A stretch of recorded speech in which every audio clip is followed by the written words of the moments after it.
Since I was born, but now I am getting youth. Hakuna motangu, hakuna kogabu.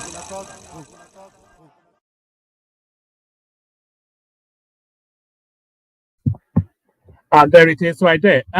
Let me know in the comment section if you can hear me okay. Like I said, I'm sending out a new headset. So let me know in the comment section if you can hear me okay. So since he was born and now he's getting older, apologies for the long stay away from the from streaming. Life is what got in the way. So life, as unbelievable as it may sound, I do actually have a life outside of all this social media streaming. So hopefully you missed me. I certainly missed you. But a lot has happened within the Nigerian space, of course, and we try to catch up with just as much of it as we can. But before we do anything, click on the like button just as soon as I invite you to do so. Click on the like button. If you're increase the volume. Let me see if I can do that. Hold on.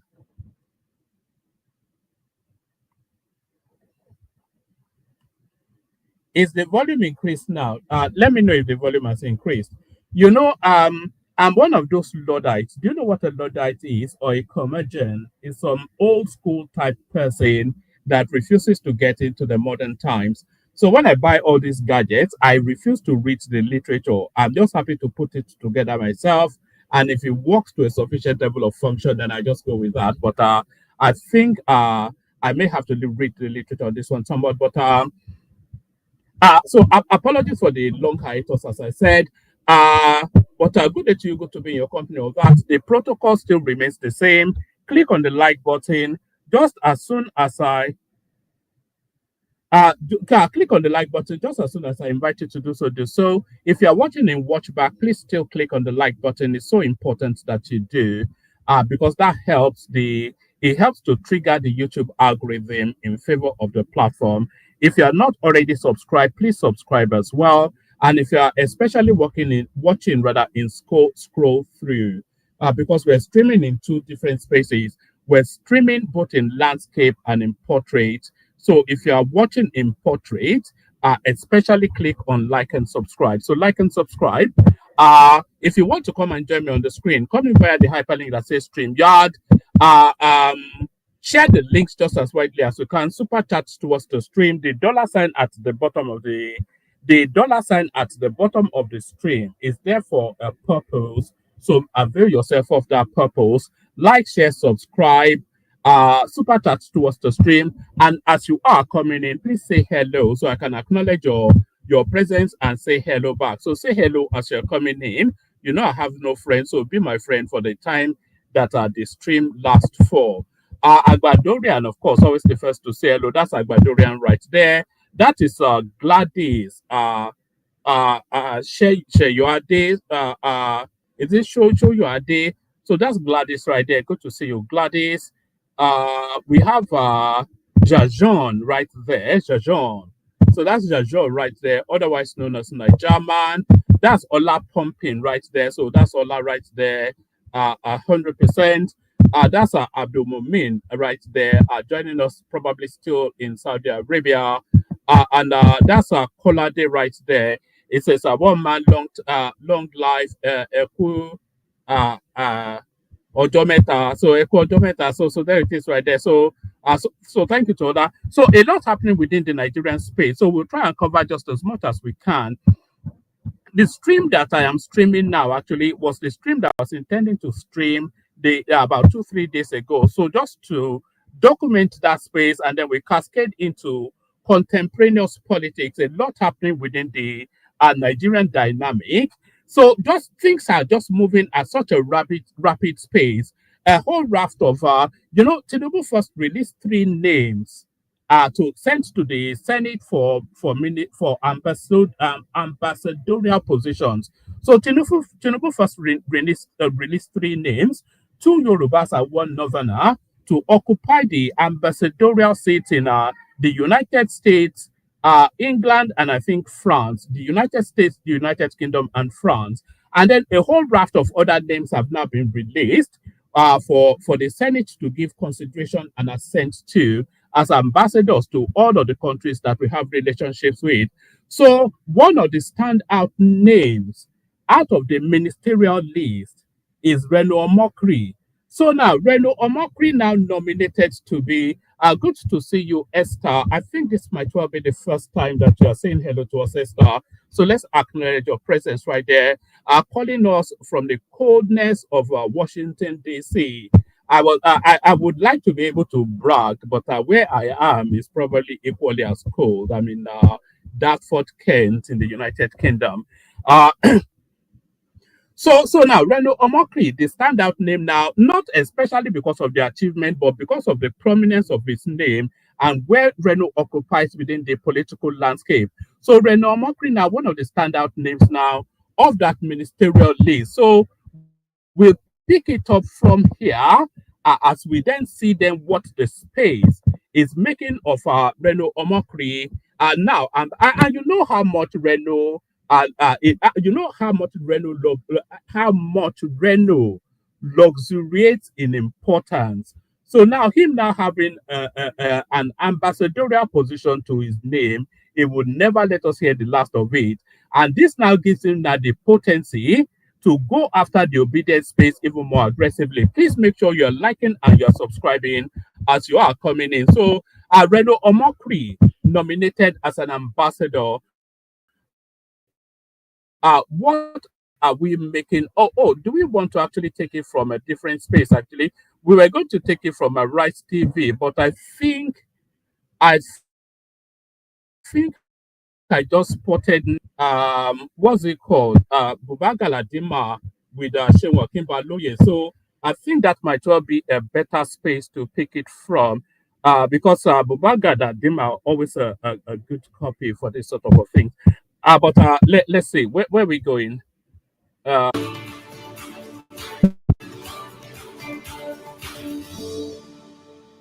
uh, all right. Joining us now with stories trending around the world is, well, you know who, and she's in red.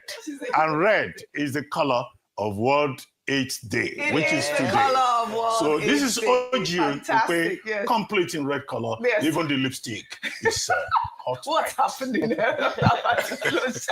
I'm wearing red because it's Christmas. Isn't it beautiful to see? Okay. Merry Christmas. Actually, let me ask this question: is Ojope, is she a beautiful woman? You know, this is a question that has always conflicted me. You know how much I love that statuesque Igbo physique, the female ones. Everybody knows my admiration for Bianca Ojukwu, but Ojope looks similarly to Bianca Ojukwu, both in terms of their physiology and their facial structure. But would you say that? Let me know in the comment section. Would you concede that Ojope is a beautiful woman? I'm not quite sure. I think her cheekbones may be too high.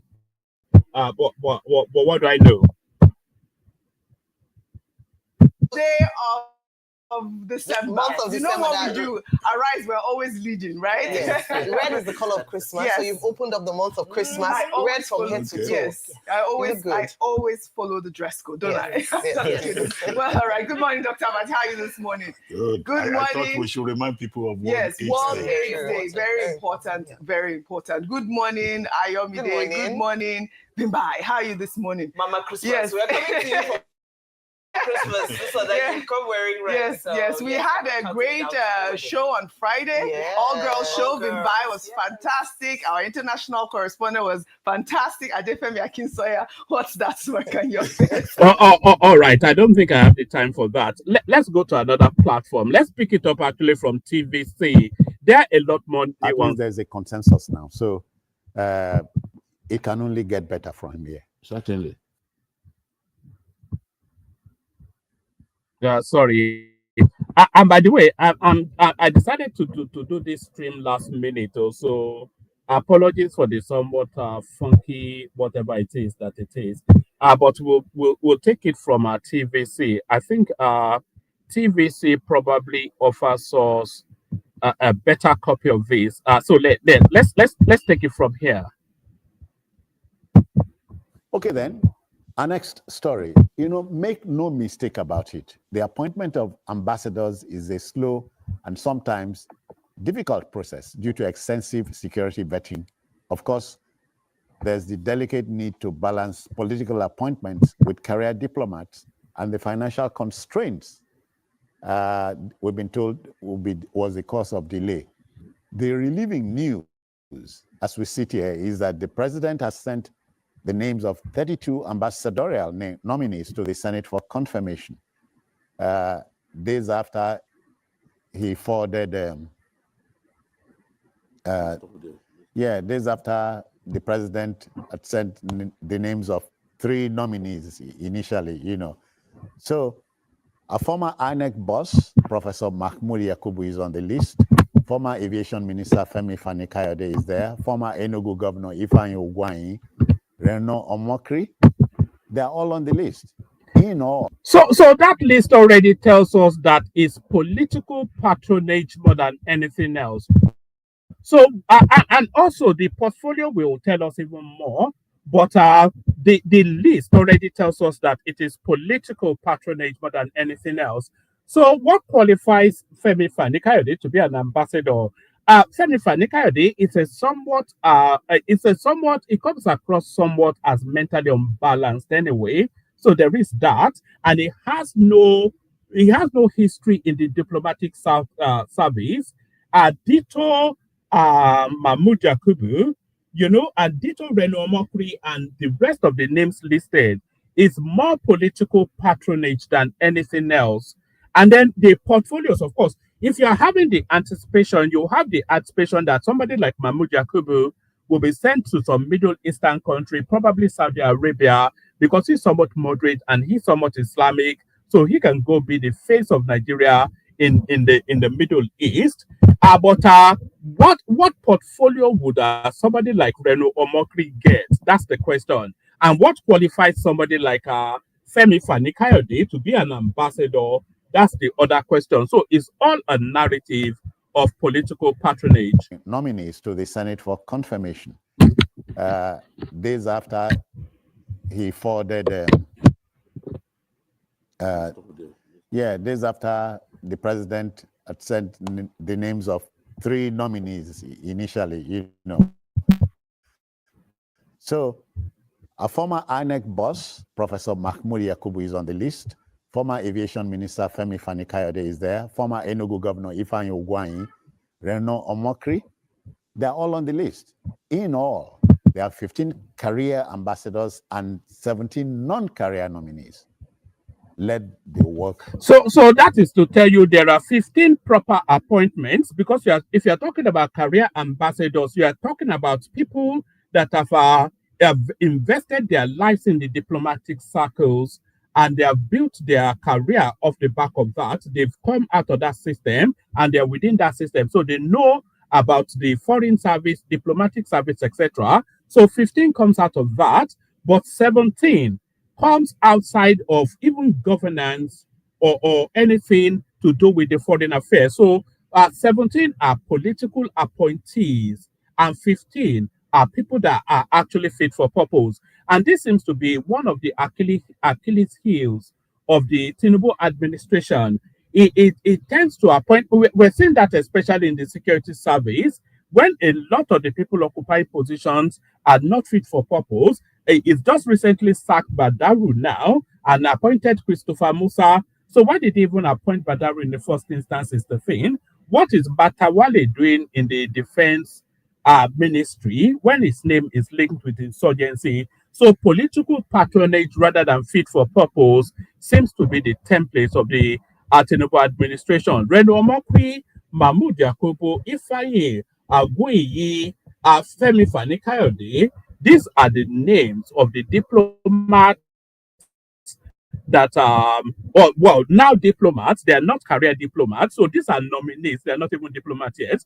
These are the nominees that Tinubu is putting forward for the diplomatic service to be assented to by the parliament. Comments? Well, let me start by saying that it's better late than never. I think part of the problem, though I understand the financial constraints, but I think that it is wrong. And by the way, in the comment sections, you can be giving portfolios to them where you'd like them sent to, especially the standout names. So which portfolio do you think is suited to Femi Fani-Kayode? Which country should it be sent to? Which portfolio do you think is suited to Reno Omokri? Which country do you think it should be sent to? Mahmoud Yakubu, Ifeanyi Ugwuanyi, or etc., etc. So pick a name and put a portfolio to it in the comment section. Wrong for us not to have ambassadors. Part of the problem we're having in US now with President Trump is that there was no high-profile person on ground to be able to fight our case. So it's better late than never. Now we have the ambassadors. Secondly, I concede that is the prerogative of Mr. President to so appoint those that will be ambassadors. So I cannot, it is not in my place to decide who should be an ambassador. That's the prerogative of Mr. President. But I have reservations about 1 or 2 names on the list. But like I said, it's not my call. Because the president must have his. All right, we'll get to his reservations at the moment, but let me just address this comment by Ogbeni right there. It says, "One man, why did you not just do a quick search on the standard for appointment of non-career ambassadors before starting the program? In some climes, they call them political ambassadors, etc." And then that tails off. No, they are to be politicians, businessmen, etc. It is not for professional diplomat.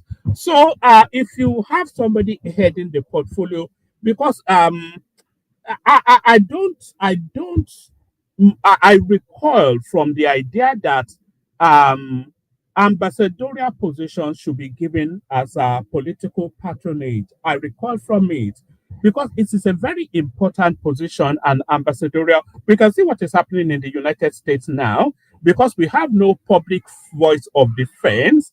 The people that are trying to run the country down, they are running amok in the United States, and there is no counter narrative because we don't have a fit for purpose diplomat presenting a counter narrative to the American space. So that is how important an ambassador is. So, and it is of such importance that you would really ideally want a professional in that position rather than a political appointee. So, what does a political appointee know about the delicacies and the intricacies of intra-relationship that diplomacy brings? It doesn't understand any of these things now. It's just there to public face the country. And it's a profession, you know. The diplomatic corps is an actual real profession. It's like saying you appoint a politician to be a brain surgeon. He has no training for it. Reasons for appointing the people so appointed. And though I have, like I said, one or two persons on that list, I have reservation about them being ambassadors. So now that they have been appointed, I hope that the National Assembly will do the needful so that they can go to those different countries and start representing Nigeria the way it should be. Nigeria is the biggest country in Africa, one of the most powerful countries in the world. We cannot afford not to have represent, because an ambassador is like the president. It's like the head of state in that country. That's why they have immunity. An ambassador of Nigeria to Ghana is the first citizen of Nigeria. That's what I'm saying. Yes, he's the representative of the president there. So he represents the Nigerian state. So it is important for us to have people on ground to be able, in the Committee of Nations, when they are discussing important things, we should have our representative there fighting our cause. Mayor, I concede, to you regarding the reservations, but I'm sure you remember these names: late Dr. Christopher Kolade, late Dr. Patrick Dele Cole, Bolaji Akemi. They were non-career. Yes, ambassadors. Yes, but you see, for example, I have to disagree. Bolaji Akiyemi actually came out of the foreign service. Let me see. Bolaji Akiyemi. He came out of the, if my memory serves,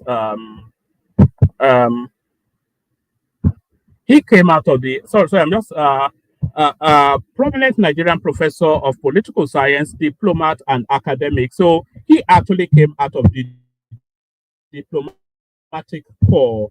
And it says, so let's just check Bolaji Akiyemi for a moment. Academic leadership, before his government service, he was a lecturer at University of Ibadan, later Director General, Nigerian Institute of International Affairs. So somebody that was the Director General of the Nigerian Institute of International Affairs is eminently qualified to be an ambassador. And then he was the Minister of Foreign, well, they call it External Affairs in those circumstances, but we call it Foreign Affairs now. So, I have to say I disagree with that guy right there in whatever it is that he just said. But let's get back to it. Where were we?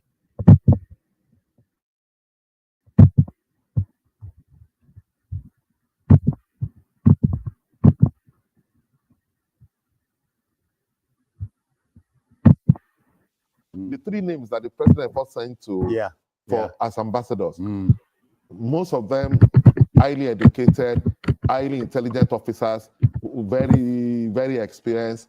I don't have any problem with them. Because, like I said, they are not career ambassadors. They are not career. That's what I'm saying. They are not career ambassadors. So if I said I have with one or two, it's not as if because they are non-career ambassadors. Naturally, in that business, there must be career ambassadors, there will be non-career ambassadors, because there are politicians who also, like representative of state, that can represent you effectively well. You understand? Yeah. But like I said, it's the prerogative of Mr. President. He must have seen something in them, and he has access to a lot of information about them. And what would Tinubu have seen in Femi Fani-Kayode that presents him over and above anyone else to be an ambassador? Because Femi Fani-Kayode is a public figure now, so we all know his antecedents broadly. We all know who he is. So there is nothing that Tinubu would have seen in Femi Fani-Kayode that especially stands him out as an ambassador over and above somebody that is a career diplomat. The only thing that stands Femi Fani-Kayode out is that he's a Tinubu acolyte, a Tinubu sympathizer, and a government defender. And his reward for all those spaces, ditto Reno Omokri. There is nothing in Reno Omokri's back history that suggests that he stands out. Maybe even Reno stands out a bit more than Femi Fani-Kayode, but it's all about people that stand by the government being rewarded with ambassadorial post, nothing else. Will serve the Nigerian interest. So I don't have any problem with that. Yeah. Because we have 109 missions abroad, 77 of them high commissions. Then we have the others. And so 109. The list is not an easy thing to vet. Yeah, if you understand. You know, I had expected this list to be released a long time ago. Now we are under fire from the US, and people are saying if we had a resident ambassador, in that place, maybe the situation would have been better handled. And it is not in all cases that you can send a charge d'affaires or a staff in your.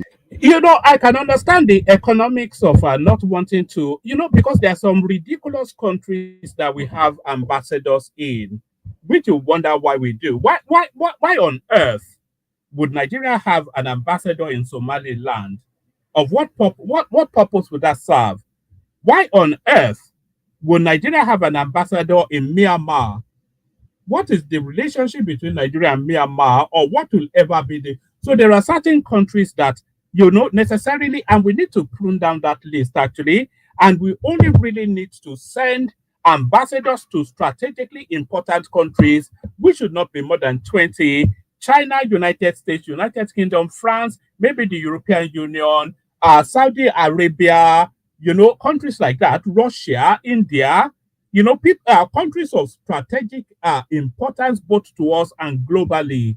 This is where we should have ambassadors too. And then to all of these unnecessary countries, we should just have some of an out office there. We have a regional ambassadorial, like for the Southeast Asian countries, for instance.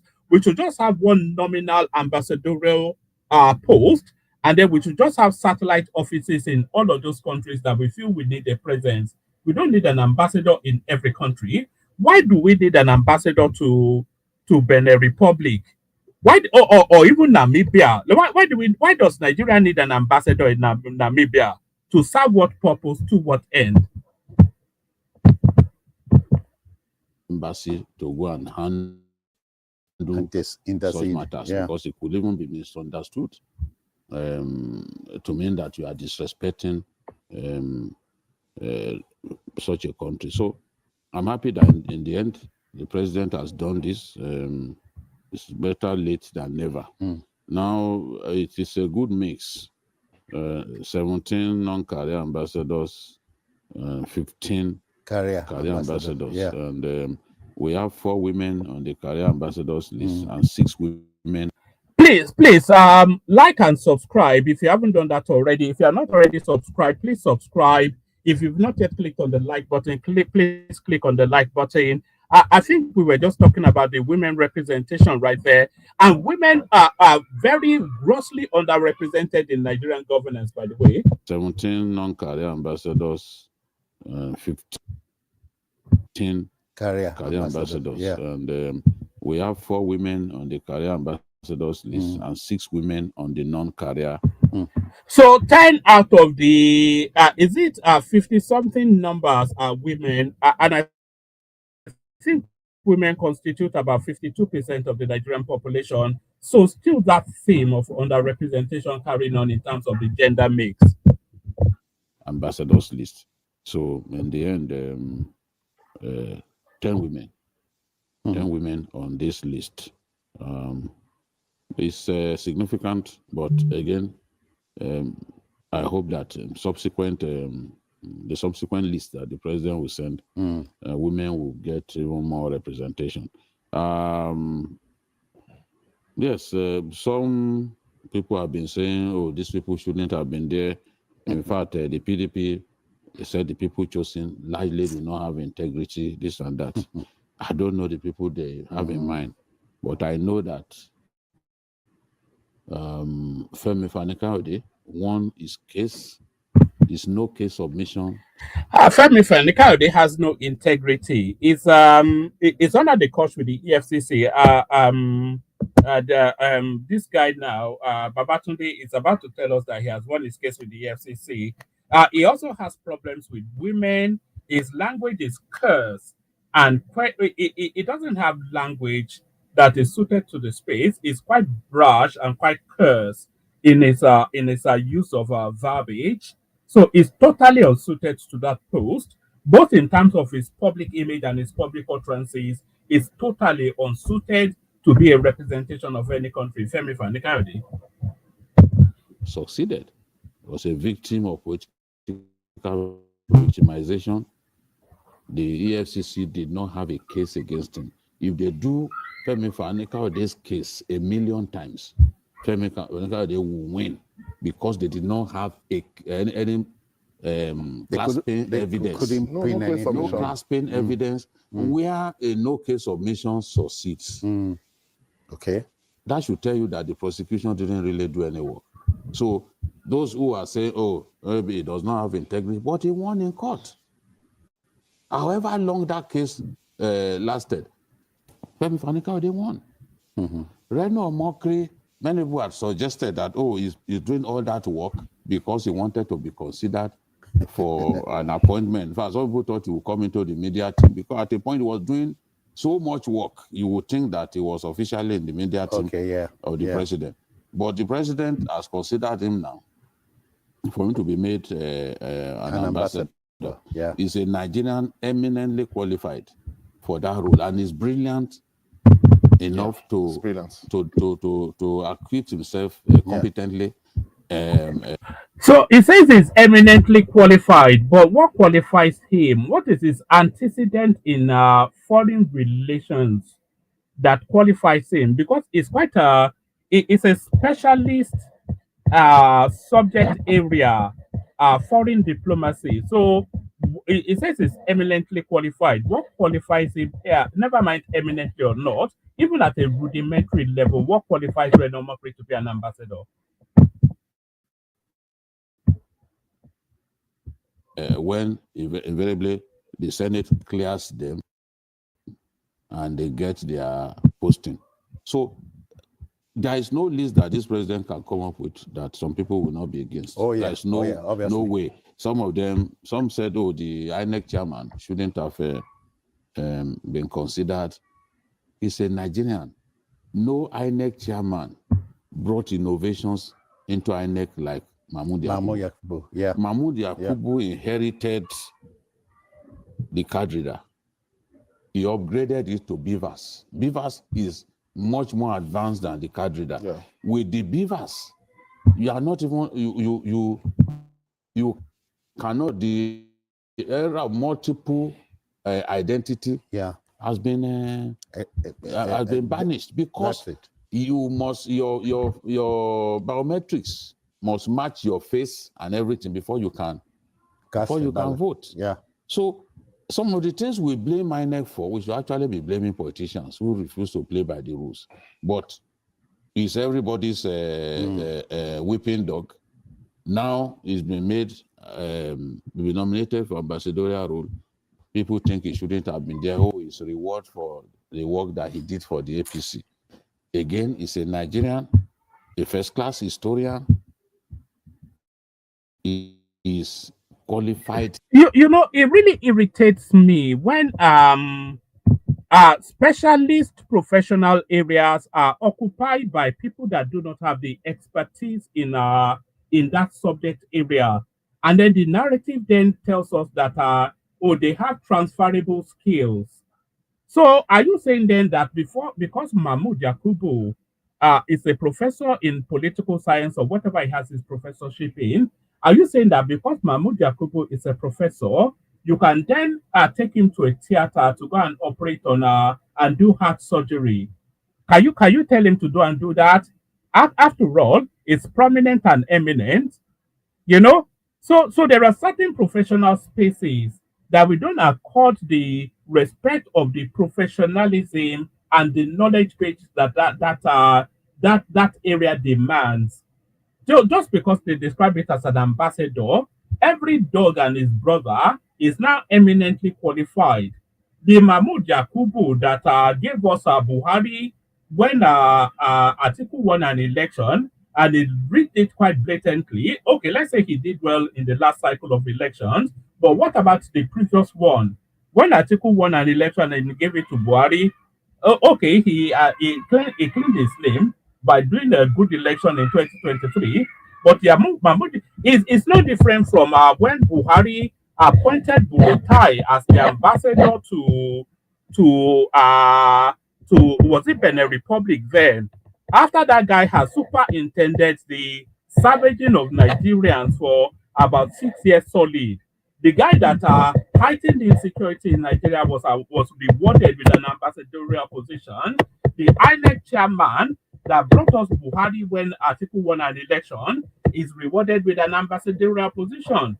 And the talking heads of the APC, which is foremost preeminent Babajide Otichodu, is trying to now re-burnish the guy and paint black as white to us. To be made an ambassador. When they made generals, service chiefs, ambassadors the other day, it wasn't as if those guys too were perfect. There were people who felt that, oh, they committed a lot of human rights infractions and all that, but they became ambassadors to our neighboring countries here. So this is the thing. And there are some ex-governors too that I saw on the list. Yes. Governor, yes. Yeah. So the governor has found, as long as a person has not been convicted. That's it. You cannot say that he's a thief. Yeah. Wait until he's convicted. If he's convicted, he appeals, his appeal fails. Then you can say, but we actually call some people thieves when they are not. I still see people till tomorrow. I still see people call our vice president a Boko Haram member. Till tomorrow, people still call Senator Undume a Boko Haram member. Yeah. Despite the fact that Undume went to court to clear his name. I may not approve of the way he talks anyhow, but I know that he's not Boko Haram member. If Boko Haram have a chance, they will slaughter Undume himself. Yeah. They're very active in his they're very active in his Goza local government now. That's why the Mandara Mountains are, and that is their place of refuge. Okay. But people are calling Undume Boko Haram member. How is he a Boko Haram member?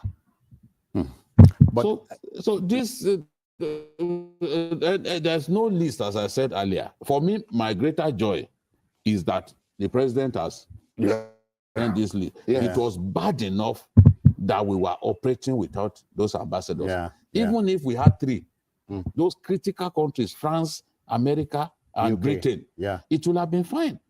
But we didn't even have them for so long. Now look at all the problems that we are facing with America, for example.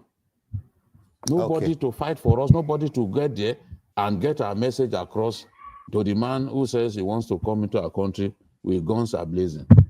But if we afford to watch, if we afford to watch Israeli jets pound even hospitals, killing kids, women, and children, without saying anything. Mayor, 30 seconds, close your account here. I know that things are difficult in this country. We have security challenges, but I believe that this government has the capacity to be able to solve that problem. And we are on the way to recovery. The steps being taken by these different people, South governors, Northern governors, all the meetings, collaboration, that's the way to go. We have to collaborate to be able to fight these people, making our country ungovernable, and state police is a must. At least we remove the monster, the elephant from the room. Yes, please. BKO, we are done. Yes, we hope that. All right. So it's just a little snapshot to interact with that ambassadorial space. When we come back in the evening, we'll be talking about the appointment of Christopher Musa as the. We'll be talking about the appointment of Christopher Musa as the new chief of defense or whatever his new appointment. We'll be talking about that, and then we'll be talking about the northern governors now conceding that our state police now is an inevitability. So we'll be talking about all that. But before we get to the latter session, let's carry on with this session. Baba joins us. So Baba, is this I think we're now in the third year, aren't we, of the Tinubu administration, and from next month now we're in election mode. So Igba Ilaro now is appointing ambassadors, but Reno Omokri, Femi Fani-Kayode is more job for the boys than anything else. Baba. Yes, sir. Thank you, one man. Glad you are back on board. I salute you and my people in the comment area. I salute you also. And happy December, if I may say so, as we all look forward to Christmas season. Well, esteemed viewers, how are you today? Have you clicked the like button? If you haven't done so, please click right now. And don't forget to subscribe if you haven't done so. And whilst at it, share the stream. Yes, woman, I enjoy your overlay and over enthusiasm of flogging the move. This is my personal opinion, actually, about ambassadorial appointments generally. I think with modern tools available to mankind today, they are not most important in foreign relations, as far as I'm concerned.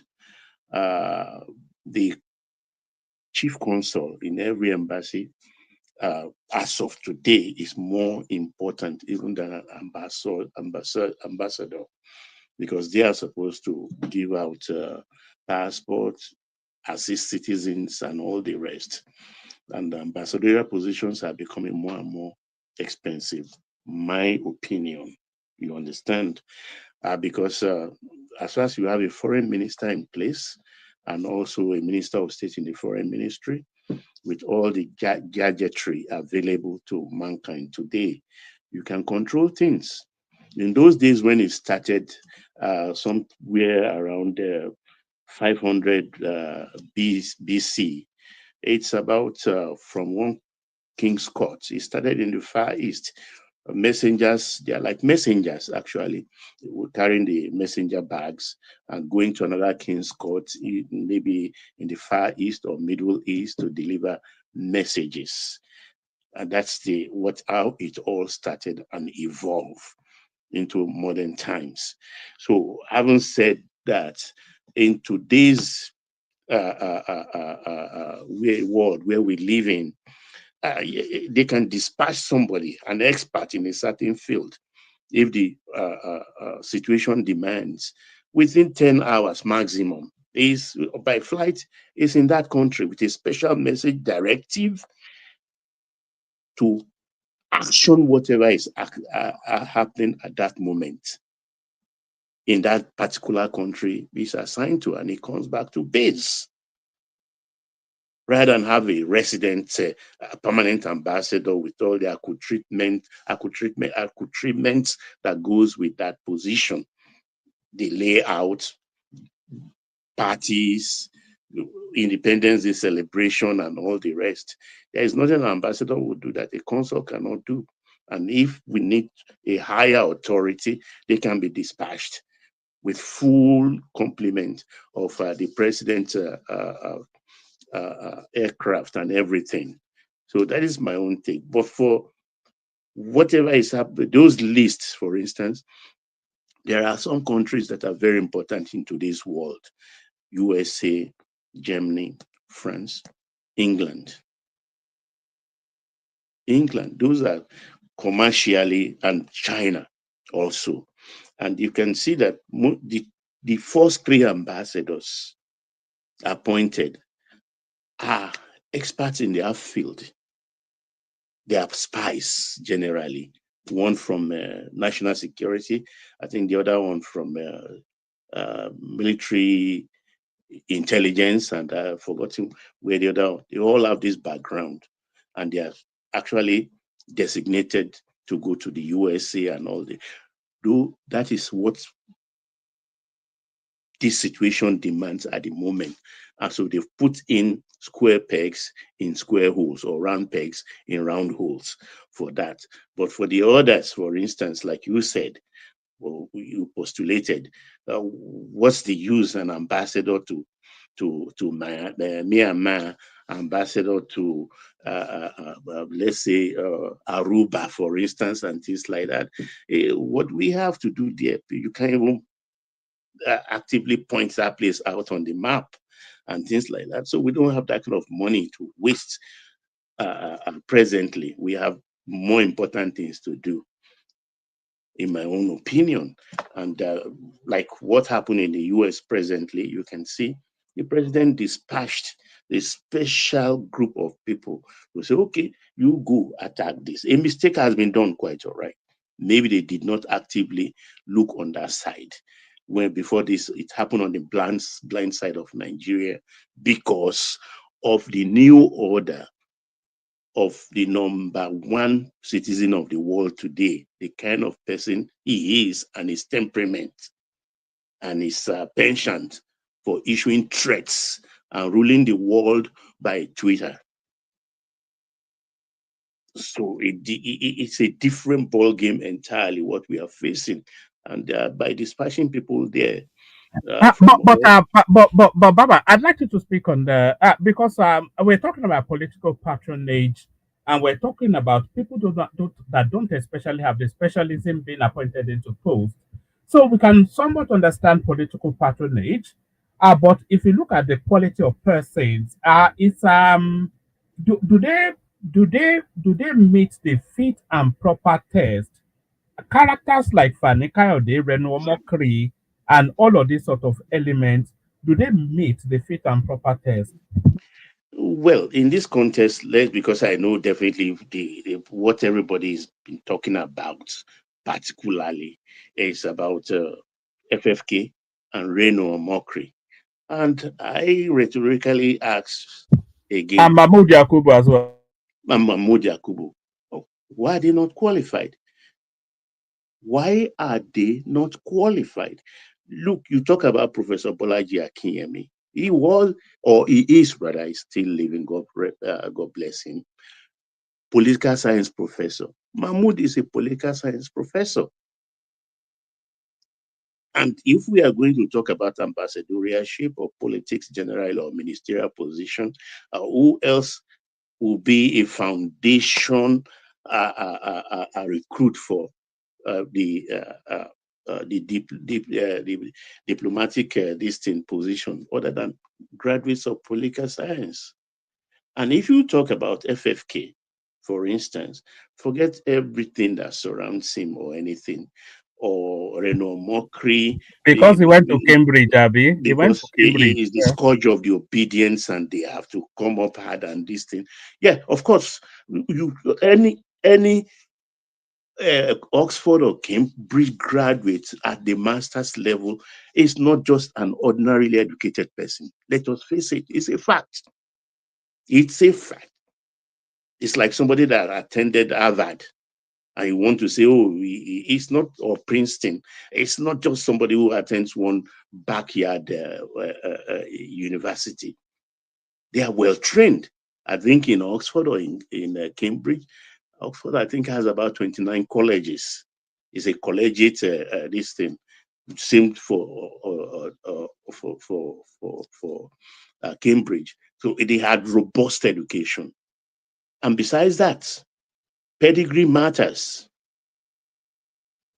The pedigree matters. These two people they are trying to lampoon, they are from a very, very formidable family. They have very good family background. They are well educated, even though you may say they are not grounded. That's politics for you. The person you look as not grounded, I may look at that same person as well brought up. You understand? And they've served this government, whether we want to believe it or not. I mean, Reno Omokri has single-handedly done a good job for this president than everybody who happens to be in the PR department of in Aso Rock. He has done more than all of them combined together. It's not just an ordinary attack dog. He is mostly factual. Mostly factual. You may deny that from now till you are blue in the face. If it's a whiplash on the back of the Obidients. So if they are clamoring that they should not attend, let them. They are very used to it. Because before an ambassador if he's assigned to a country, before he is dispatched, Nigeria will send a letter of agreement to that country that this is a person that is coming. Do you accept, or will you accept that person? And once they concur, he is given a letter of accreditation to that country. So if the Obidients one, let them go to the country he's assigned to and do all their shenanigans there, so that that country may reject him. But to say he's not qualified, that's balderdash. He is well qualified. Very, very qualified. So people, Mahmoud Yakubu, yes, that's the only thing maybe I can say I don't totally agree with. Because here is a man who just left government because INEC is part of government, whether we like to believe it. Under very controversial circumstances. Yeah, that's the only I have there that, I mean, can't see wait for possible Tinubu's second term or look for something better. Let him cool off his heels first. Sorry, Baba. Do you think he gave him that appointment in order not to lose him to the article side? Do you think he moved quickly so that guy doesn't possibly. Yeah, you have a point there. Before they grab him and he starts spewing rubbish on the president, just like we just had now about 1 hour ago that General Musa is now the Minister of Defense, which is another very good one. And by the way, Baba, just as an aside, Adeleke has also resigned as but I don't think it's the APC. They don't want him.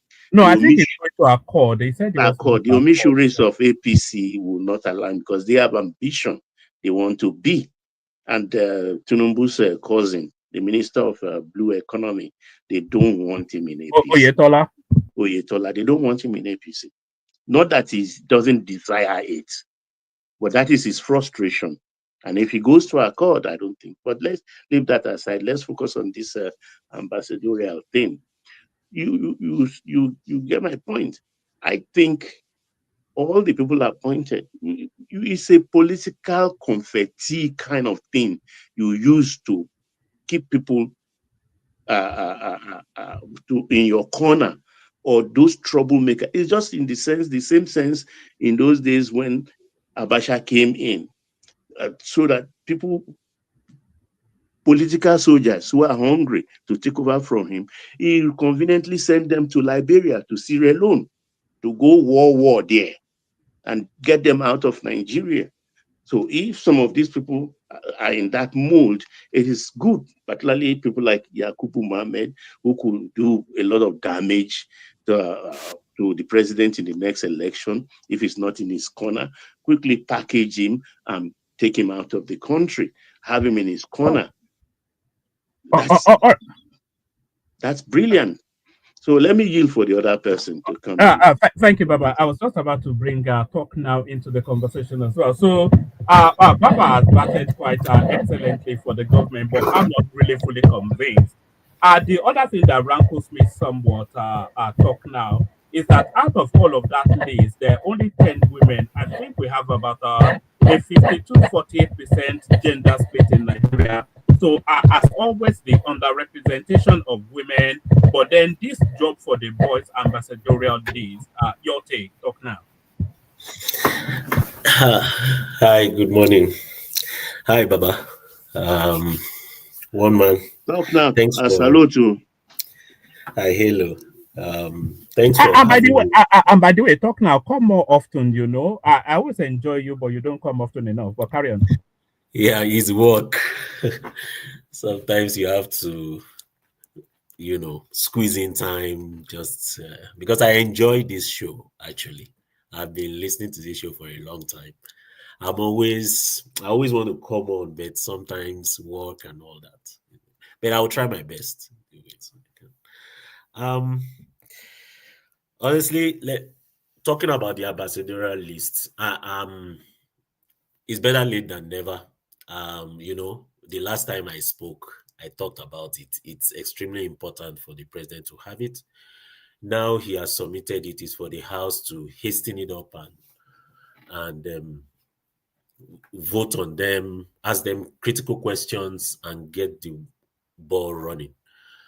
For me, the first three people that he appointed, those were good choices.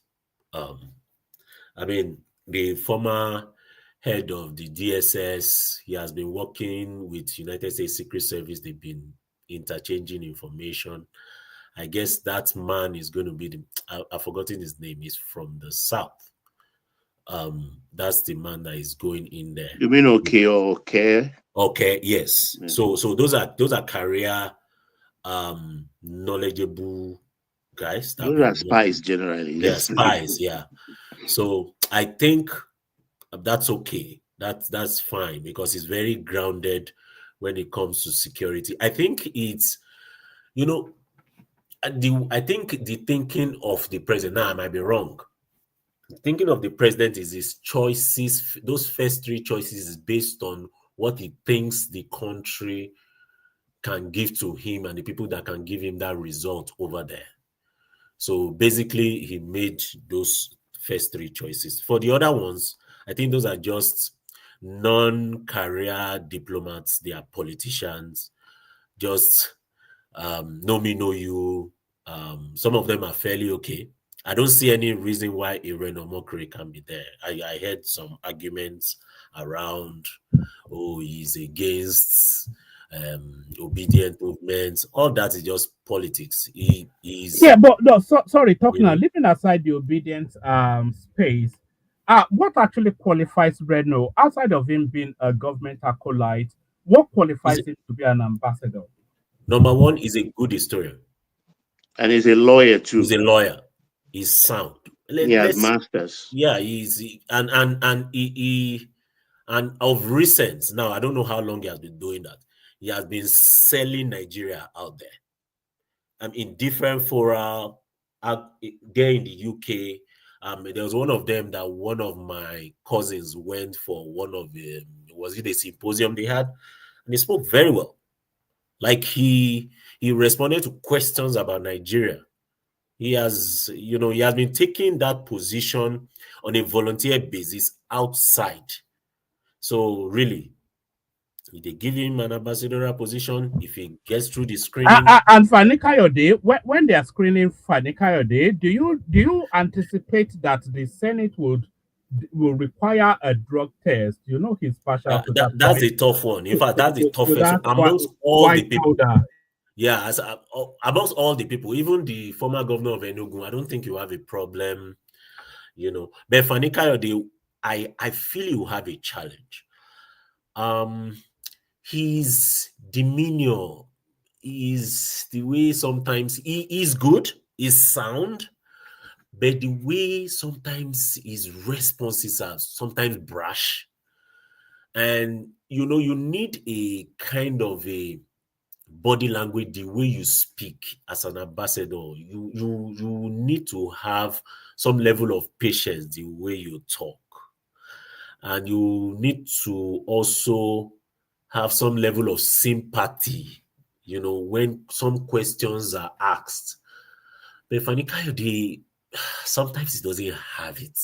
He's short-tempered. The way I look at it now, I might be wrong. I feel he's short-tempered.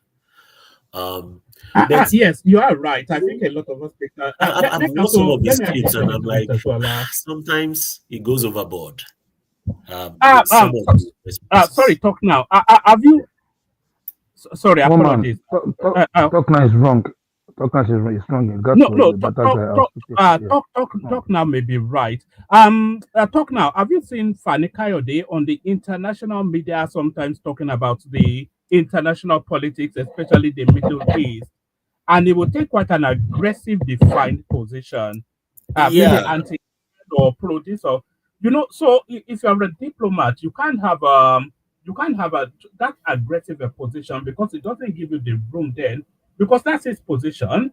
So if it's the ambassador to the country now, does the country then adopt his position in terms of those international? Do you understand what I mean? Yeah, that's my challenge with him. He's an intelligent man. It doesn't have what he's an intelligent man. He knows how to speak very well. He's an orator. He knows how to speak. But sometimes his aggressiveness when he speaks to issues, you can have a position and be graceful in the way you present it. And you can have a position, yet you are right, and you might put people off. Can I ask you a question? Right. Talk now. Can I ask you a question? Being correct about things. Talk now. Can I ask you a question? Can I ask you a question just very quick? In the last 2 years, can you tell me one single thing that Fani Kayode has said in public that is wrong, or maybe in an aggressive way in the last 2 years? Since I told you, become president, mention one. I don't follow him. I have my reason why I said that. Okay, let me tell you, and just one instance. A journalist asked you a question. When was that? I can't remember when. Please let me. Can you? No, that was recently. Hold on. Let's answer that question. Yeah, carry on talking now.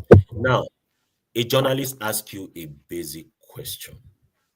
Okay, that question could be annoying because you are in a position of leadership. You are in a place. You are a spokesperson, and because that question hit you in the wrong place, you flared up and you get on an abusive position to that journalist and belittling him. That's not right.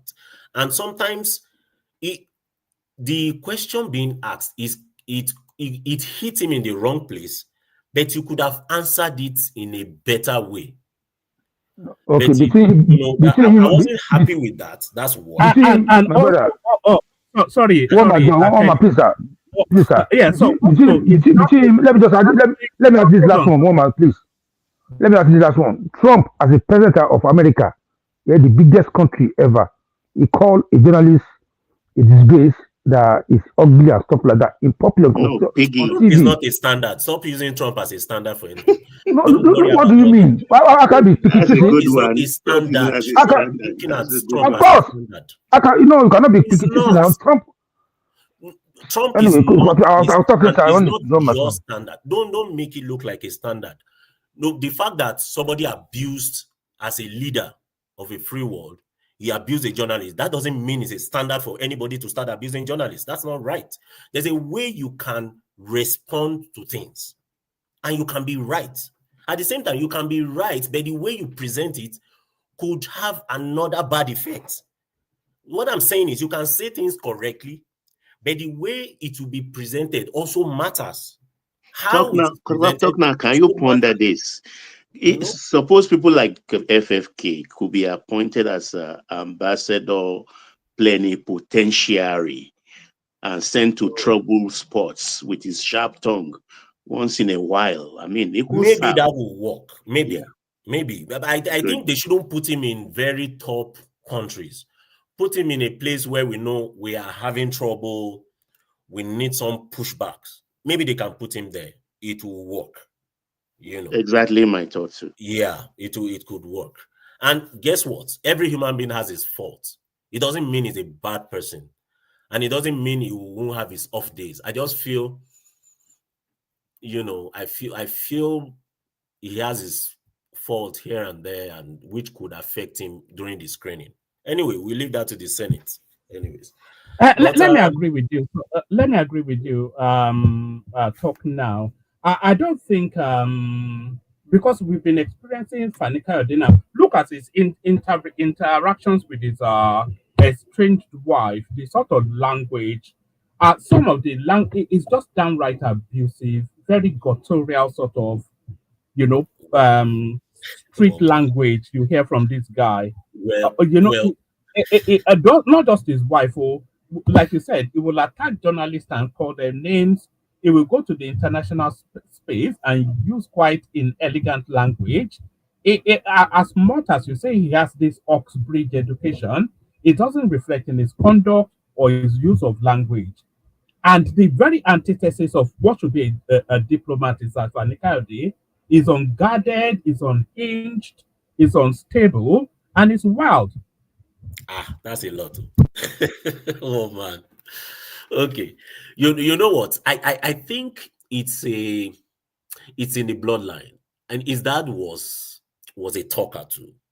Somewhat similar. If you check history of his father, he talks, he's a talker too. Funny and he has power. his own trouble too. Yes, his father, way back. If people can check and Google the Fani, he also has that same name. Fani Kayode. He's not Femi, but Fani Kayode. Way back, he was a talker. I think during Awolowo's time, Baba, if you can correct me. They even admitted smoking green. Yeah, during those. Yeah, I'm a good Baba, no. What I didn't say Abubu, I said I mean smoking green. I don't know about Igbo, I know Igbo. He was a good man. He was a good man. Was he not the Attorney General or his father once upon a time? Deputy Premier. Under Akitola. Akitola's time, yes. I think so.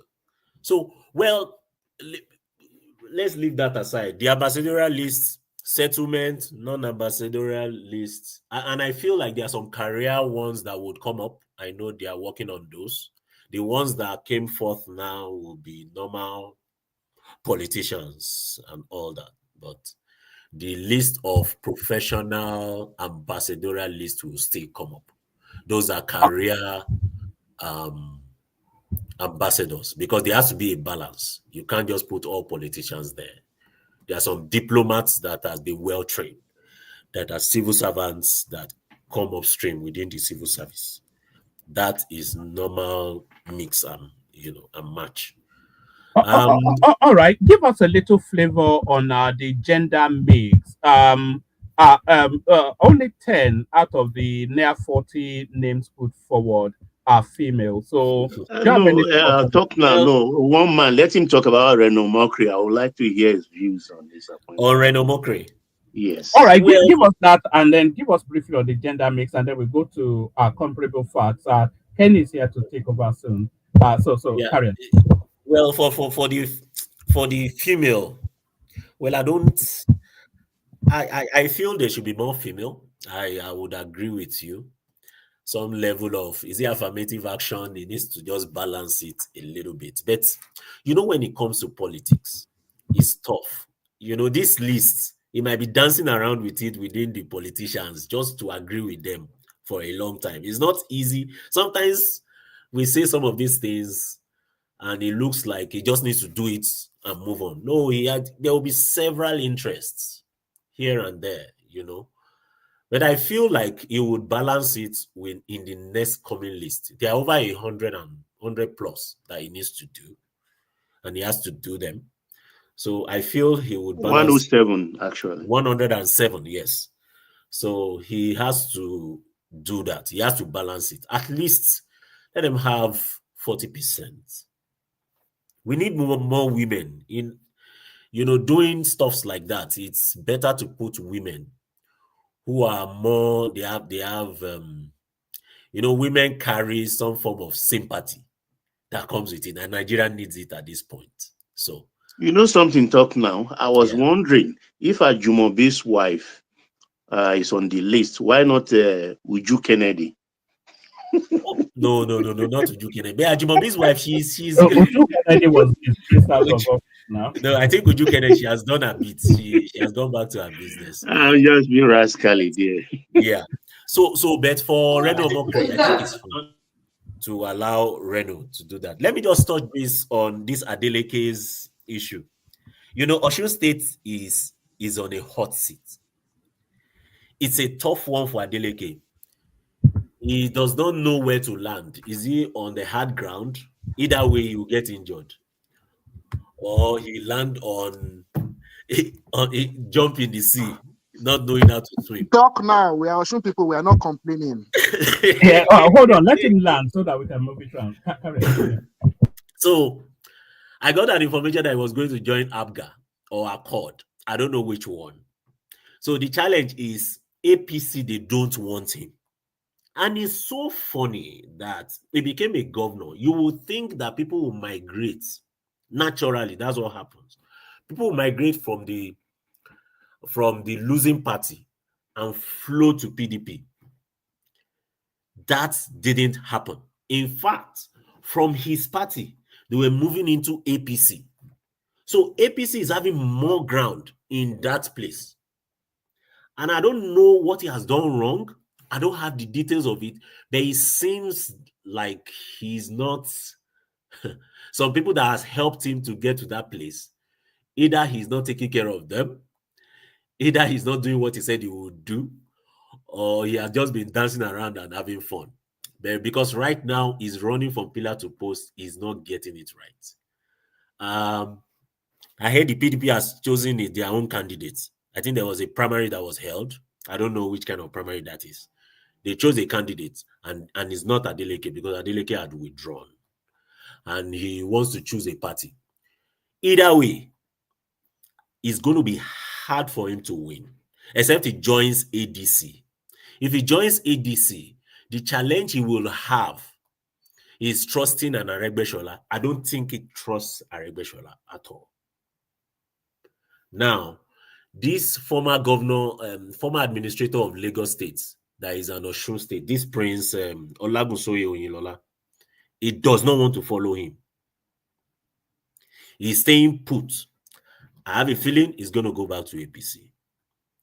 The signs there for Adeleke is not good. It's not good. And there's an information coming in that Bami, I think the former finance commissioner, is going to be the APC candidate. I know the man from Ife wants to also get it. That's Omishore. I don't think they will give that to him. I think they will give it to that Bami. And he's getting the support even from the presidency, codedly. Of course, they left it open for the Akondes and the elders in Osun to decide. But of course, the support is coming in for that Bami, that's the former finance minister. And it's not looking good for Adeleke. Adeleke wanted to join the APC. That's the only way. If he's going to run alone, if he wins it, then he has really dealt with something big. And he will be one of the big politicians in Osun State if he wins it with Accord. But I doubt it. Anyway, let me yield the floor.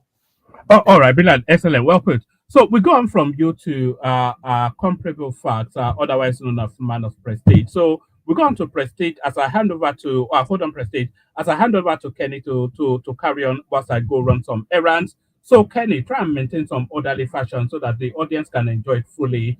So it's prestige, then you, Kenny, then Aruki Degba. And please, people that are not already subscribed, please subscribe, like and subscribe to help us push up our numbers.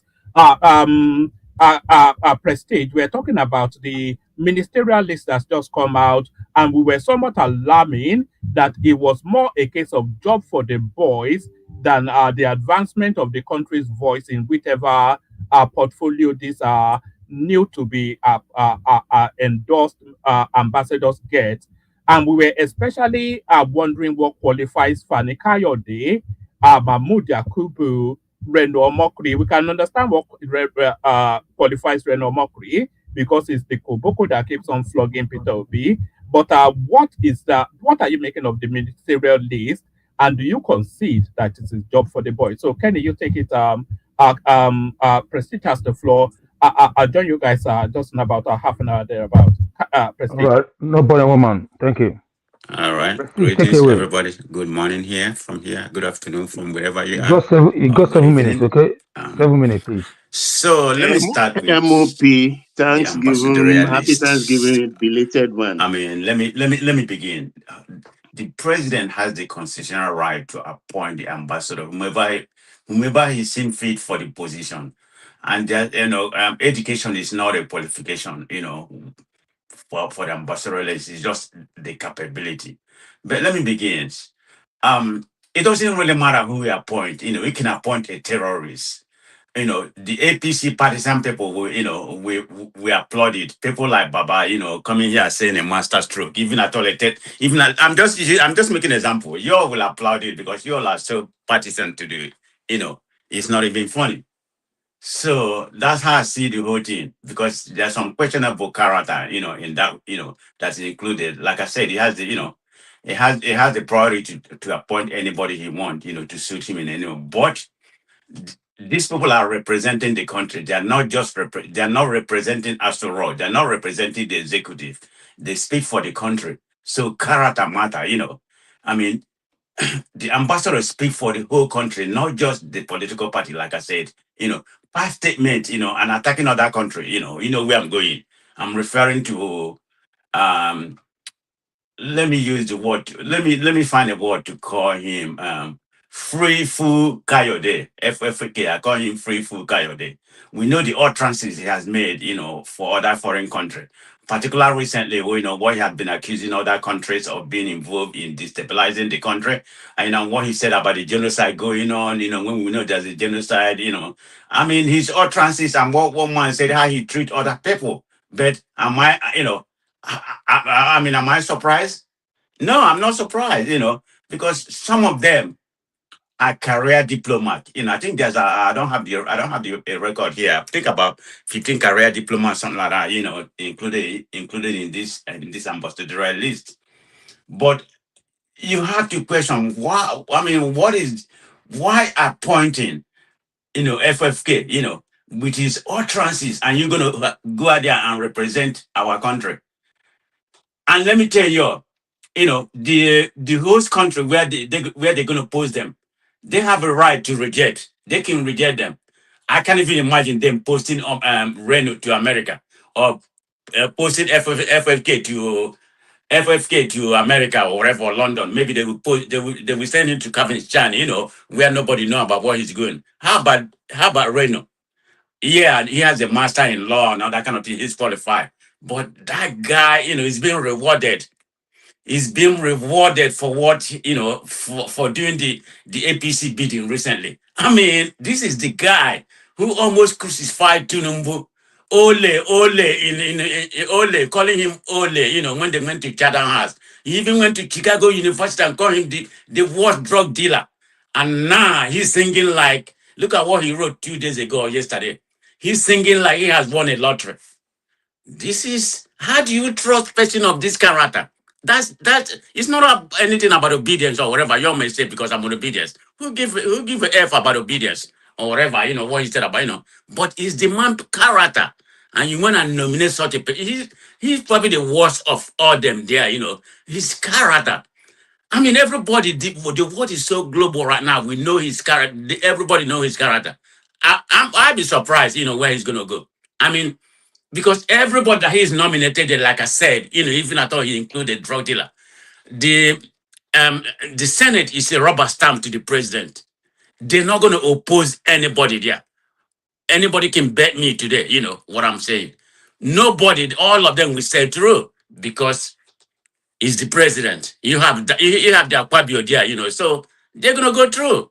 I mean, I don't have issue, even Mahmoud, you're saying, I don't have issue with any other ones. It's just those two that I have issue, because of their character, representing the country.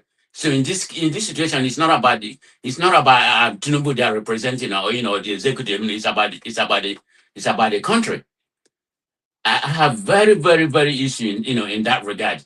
Like I said, does he have the constitutional right to appoint the ambassador? Yes. Can he appoint anybody he wants? Yes. Does character matter? Yes, it character matter. And Senate is going to approve them whether you like it or not. But let me stop here. I will contribute later because I have something to do right now. Thank you very much. Thank you, man of prestige. Do you want to say something real quick about Adeleke before you go? Man of prestige? You don't hear me? Can you hear me? Hello? Hello, can you hear me? Can anyone hear me? Yeah, I can. Yeah, I can hear you clearly. Okay, thank you, Baba. God bless you, sir. Man of prestige, I said before you go, do you want to say You don't hear what I something said? little? I hear what you said. I said, you want to talk about Adeleke movement in Osun State? You want to say something about that before I go to Alugidigba? Okay, I Well, guess you can't hear he me. called my name. May I have just 30 seconds for rebuttal or whatever he said? He called me out. Yeah, Baba, yes. Go on, Yeah, sir. comparative fact, if you are hearing me, it's about a country not being one-dimensional, because from coast to coast, border to border, country to country, how you deal with them differs. The card you dealt France may be a different card you deal India. So people will have to fit the mode. So it's all shades and colors that must be embodied in the ambassadorial field. This is my opinion, and that's the proper thing to do. If FFK has a caustic tongue, so be it. It could be useful in gunboats diplomacy. You send him as a troubleshooter or as a problem solver or as a representative or a disruptor in a certain country or the other or certain part of the world. So they will serve a purpose. So you don't just put in reverend fathers and cardinals all just to prove a point in a cabinet. It has to be diversified. That's my opinion. Thank you. Thank you, Baba. Yes, Alugidigba, you are up next. Okay. So let's say you out. You know the topic we're talking about. Okay. Anything that is in your mind in regards to the politics as well. Take it away, please. Yes, sir. Yes, sir. Am I audible? Yeah, we can hear you clearly, Aaron. Okay. On that note, Baba Mokiyo,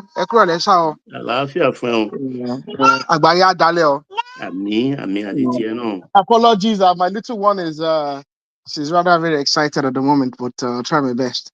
So on the ambassador, ambassadorial list it is what it is. There's nothing new about it. It is a kind of a job for associates in a way.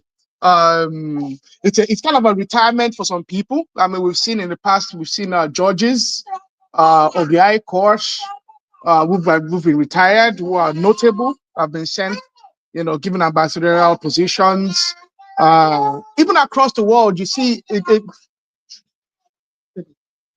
So we've seen it go to top businessmen.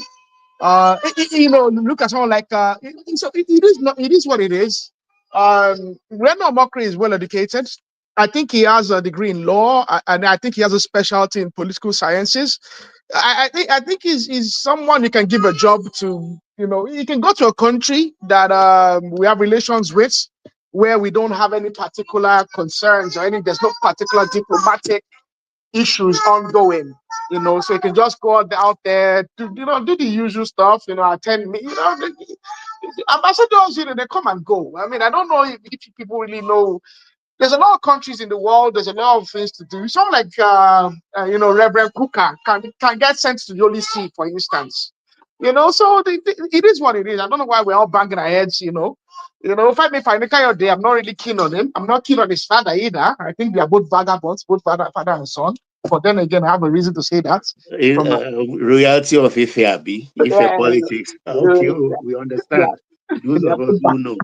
They are both vagabonds, so there's nothing to say, but it is what it is.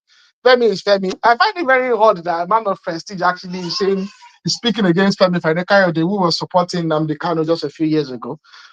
But it is what it is. So I'll move on from there. Ambassadorial list, like someone said earlier on, female jobs for the ladies out there. There's a lot of women, professional. What's your take on Reno, please? Reno is a smart man. I mean, there should be a country out there to send him to where he can do a good job. He's a brilliant young chap. I mean, this is someone that's worked in the presidency. He knows how to operate. He has experience when it comes to this.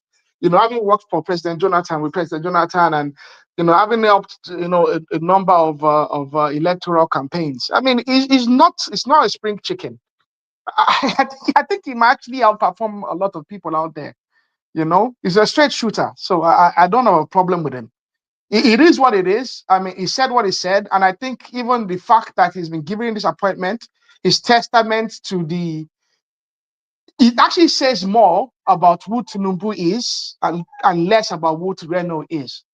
The fact that a man who was so vilified by this other gentleman, being Reno Omokri, that Tinubu, being successful as the presidential candidate, was able to actually turn. I mean, look at this the other minister for information, is it Tosin or whatever that guy's name is. This was someone that was vehemently attacking Tinubu as an individual, and he became a minister. And we've seen this in not just Reno. We've seen individuals who attack Tinubu, who Tinubu has been able to convert, and that's what politics is. We might get carried away about nation building, but that's politics. Politics is the capture of power to further the interests, to further your social politics, to further what you believe in. That's what politics is. So that's that. So I'll move on quickly. I think we're talking about Osun State. I didn't expect any less in Osun State. Adeleke didn't seem to have a way out. He's been trying to defect to APC for like the last 1 year. I rather find it very hard that he's left it this late to pull out of PDP. He's lost all the local government. He doesn't have any control of the local governments. He's been losing interest. He's been losing. He has nowhere to go. I think he might end up going to ADC, although I don't know any agreement between him and Aribe. Or he might go to Accord, which is Accord is a place where everybody finds refuge, last minute refuge. Accord party in the south anyway. It's between Ibadan and Osun State, especially, and I think Ondo State as well. If you are stuck, go to Accord. It's kind of like a thing, in the southwest. So I think if I go to Accord, I don't know what Accord is doing I don't know how powerful Accord. I don't know. I don't think he has any structures like that. Like that. Again, it speaks to the fact that he's not brilliant. He's not special. He's daft. This is not the first time I've said it here. Very open about it. He's a daft individual. He's not done anything in the States in the last several years. What can your brother do for you? How far can your other brother push you? Essentially, so this is where we are. It doesn't mean that PDP, that gentleman, but then again, maybe it's actually smart of him to not contest the primaries. I think he's actually done the right thing by not contesting the primaries, because if he had contested the primaries, he'd be stuck. The problem is nobody can sign his candidature. Exactly. Because really, PDP don't have a recognized secretary or chairman at the moment. So nobody can sign him as a candidate when elections come around. So maybe, yes, he's actually done the right thing by not contesting the primaries, by not participating in the primaries, by resigning from PDP. Because if you are contested in that primaries, I don't think you are able to contest two primaries. I don't think it's legal to contest two primaries in two different parties. So he's done the right thing. Yeah, go on. Yeah, I just want to ask this question. Yes, a lot of people in the last few days, when Ashwaju roll out the names of those people, it's only three names that people are complaining about: Reno Omokri, Farikayode, and Mamu Yakubu. And that okay guy as well. He raised some eyebrows. The okay fellow. Which one? Okay. Something okay. Yeah, he's a former NIA guy. Apparently, he was the one linked to that. Remember that money that was found in Okoyi, in the apartment in Okoyi? Apparently, he was linked to it. So, so yeah, it is what it is. Yeah. So my question is, why do you think all of them are sitting on that guy on them? Because I don't know why. It's just Nigeria, busybodies and ne'er-do-wells complaining about individuals that have done much better for themselves. As much as I don't like Femi Fani-Kayode, the fact of the matter is, as a young man, he's done far better for himself. And dare I say that he's eclipsed his father when it comes to Nigerian politics. I mean, he's most definitely he's had multiple portfolios as a minister under at least two different governments, and now as an ambassador. You know, give it or take it. I mean, give it to him. He's always found himself relevant, even though Obasanjo said that. I think Obasanjo said that if you give him food, he can dictate his tone. I think something to that effect. But give it to him. He's kept himself relevant. When they were forming APC, he was involved. Before the elections, he pulled out of APC, returned to PDP. I mean, he's quite a fellow. He's always been able to chart his own course, and he's still relevant. You have to give it to him. Okay. Yeah. So now I just want to add this to our conversation because I don't think Oman brought this up. Bye bye everybody. No, President Tinubu has nominates Musa. Musa, as, yes, Musa. Yes. As so what impact? Yeah. So what do you think is going to be his impact? Okay. And do you think the skills is going to change and all that? Yeah, yes. So and hold on. Also, the other people now that they are the one that are blocking the state police and all that. So they do their press conference the other day. They said they want state police like yesterday. So I just want us to debate on that as well. Add this to our conversation. So I'll make it quick. I'll make it quick. So I'm happy that TDS Musa has been made the Minister for Defense. It's a return to precedence where we have an expert in that position. He's very good. I think TDS Musa, from what I've been able to gather, it was very good for the welfare of the military personnel. He really did a lot of work to improve the welfare of military personnel. And when you improve their welfare, you improve their, it gives them confidence, it gives them morale, it improves the morale. So he put a lot of effort into boosting the morale of the military guys. So you have to give that to him. So Arrow, why was he replaced to begin with? Because by law they're only meant to be there for 2 years. Not by law, but by convention. Don't let me use the word law, but by convention, they're only meant to be there for 2 years. However, in over the several administrations going back, we've had Buhari especially was notorious for that, keeping individuals there far longer than they should. More than 2 years, yeah. They're only meant to be there for 2 years because there's other guys right behind them, that want to get promoted as well. Everybody wants someone in their course to become the chief of army staff or the chief of naval staff, chief of air staff, or the chief of defense staff. Everybody wants someone in their course. And if you're going to keep, service chiefs there for 4 years, 5 years, that means you might have 3 or 4 different courses that actually go pass away. But I think it's a kind of reorder of the political structure concerning the defense defense ministry in our country, because if you look at that structure, for instance, chief of defense staff is part of it, defense minister, minister of state, defense ministry, and national security advisor, and ministry of interior as well. To an extent, the police minister.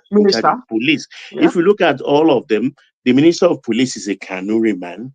Chief of defense, it was then Musa, a Southern Kaduna Christian. The Badar who just resigned, a Fulani and a Muslim. Matawale Fulani Christian and Muslim, Ribadu, Muslim, Fulani. Since we have this problem now of this Christian genocide issue, so I think it's for a balance that Badara has to bow out to bring in a Christian into the fold, so that it doesn't, because he looks really, really funny. The way I express it, everything all just northerners holding the country's defense space.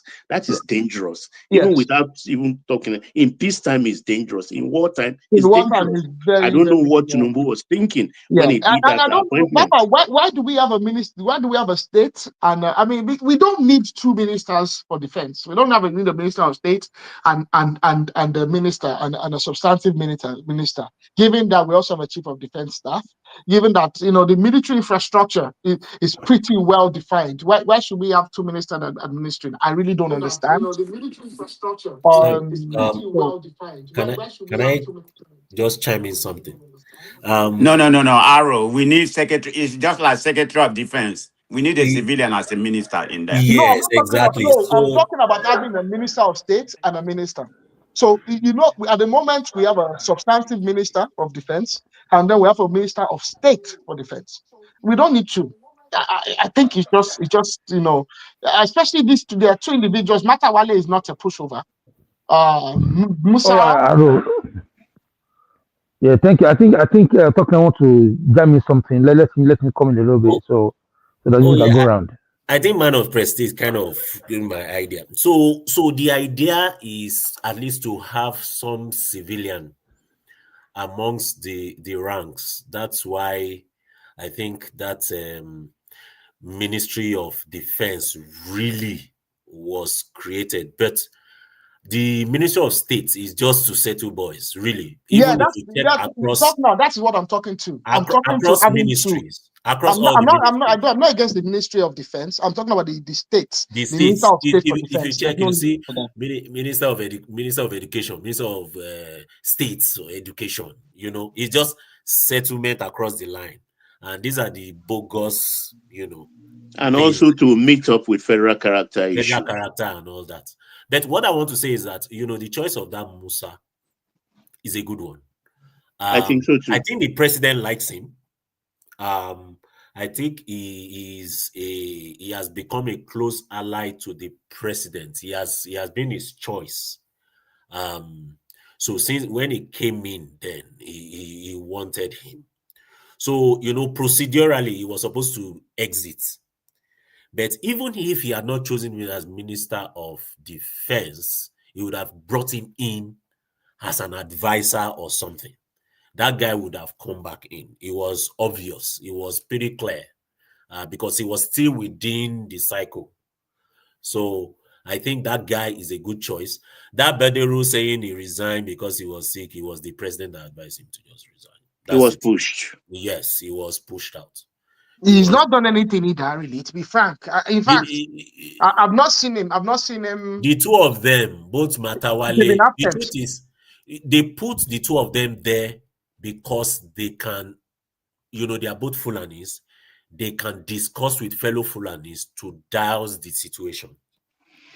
They did a good job to a reasonable extent at the very beginning. But at some point, they just settled in and became docile. So I think the president needed to exit them at this point. Even Matawale might have to be relocated at some point. But, Matawale is Tinubu's ally too, even whether good or bad. Because sometimes in politics, you take both the good and the bad sometimes. So it is what it is. But I think it's a good choice for putting. All right, thank you very much. Compatible facts. So do you want to have input in what we're discussing before I go to Baba? Can I say something? Yes, please. Yes.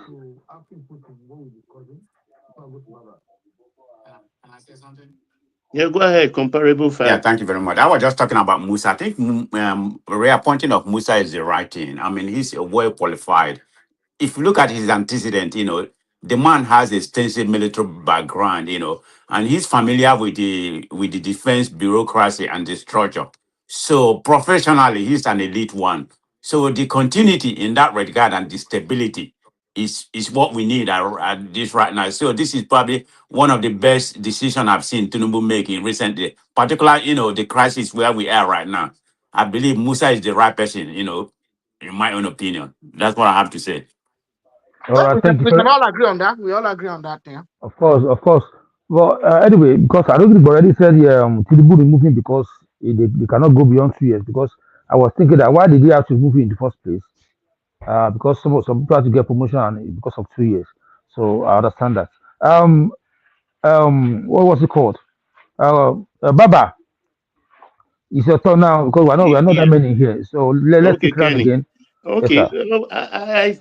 I think it's a right fit considering where we are politically today in our country.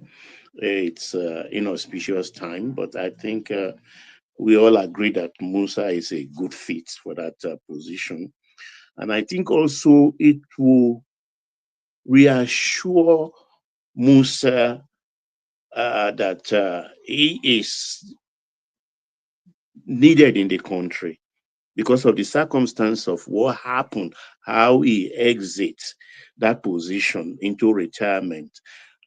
Whether we like it or not, if you are analytical, you will know definitely that it's got to do with the coup, which we are all not talking about at the moment. Not that he was complicit, but in my view, he was caught napping. He was caught napping, actually, and it happens under his watch, and he had to. By any dimensions involved, all you have to do is to ease that person out. But I'm happy that another opportunity presents himself for him to actually prove himself. So he has grabbed it with both hands, actually, for which I'm happy. And I think CAN could be involved, that is the Christian Association of Nigeria, could be involved in him accepting, not in his nomination, in him accepting. Because these are the things I discussed with some people last night, in him accepting that position. And I think we will see the difference now that a Christian is on the table, on the defense table, and being a military man to boot. So he will know exactly by his previous position and experience exactly what to apply, because he must have had about 4 weeks or more than that to cool his heels and have an overview of the defense architecture, what he missed, what he could improve on. And as a defense minister now, he has an overall authority on all the forces in the country. So I think we might see something robust coming from him presently, more so that he served with the Oluyede. He served with Oluyede. Oluyede was chief of army staff, whilst Musa was chief of defense staff. So if there had been a synergy between them, I think they can only just take that synergy to another level. So I think it's a gain for the president, as the way I say it. Baba, I also think that him and Ribado actually seem to get on rather well enough. This I'm talking about Musa and Ribado. They seem to get on from my observation. They got on well. So that's like you said, it's a gain because we don't have a situation where individuals are conflicting. Individuals have conflict. So All right. Thank you very much. We have Mr. Adewale in the box. Mr. Adewale, unmute yourself, please. Can you make a contribution, please? Good morning, everybody. Good morning, Baba. Good morning, Aruki. Good morning. Call could disturb Baba. It's been a while. I didn't even know there's a show this morning. I just stumbled on it. I heard your voice. I was like, oh, that's a great Baba right there. And I tuned in. Wow, great discussion. Do you know what we're talking about? You know what we're talking about? You guys talking about the Reno Omokri nomination as the former chief of defense staff. Yeah. And I think it's a round peg in a round hole. Actually, this is like a correction to uh, the anomaly. Let me put it that way. Bondaru had no business being in defense, but I guess it was some of the interest of the North. That was the reason why Tinubu decided to put him there. Himself and the uh, Minister of Defense State, they were both from the North. But I'm glad that he chose somebody who recently disengaged from military. At the same time, who has a good synergy, just like Baba put it, with Oluyede, even with the Lagbajas. Is a morale booster for the military rank. One, they have one of theirs, being in charge, total control. We have Minister of Defense and also the all the service chiefs, and together with the NSA the advisor, they were once in the force before. So to me, it's a great day. I think it's also, maybe, I don't know, maybe it's part of the condition of the Americas. Give you a Nigeria president. I don't know, but the fact that he chose this man says, now he's talking. But I think it's a good development because Musa appeared to me as a professional one. Whenever he's talking, and you can tell that this is somebody who knows his onion, who has been in the military for a while. I understood. Sometimes his expression shows that he's also, sometimes the way the politics meets military professionalism, you can see his frustration. I could recall in one of his interview with, I believe it was Al Jazeera or something like that, when he was being grilled.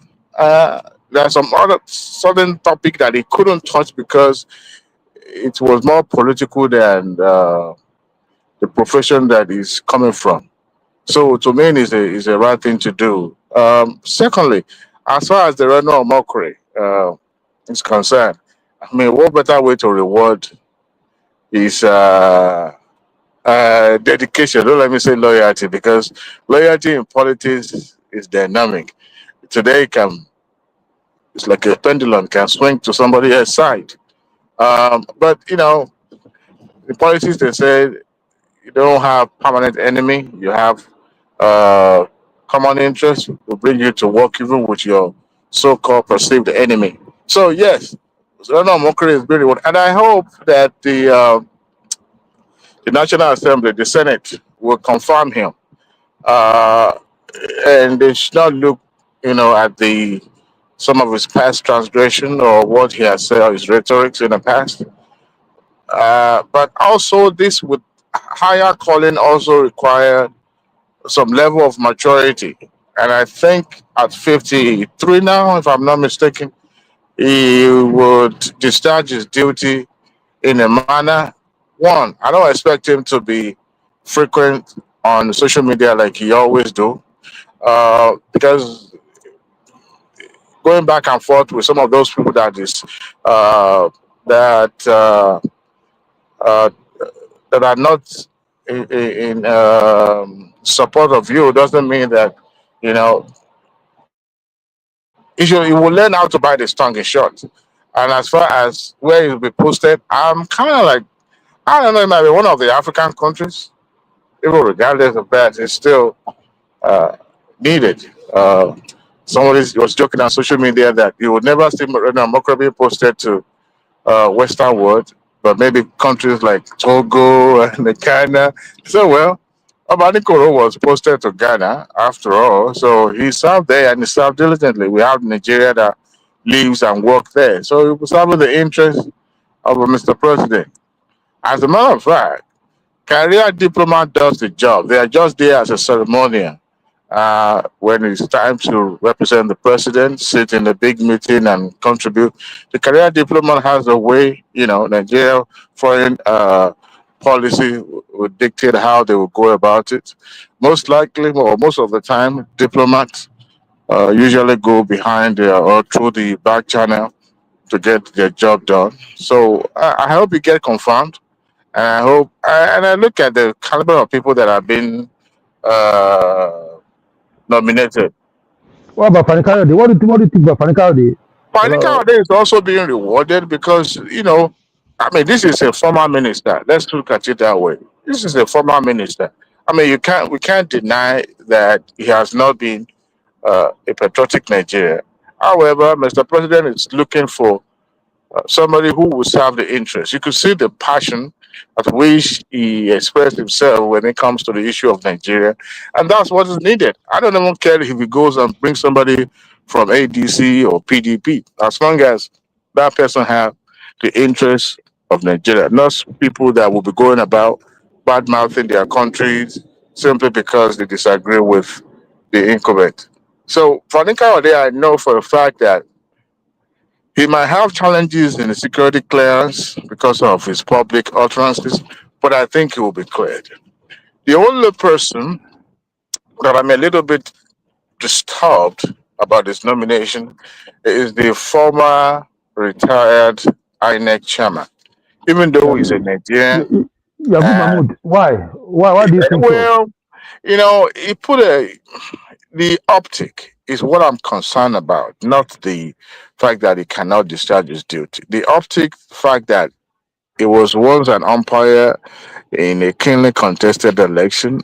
And if you look at the noise around, I mean, he's a Nigerian out of 250 or 230 million Nigerian. To me, I mean, he's a Nigerian that can be called upon, but I just felt that he shouldn't be somebody who just immediately left office and then you have all these um, noises going behind them. To me, it just feels like a little bit, it seems as if he's a little bit more loyal to the incumbent, but it's serving the interest of Nigeria at large. So that's what I'm just, but as far as I'm concerned, if it's confirmed, great. But I just felt that politically, the opposition would look at it. They're already looking at it as, as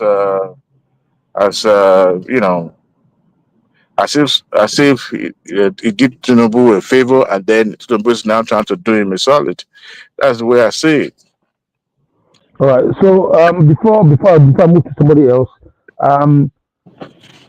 do you have anything to say about what's called Osun State? Right. Osun State. Before you go to Osun State, sir. You see, this narrative actually disturbs me because I'm still going to have my own submission as well. And I want to challenge one of the panelists that says something. But why do you think people keep fixating on people past? I asked a question before you can come on this line. I said, okay, you talk about Panikawode, he's smart, he doesn't know how to talk. And I challenged someone today that show me a video in the last 2 years where Panikawode say anything bad to anyone or the person, but people are not going deeper. They go as far back as 10, 12 years ago, what I said before. So who doesn't have history? So what do you want to say to that, Mr. Adewale? I only have less than a few minutes to spend. The fact is that Panikawode has said some controversial things. I mean, no doubt that he's been a loudmouth, but the thing is, he has not been that controversial to the point that security-wise it would not be clear. Let's just get that clear.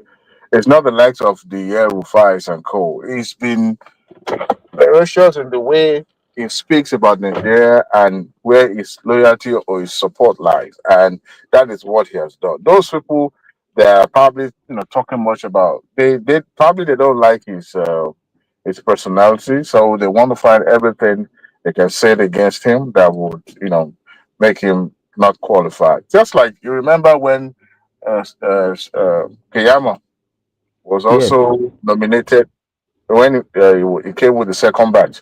People were saying all sort of things against him, that he was part of the previous administration. But come to think of it, the current administration is able to discharge himself, and he's been doing great ever since. So sometimes we have to give people a chance to afterwards be Nigerian. So yeah, I have to go. Thank you very much. Thank you so much. All right, thank you for your contribution. I really appreciate that. Please, before I go to the next speaker, or before I make my motion myself, can we share and like, please? And if it's possible, can we power tap? Is it power tap? They say what they call it, super chat. Yeah, sorry, the TikTok stuff is coming to my head. Sorry about that. Yes. Arogi Diba, are you still there? Indeed. Aha, God bless you. Now, listen, let me just say this real quick because that's the only thing I'm going to talk about, right? Me, I don't like in a situation whereby anytime presidents do something, people will complain. When he didn't do something, people will complain. This set of people, right, that they are not complaining about the nominee now, that was saying, oh, it's not providing us with foreign aid, it's not doing that. Now it's doing it, people are still complaining. What are we going to do? What is he going to do in this regime that people will appreciate that this person is not actually sleeping, he's working he's working hard to make sure that country is safe. But they will still find a place, they will still find a hole in everything he's doing. And see, the Bible said, "Who has not cast since before should cast the first stone." Every single one of us are here, especially my brother. What's her name again? Sir? Hold on. It's not compulsory fast. The other Yoruba guy. What's her name? Is he gone? Oh, I think he's gone. Okay, that other guy. You know, the one that I'm always bring here was saying that because he talked too much, I believe everybody have and they deserve second chance. Arogi Digba, please, can you take away from there, please? So, I mean, it's just the nature of politics in Nigeria. Everything is just subject to criticism. Even if the criticism can be outlandish and over the top. So it is what it is. I don't. It's their part of their job to criticize. It's part of their job to try and punch holes in every decision made. That's what the opposition is there for. I don't begrudge them their despair, and I don't have any problems with individuals who want to critique everything. I really don't. It's what they are meant to be. They are meant to be a nuisance and a thorn in the side of the of the ruling party. So that's no. I don't have a problem really with.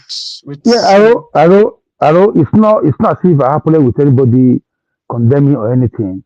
But you know, when your condemnation is becoming unbecoming, I get fed up with it. You understand? See, as you did so now, if you do something, I will not say because that good thing you see you did because I don't like you, I must turn it around to look like a bad thing. That guy was on platform the last week or so.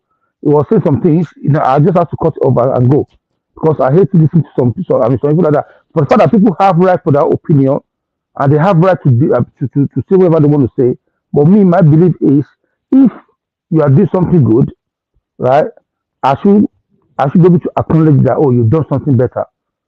And if you are doing something bad, I should be able to open my mouth and say, you know what you're doing is not good. I don't like it. That is not philosophy, but not just to complain about every single thing. You get my point? I get your point absolutely. I don't disagree with it. But the government should fixate itself with performing. The government should fixate itself with being able to articulate their policy. The government should fixate itself and being able to actually say, this is what we've done and this is how well we've done. And to actually bring forth and, be able to say, these are the things we are doing. These are the results we are getting. That should be their own policy. They have individuals who are, meant to be specialists when it comes to, the public, the public face of the government. Those individuals should take their job seriously and discharge their duties. Mostly government does that there. They don't need to concern themselves with the other individuals who are trying to disparage them. That's what is expected of those other individuals. What is expected of the government is that they should, they have the mandate. That's the reality of it. The government has the mandate of the people. It is their job to actually, according to what they proposed, in their manifesto, they need to, for which the individuals have entrusted them with power, they need to, bring forth those principles that they've put forward in their manifesto. That's what should concern the government. Everything else, it's not their business. They should do their job. Let those other guys complain and wail and knock their head on a rock and transformer. It's not their business. They can go and jump off a cliff and knock the transformer. That's not the business of government. The government's business is to actually, is to bring forth good governance according to the mandate that's been given to them by the people. That's all they need to concern themselves about. All right, that's good. That's good. Thanks very much, Baba. Are you still there, Baba, sir? Yeah, I'm here. Yeah, there's something that I'm reading on the news now. They said DSS arraigned Showere on 5 counts charge for calling President Tinubu a criminal. So, and he's been given bail today. So, what do you think is going to happen? Yes. So, do you think this will make him to learn that you don't just open your mouth? Learn?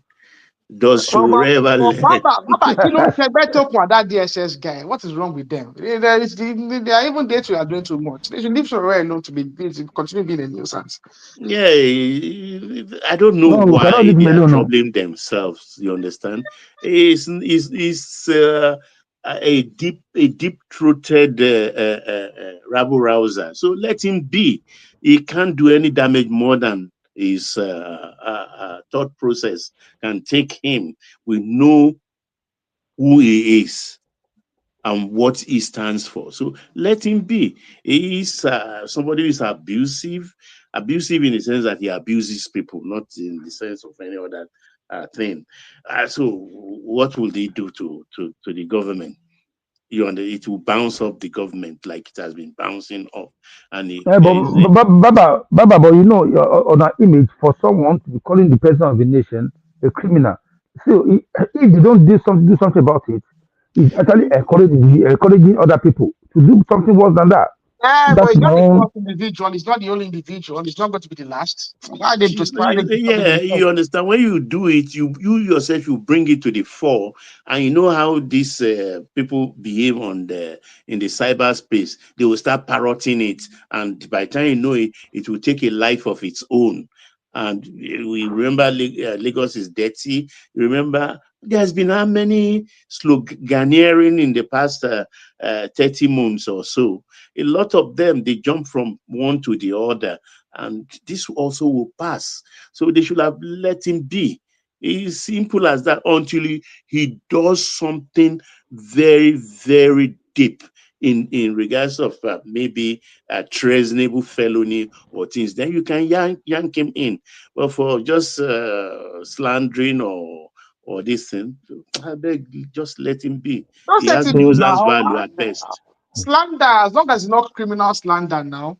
I mean, once it's not particularly criminal slander, they can let him be a nuisance now. He's a nuisance. He's going to campaign again in 2027. He's probably going to come fifth. Already voted as the chairman of his party. Yeah, now he's the chairman of the party. He's also the presidential candidate. What if can you imagine?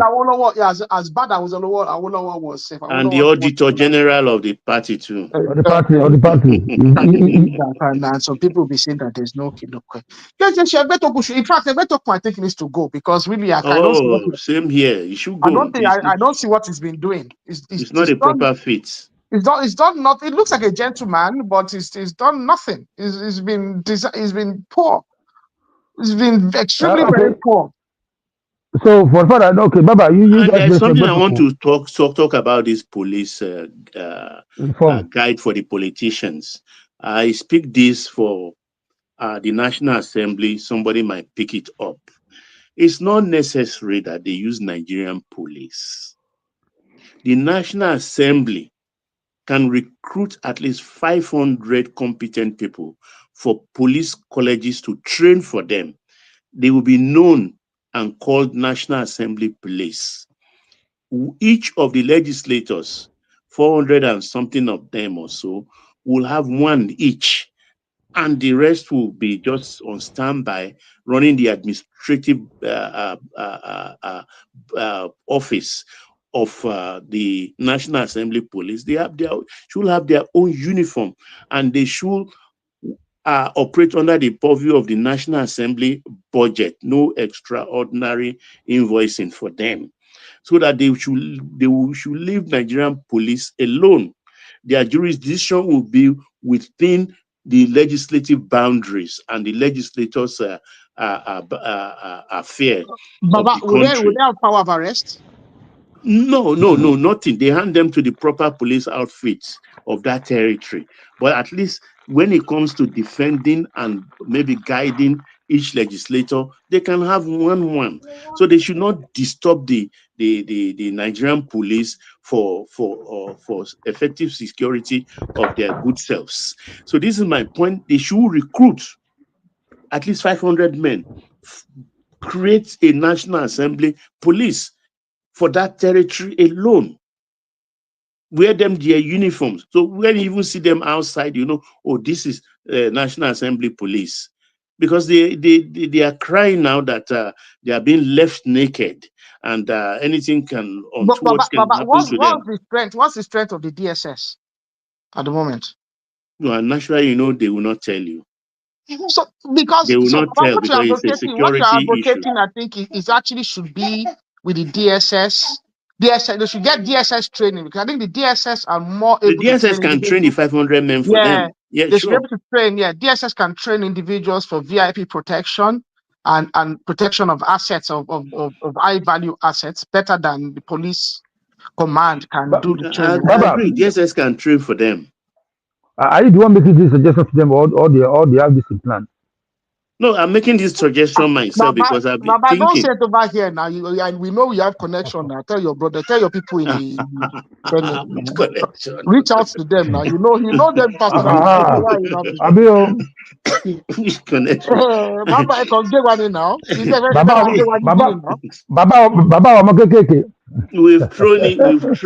thrown it into the open air so that any of them they can pluck it there from and then action it if it sells actually, because it's the right thing to do. It's not necessary because even in the US we have the Congress police within the area of the Capitol. If you remember when the people stormed the Capitol the other time, those are the people that defended the Capitol, the Congress. So we should have the same thing in our own National Assembly so that you don't worry the National Police at all. So you don't have anything to do. You pay them salary out of your budget. What about civil defense? What about civil defense? Civil defense there now. Why are they not using those people?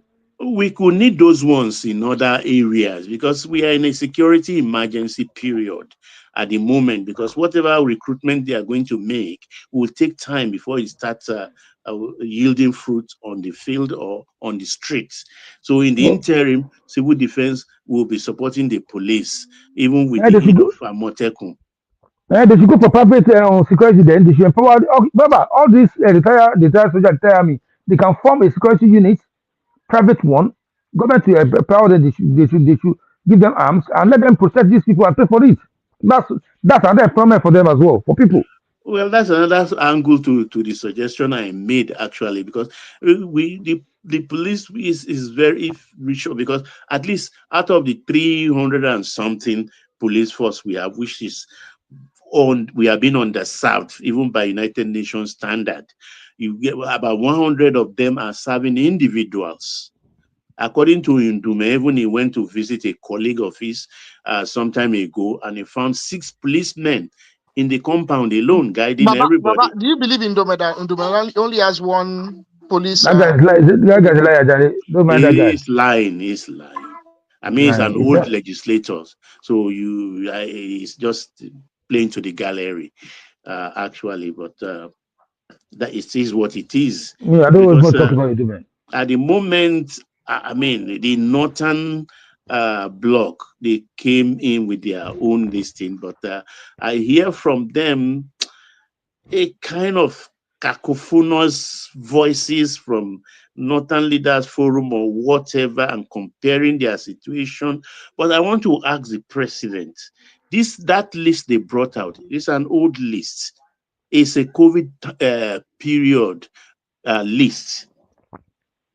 Tinubu has an upgraded list. He has an upgraded list. You say? List for what? What was that? The list was it for? The terror financiers. Oh, okay. The 16 put out. And if I saw Tukuru Mamu on the list, If Tukumamu is standing trial and it happens to be Gumi's head, why is Gumi not arrested or standing trial?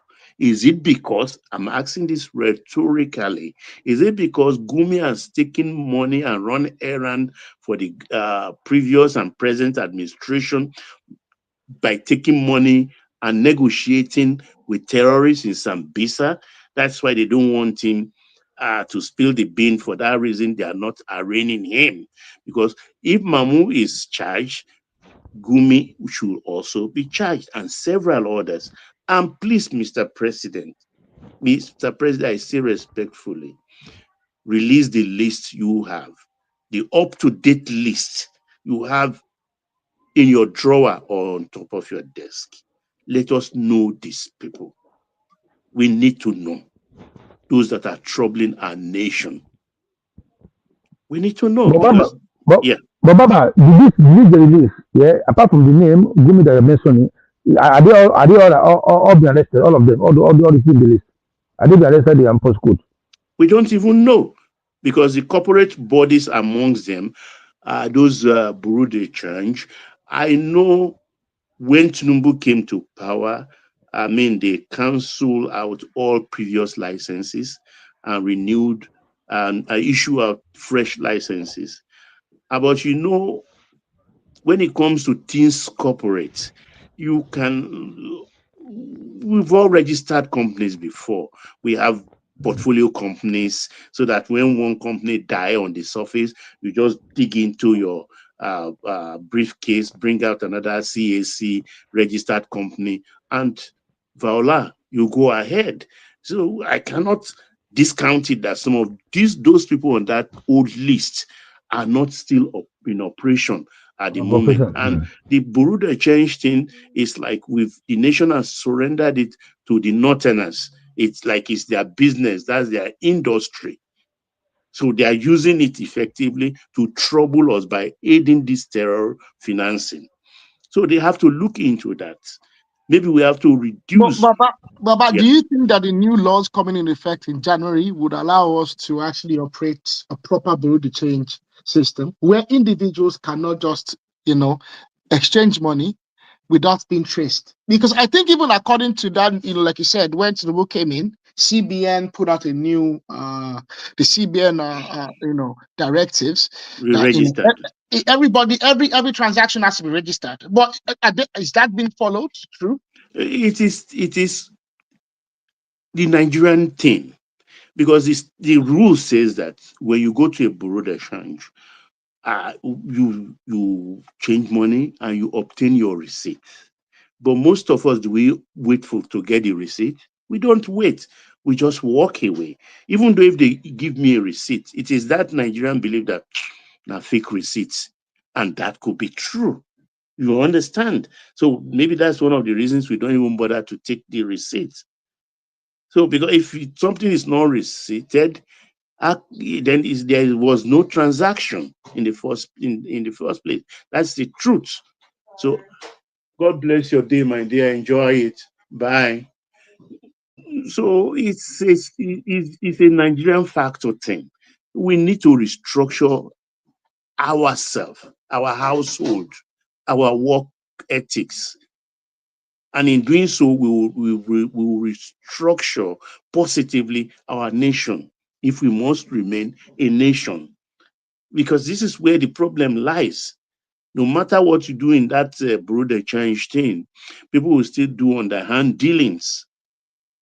One way or the other, there is no way to regulate it. One of the ways I think, which I propagated before, was that it should be left to the banks. It should be left to the banks, at least for the next 5 years. Let every bank. The banks are complicit in the way it's. But then they are structured and they could be really handled. You're legally. All they have to do is have a cubicle in every bank branches. Have a cubicle especially dedicated to changing money. And it's because the same regulation, because they own it now. So whatever happened in that cubicle, it's can be related to the bank general operations. You understand, rather than leave it to individual. It's like people who sell in Teju show, for instance, markets. There are a lot of traders inside the markets who paid so much money to obtain shops in the market. But those ones on the streets in Teju show close to the railway train are disturbing good customers from going into the market, to the shops, because everything they want to sell in the shop is already along the railway line in Teju market. So they pay so much money for their shop, but they are not making any gain. So what did they do themselves? They also engage some workers and put their wares straight to the railway line. So the place become crowded. So what I'm saying in Bureau de Change is that those people, they are the people that run the Bureau de Change offices, and they are the people on the street whistling to you. You want $, you want pounds, you want to change on the streets. In Surulere, in Ikeja, in the hotels on the island. I don't want to mention any hotels and things like that. So that is one of the places we are doing ourselves injury. So let it be in the purview of the bank, in their operations. After all, we have branches all over. A lot of banks have branches. Imagine if each of them have a cubicle or two assigned to changing money. So you walk to the bank. Everything will be computerized. Everything will be computerized. There will be camera. They can audit easily. And the bank will even make more money. So this is my honest view, because this thing, if you know how much these people cut out every Emirates flight going, or the other one, the Qatar Airlines, millions of dollars they take out from Lagos Airport and also from Aminu Kano in Kano. Millions every week, cash, to Doha and to Dubai. And who are these people? Who are the people doing it? We know. They've taken it as their own industry. That's their own manufacture of corned beef, of tomato, of sandals. That's their own industry. And that industry is doing injury to us because it's not structured. It's not structured. So, Baba, what is Cardoso waiting? What's Kilonwo? Well, we have myriad of problems. They have to take them step by step. Even chewing at once the twin policies of subsidy removal and the exchange forex, this thing, it's done a lot of fiscal damage to our financial structure, which we are still amending. I agree with the shock treatment given to that area of our financial life, but it takes time to stabilize. So if you train more and more and more, it could drown the country. So I know they will have it in their sight to also do this, but we should lend a voice in reminding them intermittently that, look, these are still issues to be addressed.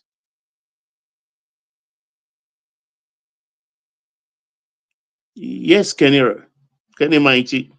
Baba. Yes, Baba. Yeah, yes, I'm here. Yeah, I just don't want to disturb you. Another breaking news. The PDP, Shimakide sent some delegates to Osun State to go and do some jamboree, governorship, whatever. So now they are fighting about it and all that. So I don't know what is going to happen. Say that again, please. Shimakide sent some people from Oyo State to go and be a delegate in Osun State for governorship. What's it called? The PDP primary. PDP primary, yes. Is it not the one that happened yesterday? Is there another one they got today? No, Turaki, I think his own is for December 18 or 20. I can't remember. So the one that happened yesterday, I don't even know who arranged that. I don't know who arranged that one. But Baba, okay, but you don't think that Sheyi is actually doing Tinubu's bidding? Maybe you trust about Sheyi. I don't think so. I don't trust him. No, I don't think he's doing his bidding because the way it's moving. You know, what I mean, there's no way he'll be doing Tinubu's bidding and he'll be fighting Wike. I don't. It might not be a game because what he's doing is literally is rendering the party useless. Yeah, because people like Lamido has advised them. Same thing, Saraki advised them. Look, that thing that happened in Oyo State, forget about that convention. Let's take some few steps back and rearrange ourselves, our political life, and the structure of PDP properly. Some of them are refusing, some of them are accepting. So that party, I don't know. They usually say, like people like this guy, former minister in Plateau, said he's in ICU. I think he's gone beyond ICU. For medical people who know if something has gone beyond ICU, where else is the such patients are put? Because the PDP, as far as I'm concerned, has gone to blazes. Baba, can I ask you a question? Why is your Egbon behaving the way he's behaving? Who? Your Egbon, Baba Bode George. Egbon. Why is he doing like this? Wait. Let me give you a pointer. You can't condemn. You can't condemn Egbon like that. To you. I believe what he did at the convention was because of the insult that he felt when he had that interview with Seun when Wike called in. This was the day before. Yeah, that was skating, actually. That was skating coming from Wike. Yes, Wike was very disrespectful, but I think Baba shouldn't have then gone to the convention to do what he did, which was absolutely... But it wasn't him alone. People stood behind him while he was reading a handout. Papa is a leader now. He shouldn't let them use him. Okay, people are behind him, but it's the one they push to the front to go and do because history would say that Baba Bode George stood on that stage and did what. But don't forget too, he's been out of political influence now for like 12 years. So the post is getting Baba, 12 years, okay. Baba, it's just 12 years. Since Tinubu become governor of that state, he's be out of this thing now. No, I'm talking of national now. At least he served Obasanjo before the prison. Baba was in Baba. Okay, look at Baba. Baba did anti-party in 2023. So why can Baba be claiming that some people are not, when Baba himself is guilty of anti-party as well in 2023? But I don't get it back. Wike has done the same thing the Baba did now. He has suspended or he has removed what do you call it? Wike has done the same thing. Have you forgotten me? I agree with you. It's very interesting what is going on. Baba, let me hear your position on this. I beg, please, Baba. Let me hear your position on this. On which issue? On Baba Bode George, on his behavior. That's what I've told you. That look, he's been out of political influence for over a decade. And you know, these people, they thrive on political patronage. Because I was even shocked when he did his 80th early last week or so, and even invited Tinubu to share the occasion. Did Tinubu not send someone to make a statement? Of course, he sent somebody not just to make a speech, but with some bags too. You get my point now. With some bags too. But you see, for instance, these people are. Don't let me say that. But the farthest I can go is to say, look, he's been out of political influence for some time, so the pulse is weak. So they have to make the necessary calls and adjustments. So that is what is playing out there. Because if you are beaten, you are beaten. Because as far as I'm concerned, until 2034, or is it, or 2035, Lagos State will not be thrown open for just any political party or anybody anyhow to rule. That's about some 10 years away. You get my point. So under 10 years, Egbon will be 90. Madam Kufu Akirele I think will be around that age too, and several of them, General Olanrewaju, Duarte, and all the rest, will be advanced in age, and they may not be that useful anymore politically. So it's whatever they can get at the moment, because Lagos is locked down until 2035. So whatever politics they have children. Yeah, because I mean, we know what our children would they tell us. I mean, in private, the children talk to, they complain. Egmo has been known to say, "Look, my children can't even get decent job." He said that, and you can if you take it from that place and read between the lines, you know what he's crying about. But it looks like Tinubu has given Pedro job now, so he has given that. He has given their own side of Lagos. He has given them something now with this Pedro's Ambassadorial as well. Will it be enough? You know, so he has given Pedro now, because I understand. Even is Cardoso not from that clan as well? But Edro, Baba, there's something that actually did that surprised me. This guy from Mondo State, a senator, that actually include his name. You know what I mean? Jimon too knows he can't come back second time. He just wants to go and do senator beef. Okay. Jimoh Ibrahim has always been business-like. Yeah, no, and it's not a, how do I put it? Let me put it, a concentrated politician or a concentrated businessman. What do I mean by that? His eyes is always on profit, not to deepen that business hold or political hold. He did it with his bank, with his financial house companies and things like that. It is not stable. It goes from one business to the other, and once he rips off, he takes off again. But Jimoh has been very fast and quick with his business practice now. Yeah, that's his sharp practices. So I think he thinks now like he wants to take it international, because Jimoh Ibrahim as an ambassador would not go to that country and just sit and be talking politics. He will be talking business, sharp practices and things like that. He's my cousin's party, a very sharp guy. Jimoh Ibrahim. He's actually brilliant, you know. He's a lawyer. Oh, he is brilliant, no doubt. And I think he came out through AAU, and it was one of the in his year, it was one of the best. But even as a student, he's a brilliant guy. But he just doesn't have the attention span for anything deep, politically and financially. But has he closed his issue with AMCON? That is the AMCON issue. Is it over? Oh, he's still there. He's still there. He's still there, very free. Though he's been thrown into the deep freezer for the moment. Like most of them. He's in the deep freezer, but he's still there. Okay, Baba, Ola is here. Ola, do you want to have your submission contribute to what we're talking about? Don't just keep quiet, please, my brother. Yeah, I'm just enjoying what Baba and Arogidigba be saying. Baba, no, I'm good now. Me, I go hand over to you. How to cover the case. Àlàáfíà fún yín sir, era sir. Yes sir, mo ti ń gbọ́ yín látàárọ̀. Arọ́gidi. Ọlá mo ti hand over fún ẹnìyẹn o bá ṣe máa ṣe náà. Hand over báwo.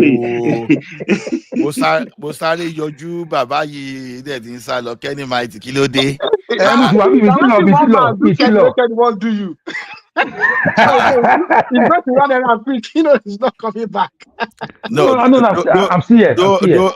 Don't mind one man. He has been dodging for the past 3 days. I don't know. So yeah, he's lucky. I could have launched a Cantal stream services if he had not come today. So I think Prince Daddy is waiting in the wings. Don't forget. Yeah, Prince Daddy is in now. Prince Daddy is in. Yeah. Okay. I love the political event in the country. Oh my goodness. Suddenly our defense minister became sick and he wanted to go and take care of his health. I think we need more of them to turn in their resignation letter to go and take care of the health. So Matawale, And as well, in fact, would have been nice if Shetima can do that, because I don't know. I'm not sure. At least because of the noise around Shetima. Maybe he knows anything about terrorism in Borno State or not. I don't know. But what I'm saying is anything that can create some kind of noise and give Nigeria credibility issue, I think this is the time for us to deal with that one. And you see this man called Muba. Oh my goodness. You know, I'm so joyous, very happy. I can tell you that I almost jumping that his name, the guy is nominated, because at least maybe if we have someone that the people within the security community can just celebrate and can just respect. I think that would be a serious booster, because if I told you that I was happy with the event around this retirement, honestly, probably I would be stretching the truth too far. So, but I'm happy the guy is back now. But then, Matawale, will Matawale be able to report to someone that was probably below him according to the ranking of the cabinet? Because I think a cabinet minister is ranked above service chief. So if our aim, I would just take this opportunity to just resign. After all, we learn about someone that said of Oshibajo that ordinary commissioner. So Matawale, have some shame. Why will you be reporting to someone that was supposed to be your junior? You know, take a bow and resign and let us feed out. You have a point there, Ola. Yeah, that's a good point. I didn't see that before. Yeah, I didn't see that.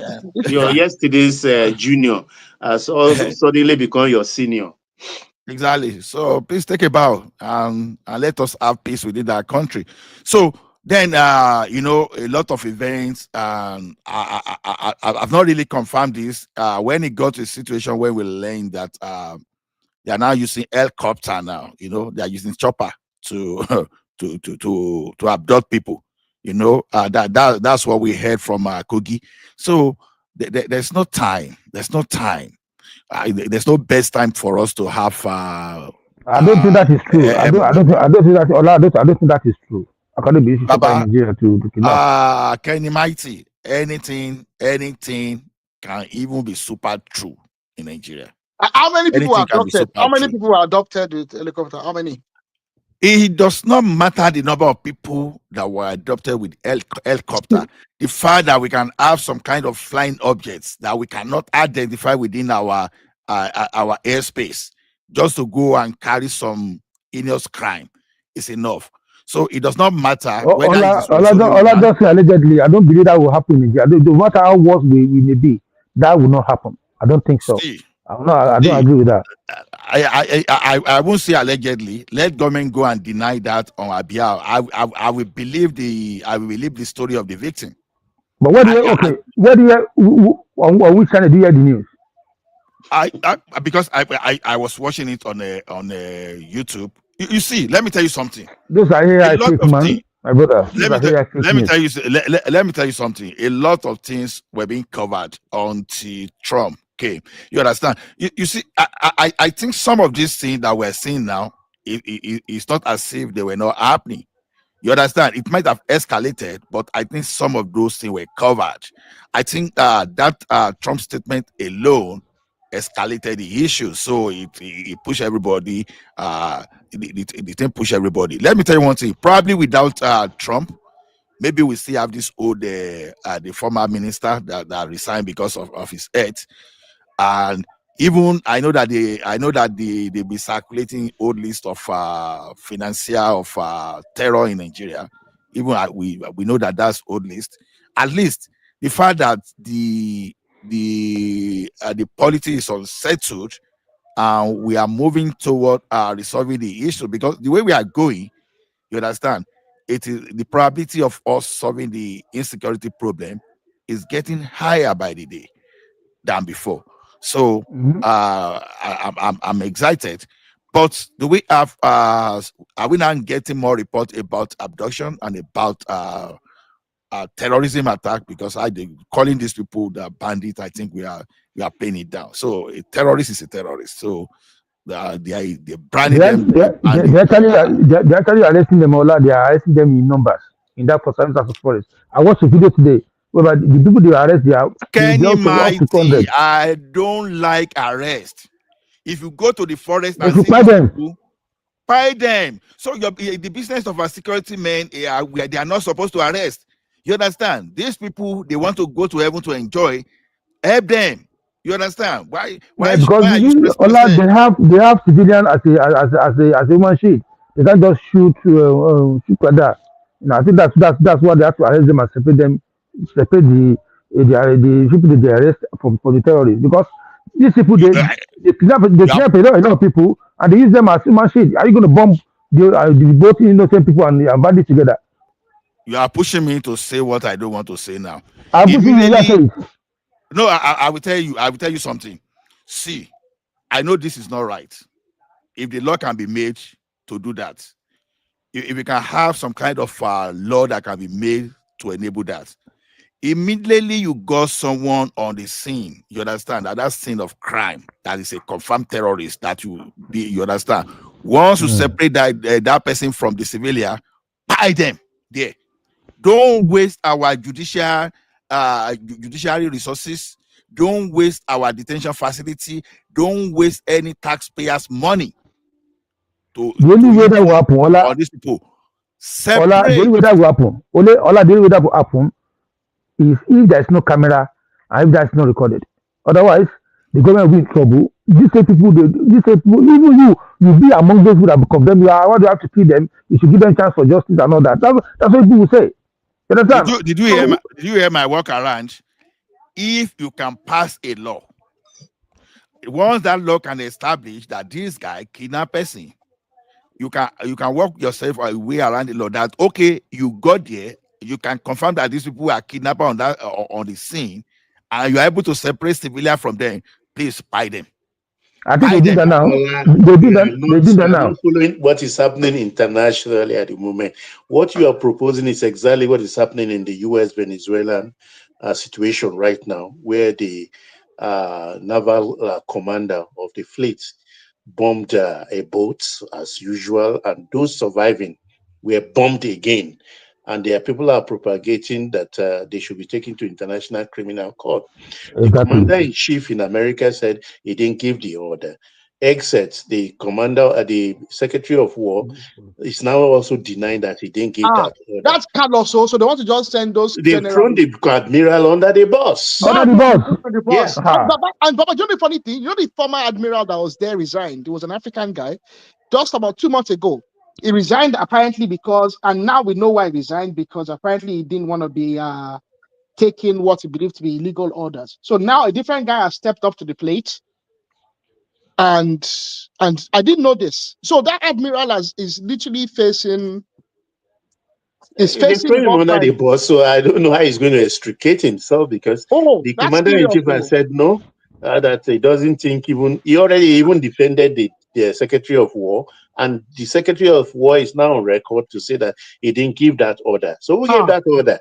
And it's illegal, because in war situation, you cannot kill somebody twice. Yeah.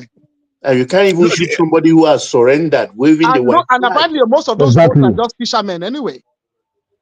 That is debatable anyway. But as far as people are surviving and you bomb them, train, I mean, that's an international offense, even by war convention. If a bandit but United States are not signed up to that convention. It really doesn't matter. They belong to Committee of Nations. They won't surrender their soldiers, especially under Trump. We know, but they will be on record. But that general, if Trump is going to go, and that general could be exposed. That general could be exposed in the future to political. I don't know if a United States of America has ever handed over their soldiers to before. No, Israel will not do it. How much more US? Let me tell you one thing. There are some international conventions that need to be reviewed because we can't be protecting terrorists with international convention. You understand? Okay, a war, two countries are in war, they are fighting. I understand. You understand? You have your reason for fighting. But a terrorist, what are they fighting for?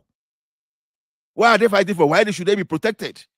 So to me, I know just because of all those all this international convention, all this Transparency International, all those people, they've been slowing because they can be counterproductive as well. They can. So, and that is where we have problem, and that is why people are afraid.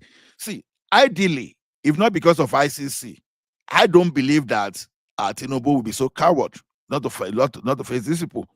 But I think the boldness is coming out just because of the recent secret agreement they had with America. I learned from rumor that the agreement is worth like $2 billion. So I agree with you, Ola, to an extent, because if we look at the precedents with ICC, International Court of Justice thing, who are the people in prison today? Gbagbo, the Liberian guy, and the Bemba, the Congo guy, and all Africans. There's a few of those guys from All Albania, Africans, except the Kosovo. There's a few Yugoslavian guys. Karadzic and all the rest. There's a few But Kosovo guys. Those guys from Kosovo, Serbia. Apart from those ones, a Central European, there are none of them. None of them. And America is on record not to have signed to the protocol. So it's a very difficult thing. Like you said, why would one convention tie the hands of one person and leave the terrorists alone to do as they please? And that is why America took it upon themselves to introduce rendition, extraordinary rendition, and put them in Guantanamo Bay and use third country also to execute their bidding. So a lot of things. I can understand Tinubu may be looking at the other side, that when I left power, they could take me to ICU. And don't put it beyond the Muslim nations not to gang up and do that against him. I'm not advocating for his snail speed approach to what is happening today, but that's a possibility we can look into too, because it's easy to take an ex-African president to ICJ. Very easy, because we have the presidents, all those locked up today. But it's against even rule of nature. Why can you shoot me from the back and I can shoot you from the back because I'm wearing a nation's uniform and you are a terrorist? So what's good for the goose is good for the gander. Thank you, Ola. So yes, sir. So I think so if a terrorist can just come to Abuja without anybody running after him, answer up, okay, surrender, okay, that's understandable. But see at that, because he's a terrorist, for me to know that he's well reformed, if he has no job before, maybe he should just go and stay and have his rehabilitation in the prison for maybe 2 years. Maybe you learn job like fashion designing, shoemaking, and some other thing. Now you come there, then government can empower you to work, but then you'll be monitored. That is understandable, because without anybody running after you, you came out, you answer up, you understand. That is understandable. But the security men are after you. You are only surrendering just because you are seeing the security men. That's not a surrender. I don't agree with that. You understand? How then do we describe a situation where the American Marine that came to Nigeria to rescue the citizen of America, that you went there, you drop a gas for them, you drop gas for them to sleep, and you pick up your citizen and you pie them. You understand? Should be after you pick up your citizen, they're harmless. Why should you finish them off? To me, I think all these terrorists, be branded as bandits, should actually be treated like a dangerous virus that we don't want to, that we want to eradicate. Sorry, let me chime in. In Nigeria, the life of a terrorist is more valuable than the victims of terrorism. It is quite clear. We see that all the time. They rather, what do they do? Reorient this terrorist than to use force to try to pie them, just like he's saying. Tinubu is afraid. Buhari had affinity towards the terrorists. So there's a conundrum in the mix. Tinubu is not going to wake up and give orders, go pie them northerners. It's not going to happen. We all know that. We all know that. Forget about being persecuted in the ICJ, no, ICC. No, is more afraid of the Nigerian northerners than anything else, and that's why when you get so why do we have three northerners as head of the services? What do you expect? It's an institution that they have strong roots, and they control the institution to just show up and try to dislodge those northerners. That means you're sending a signal. You send a signal that you're there for nefarious reasons. So Tinubu, I'm not even a sycophant at all. I can criticize Tinubu at any time. But when he makes moves, I take my time to understand why he's doing so. The man is not stupid. You got to understand what he's doing. We all can talk as civilians. We don't. I mean, we know in that capacity that he is. But when he make moves, he is there juggling. Hundreds, perhaps thousands of variables at play. We need to understand that. But it's shameful, anyways, that again, that we treat terrorists, better than our citizens, especially the little girls that get kidnapped, and we do nothing about it. That to carry some stupid ass sign, bring back our damn girls. So frustrating. Prince Daddy, I'm advising you, don't think that being a terrorist is running the parkour. Don't think about it. They are getting bombed day and night. It's a very precarious job at the moment. So, I mean, it is what it is. That statement that we treat terrorists better than we treat civilians is really not true. I don't think it is. But realistically, Well, it is true. Sorry about it. What do you mean it's not true? I mean, people should chime in. I've heard it on the show. I mean, it's not true that they rather reorient this terrorist and take their time. Come on, what is Aru talking about? Yes, we do. I mean, nobody's going to say the way I said it, but don't tell me that we don't treat. I mean, why don't we treat the terrorists better than the people? Girls are kidnapped for over a year, close to 2 years. I mean, there's no sense of urgency at all to use all the resources of the government to make sure we procure these girls back to the families. Do we have, Prince Daddy? What resources do we have beyond money, beyond giving terrorists money, which I'm vehemently against? No, Aro. I'm vehemently against that. What resources do we have? Aro, we have none. We're just going to pay them off. Aro, let's look at this dispassionately, folks. We are the third best army on the continent. We are, I think, 37th or 33rd in the world. So when it comes to conventional warfare, we are good to go. But we are in a war against ourselves. Part of what we call our country are at war with us. The northern governors, 19 of them, met a couple of days back. I didn't hear one official statement coming out of that meeting condemning wholesalely the terrorists. They never did. Even the middle belt ones states, the Plateau and Benue are expected to be to blow that whistle of discordance. They didn't say anything. They went to that meeting cowed. Why should they? And this is why, for me, on this platform, the last time I was, I don't have sympathy for them. I don't have sympathy in the sense that until of late in this Fourth Republic, I've always looked at the middle belt as Hausas because they classify themselves as Hausas. Now it's no more convenient. The hen has finally come home to roost. Now they are saying they are not Hausas. It's going to take them a long time to extricate themselves from that mold, in my own considered opinion, because they've been in cahoots with these people. when it was convenient for them to categorize themselves. So they have to prove a point by totally removing themselves from that mold. Because these people, I don't think, for want of word, they don't have gumption. Their political leaders don't have gumption.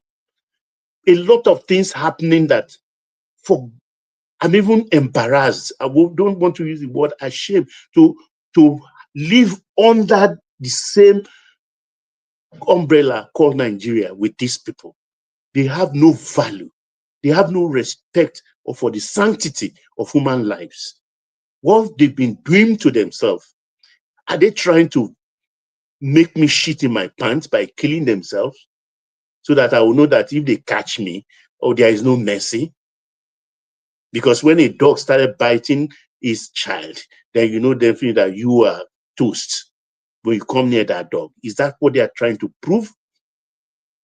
These people, I mean, how can they meet with their religious leaders and everything, their emirs, and not coming out to condemn wholesalely the activities of these terrorists? Rather, they are making excuses and comparing them to the Niger Delta militants. It's insulting. It's very insulting. It's an assault on the southern gumption. Baba, the day the Niger Baba, Delta militants were giving amnesty, I knew this day was going to come. I knew the day was going to come. Amnesty. So amnesty, they're saying they don't treat their terrorists better than I knew civilians. the What do day you mean? was going to come. See, the prince that you have to look at it from a Nigeria. Nigeria is a peculiar country. We are peculiar because we excuse everything, we excuse anything. The day amnesty was given to Niger Delta militants, I can remember saying that day that one day is going to come. That's because in Nigeria, yes, they always, it's like we always take. But the Niger Delta militants cross above their territory, beyond their territory. The Baba, only time, Baba, let me finish. The only time they come, the only time they extended. The only time they extended their terror beyond their borders was when they came to Lagos to bomb the Atlas Cove. And within hours, not within days, the elders rose and went to Tinubu to apologize, and by extension, apologize to the Abuja. And that ended it. And since then, they've not attempted it beyond their boundaries. And they were fighting for their economic survival. Of the militants. I'm talking about the amnesty program. See, I think in Nigeria, we felt the government must show that they have the absolute capacity for violence. And when the government does not do that in all circumstances, and we always try to find political solutions to every problem where a violent individual has decided to hold the state captive under any circumstances, irrespective of what their motivations are. Once an individual decides to take arms against the government needs to show that he actually has the monopoly of violence. And political solutions should not be in a lexicon. It's become far too common. Even this Nnamdi Kanu case now, it's political solution. The judgment has not even settled for more than 24 hours. You already have people calling for political solutions. So, Arogidigba, you are beginning to speak in the language that I love now. You see, I don't even want my tone. This has always been my tone. Just a minute. I don't even want you to stop at that. Anybody that suggests amnesty for a terrorist should even have some kind of sentencing that they should maybe feel like 5 to 6 years in jail. You understand? Or maybe if that becomes too harsh, they should have some kind of penalty. If you stand for a terrorist anywhere, that you open your mouth and you are saying, let us give these people amnesty, it's supposed to be a treasonable offense. It's supposed to be a treason. So you should be having a day in the court and probably some years in prison. So we just have to get this all evil idea out of our people's is it medulla oblongata or whatever we call it. So we just have to exterminate all this kind of immorality that we justify. I don't know when these people, okay, why can't the like of Gumi, for example, go and give his daughter to bandits Then and come and tell us how I come and tell us the love you have for those bandits. Because I was on TV the other day defending the bandits and saying that they should be. The daughter was on TV. One of the daughters was on TV saying nonsense. Yeah, the daughter, you should just go and marry one of the daughter to all those bandits that don't even bath for like 3 months when they're moving around in the bush. Then we know the type of love. See, because the problem is, when Prince Daddy said something the other time, it's been valid because Nigeria seems to value the life of a terrorist more than the victim. Because how do you say this? The victim are in the IDP, but the bandits, the bandits are being rehabilitated. You understand? Using Ola, let me shock money. you, Ola. Maybe all of us are not observing, Ola. Please pardon me. Look at the 34, I think, the Eruku 34. When they were released, we all saw the video. Then look at the 24 secondary school children of MAGA when they were released. Can you tell me the difference? One was like they went to a hotel or they went on an excursion. Those are the schoolgirls. The Eruku people, like people coming from war zone, broken leg, broken arms, ill health. You can know they've been roughing in the bush. Now, where they were telling the girls that we taking care of you, the girls were saying yes. So there's something. Honestly, there is a collaboration going on. Nobody can convince me otherwise. It's financial now, Baba. You can't convince me otherwise. It's a business now. It's a business. Because we should be asking ourselves a question: why are people so eager? Why are they so eager that you want to eagerly pardon a terrorist? Something pushed him to that type of ideology. That ideology is not going to die. Because it's a money-making scheme. See, that's the problem. See, understand? That's the problem we need. Okay. Hold on, money-making scheme. Just hold on for a minute. Now, they are comparing to Niger Delta. Niger Delta, they were talking of environmental degradation. Two things. It simply means that if you take care of that environment, you are not likely to have the problem.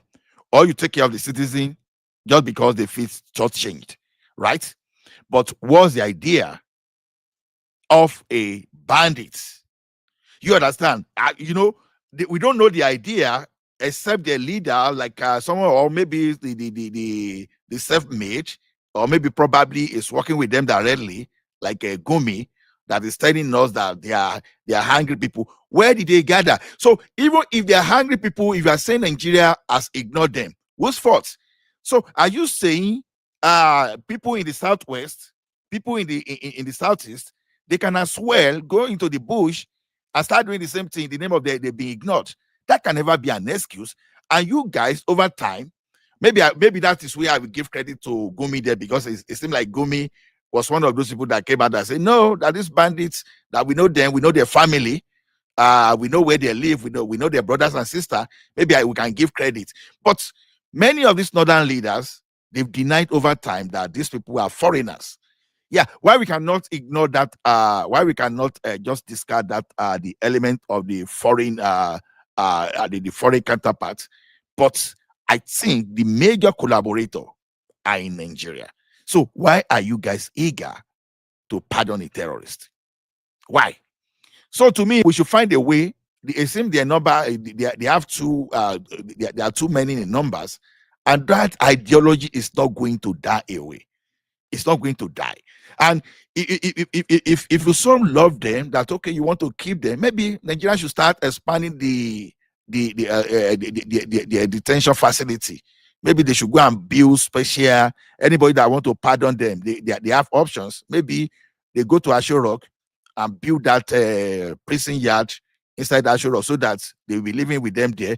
Or all those governors in the north, go and build the prison for terrorists within your state house, so that you can keep them there. But when you keep them there, don't forget to harm them too. You can give them all those rocket launcher since you love them. So let them stay with you.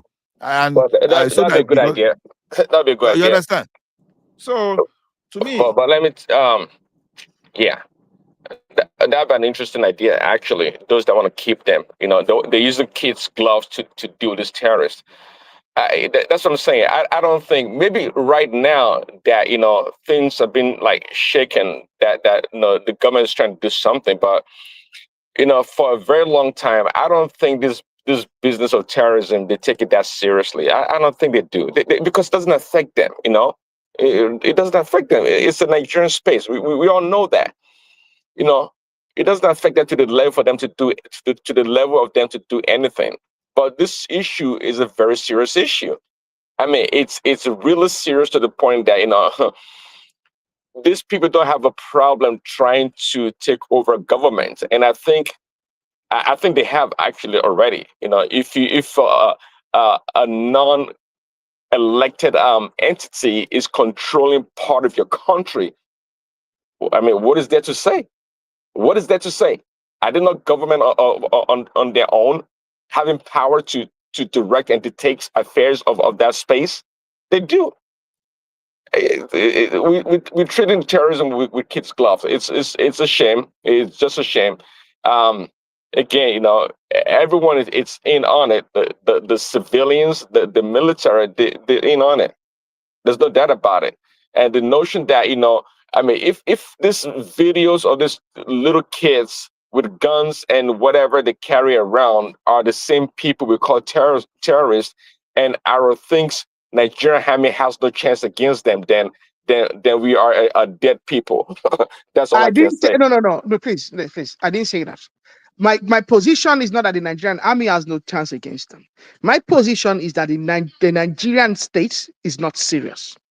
And the Nigerian state needs to show that they have an absolute monopoly of violence. Now, we need to look at this problem not just as, because they are not fundamental terrorists. Okay? When I say fundamental terrorists, I mean they are not Boko Haram. Boko Haram, Lakurawa are fundamental terrorists. ISWAP are fundamental terrorists. They are terrorists nonetheless, by the definition of terrorism.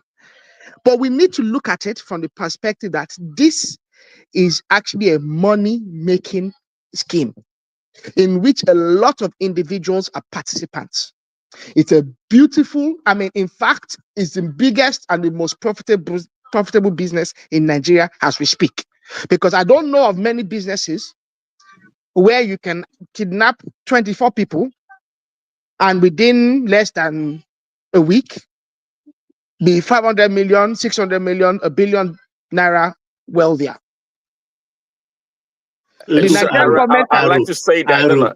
Please, Prince, let me give you an arithmetic here. Please, Prince. The Nigerian government can't claim they did not pay for the recovery of those people. What do you think? You think is cheap? These people, take for instance, 300 motorcycles marauding at the same time. Let's say each of those motorcycles, for just want of arithmetic, is 1 million. Just let's be conservative, 1 million. On the 300 motorcycle, they have two terrorists each, all carried AK-47. That's about 600 AK-47 at 1.5 million naira each. Make the maths. That's billions of naira. Business. We need to look at that. They are investing. And you know what I'm saying? I think I see the hands of the Chinese in all of this. Because in the last couple of years, I've not heard of a Chinese being kidnapped or abducted. But we know these Chinese are working in the mines. They are mining. Exactly. Even in Sambisa forest, or those who mine, they purchase these things from them. Because the Chinese are very adept. The northern governors had six demands in this. They had 6 points in their that came out of their meeting the other day. One of those there, which is very unusual, is that they asked the government, the president, to instruct the Ministry of Mines, Dele Aleke, and the minister to pause all mining licenses for the next 6 months. Every single mining license and every single mining operation in Nigeria, they requested for it to be seized and be paused for 6 months, Baba. That means that there is an hand of individuals involved in mining in this. So Baba, I agree with you on that. This is Okay, business. so the distinction you're trying to make, Ara, I mean, I don't see that distinction. The fact that this terrorist initially, just like any institution, they do change. Now they may have morphed into embezzlement, or what do you want to call it? Kidnapping and trying to embezzle from the state.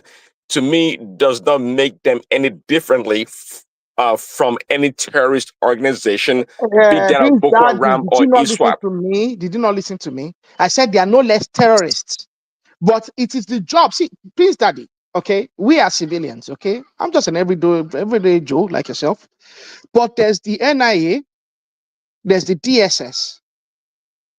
These are individuals, these are organizations who should be able to actually infiltrate these terrorist cells, infiltrate these bandit cells, understand what motivates them, and actually then use that to design kinetic and subvertive techniques to overcome them and to dispatch them from this earth. That is their job. I take this seriously. So that is why I take it very seriously. And I'm being very logical about it. If you look at the Mamu, for instance, the 2 Kro Mamu, the Gumi's aid, I mean, they are so stupid and careless. Yeah, he was caught on intercepted messages. Oh, before you bring that money, you take 50 million and keep it aside, and then buy us so and so materials too. Radio materials, radio communication. I mean, what kind of thing is all of this? Who is playing who? You need to look at it as business. And you ask me to settle these people like you settled that Delta militant. They even went to the Northern Leaders Forum or whatever they call them. The guy said, oh, they can send them to special courses abroad. What do they go to abroad to do? These militants went to do underwater welding and a host of other things that relates to the oil industry. So what the North now should be sent to do what?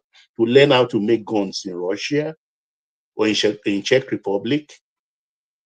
What are we talking about? They are not even making sense. But they can't make sense. They will never make sense. But see, that's what I'm saying. That I never call Nigerian politicians stupid or dumb. I never do.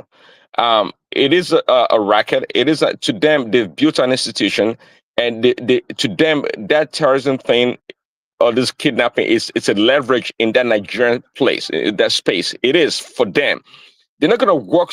They're not gonna work with Tinubu in such a way that they would truly work against this terrorist and eliminate this terrorist. They're not going to do that, because to do that is to really, to them, hand over power entirely to the Southerners.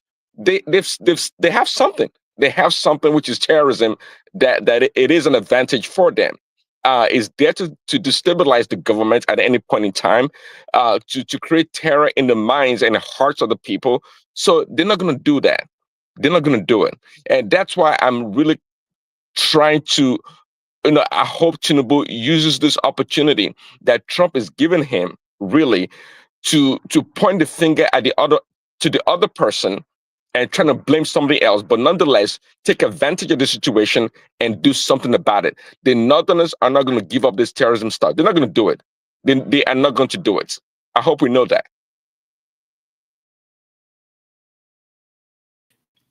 Well, if enough of them get quiet and they know that the government will, if individuals know that the only thing that you benefit from banditry is a sure death, people will stop. The government needs to show a monopoly of violence. Yeah. All these political solutions need to stop in Nigeria. Political solution. The only political solution you deserve when you decide to be violent is a date with the funeral with the undertaker. End of story. I think like Prince Daddy said, I think this is an opportunity, and Tinubu has something to hide under now. And like I said the other time, see, when you had this opportunity of becoming the president of the country, you understand, after God in Africa, after God, and Jesus Christ. Now you. So when you became the president now, and you are still so focused on second term, which you understand, then you want to become God. You've had the opportunity that Nigerians, we're out of 250 million Nigerians. How many people we have that kind of opportunity in their lifetimes? Sorry, say this Tinubu being focused on second term. I'm not buying it. I don't buy it. Tinubu is no unique than any other politician. Barack Obama, they heard him on the mic talking to Putin about his second term, also what it would do differently. Okay, so forget about second term. Without the second term desire for Tinubu, which is not something really crazy. What else can he do? What can Tinubu do in this situation right now to make things better? Forget about the second term. Okay, what he can do, that is exactly what you suggested. You understand? He should not care, even if he needs to sacrifice, his deputy, if his VP, if he's connected to terrorism. So it be, as long as you have the same, because it seems like he has the National Assembly behind him now. You understand? If his deputy, if his VP is linked to terrorism, remove him. Anybody, forget about whether they help you becoming the president, because that's where I'm going, because you are going to step on toes. Because I heard about that woman. I want to believe that woman is a model that said she asked Tinubu about what he has for the North, and she went ahead to ask Tinubu if Tinubu is going to do anything on security. She said Tinubu told her that okay, that he has no plan. That because if he's going to tell her what he has for the North, that they might even pay him. You understand? That day I just say, okay, if you know that you cannot become the president of a country, if you are afraid for your life, then don't go there at all. You have no business, because the president of a country should be a commander-in-chief of armed forces. You should be like a general. You should be like field marshal. So what I'm saying is this: it is time for you now to take the opportunity. Everybody that to find their hands in the cookie jar, you understand? Just give them up. Give them up straight away, and see if Nigerians will not support you. Nigeria on their own will be the one. I bet it. If possible, Nigeria will be clamoring that, oh, please do the third term.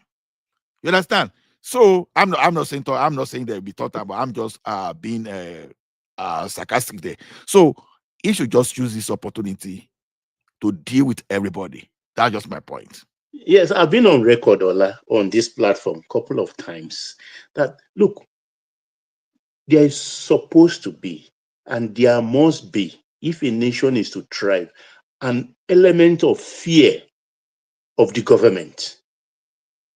Because I hear people at times mouth, even in the US today, there is fear. And the Singapore everybody talk about, Lee could achieve what he did in 31 years because of the fear he drove into the populace, particularly the Indians and the Malays. So ditto for every thriving democracy today. But in Nigeria, there is no fear. Everybody behaves anyhow. That's why I advocated, and I'm still advocating, for Tinubu to use the Gestapo tactics. We need some heads on spikes to display and show the country that we mean business, whether based on truth or based on false accusation. At least we need some guilty heads on spikes. I don't know why El Rufai is walking free and even coming. I hate to be insulted. I hate my intelligence to be insulted. He came out and said they are paying terrorists. Whilst just 3 years back, you were on record claiming that you pay terrorists yourself. Are you not insulting my intelligence? That guy should be yanked out of circulation like a host of others. But folding your hands and not doing anything against, not moving against these people, it smacks of cowardice, in my opinion. Thank you.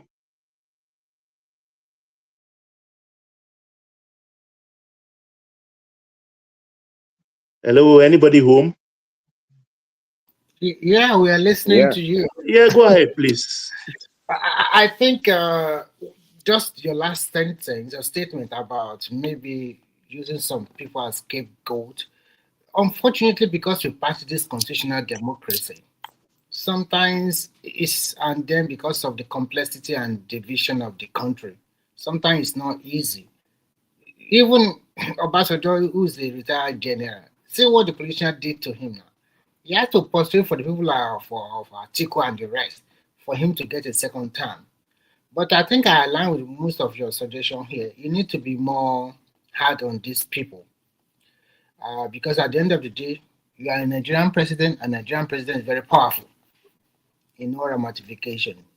I think we just, and if they continue to use it as business or to bait the government of the day, it's one thing I don't understand. Even when Buhari was the head of state, of the president, there was a lot of injustice, insecurity in his time too. I think it's high time that Tinubu have to make some people face some music. I mean, tough. You have to do some tough stuff. You don't need to care who it is. And people like, I'm sorry, people like Rufai, it's a suspect to me because these people are politicians. It's quite glaring that they have a lot of people sponsoring them with a lot of money, and when they put the money there, they also reap their money back one way or the other. Don't be surprised that when you start tracing the money back, it goes back to their elite, especially those in the northwest, especially northwest and northeast. The north central, I don't particularly. I think their own is more religion and communal clash. But let's see what will happen, because there's a lot of bombardment in every, especially in the northern part of the country now. So, Ola, what are we talking about? Is it only about this one? Ola? Oh. Seems that people keep quiet. What's going on?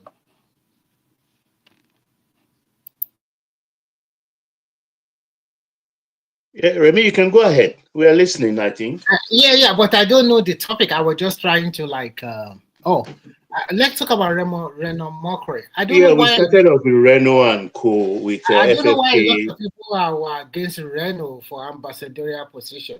He has justified his position. He really works hard for it, portrayed the image of the country very well, not minding his political whatever against the Tinubu before or whatever. To me, that even shows that Tinubu is a man that does not keep malice or whatever. I think one thing I don't like sometimes some Nigerians are just like people that behave like a female who like to make unnecessary quarrel. If you are in that position, everybody is just to continue to make your to get a better position in life. So that is teaching a lot of Nigeria a good lesson. When you are supporting a politician, you also have to look at your own interest. Your interest can be for your community. Your interest can be an individual interest. So it's not just about because this is the president of the nation now, I don't like his face, so everything is have to be about negativity.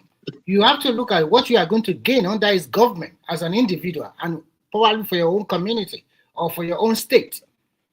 So politics is just like this. Nigerians should start to know that any politician that become their governor or their state, everybody must have a stake.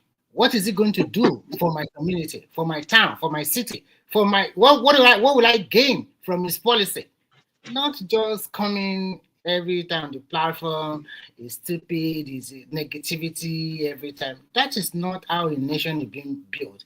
If you look Imam Remi Abi, maybe Woli, I don't know. Who said that? Who is saying that? Saying what? No, I'm just talking generally that some section of Nigeria, they look at things a little too negative, too in a negative manner, not wishing the country a better one. They always rejoice in every bad thing that happened in their country, probably because the candidate they want did not win, or probably because this person is not from their tribe. I think we should rise above this kind of sentiment. Do you know why? Do you know why it's difficult to blame them? And it's so simple. You see, the military took over in 1983. Let's just say January. We know it's 31st December 1983. Let's just say they started ruling January 1st, 1983, and they didn't leave the scene until 1999. Some people were born during that time. They didn't know how politics was running in Nigeria. So the thing is this. That's why, okay, let me tell you one thing. Okay, when anybody that knows Akure very well, when you see all those Alagbakas, quarters, where they have the government house or those areas, you understand, go and see what Adekunle Ajasin built there. You know, sometimes there was a time that if you didn't know Akure and someone by any means just dropped you there and just woke up in the morning, you would think that you were in foreign country. You understand? Just telling you out. You understand? So. But over time, those our elders that knew about politics in the 90s, you understand? They're already like the senior citizen already, so they are no longer as active. So the upcoming one, they didn't know how politics was running. So that's why that many people would just give a pass to state governors. I look at it this way. Although the country economy might not be good, but there are some section of Nigeria that were born to good life. That because their parents sent them, because most of these guys, maybe, I'm not saying everybody, maybe like, let's say 35% of the whole population, they send their wards to private primary school, private secondary school, and everything they want is like it's on. If you look at Nigeria, if you look at it from maybe like 1999 to today, that country has moved forward. Maybe not to the extent of what we want. Is it not the same Nigerian that how many people even have cars? How many people can afford to send their children to private school? How many people can even afford to send their children or their to private university abroad? The same Nigeria.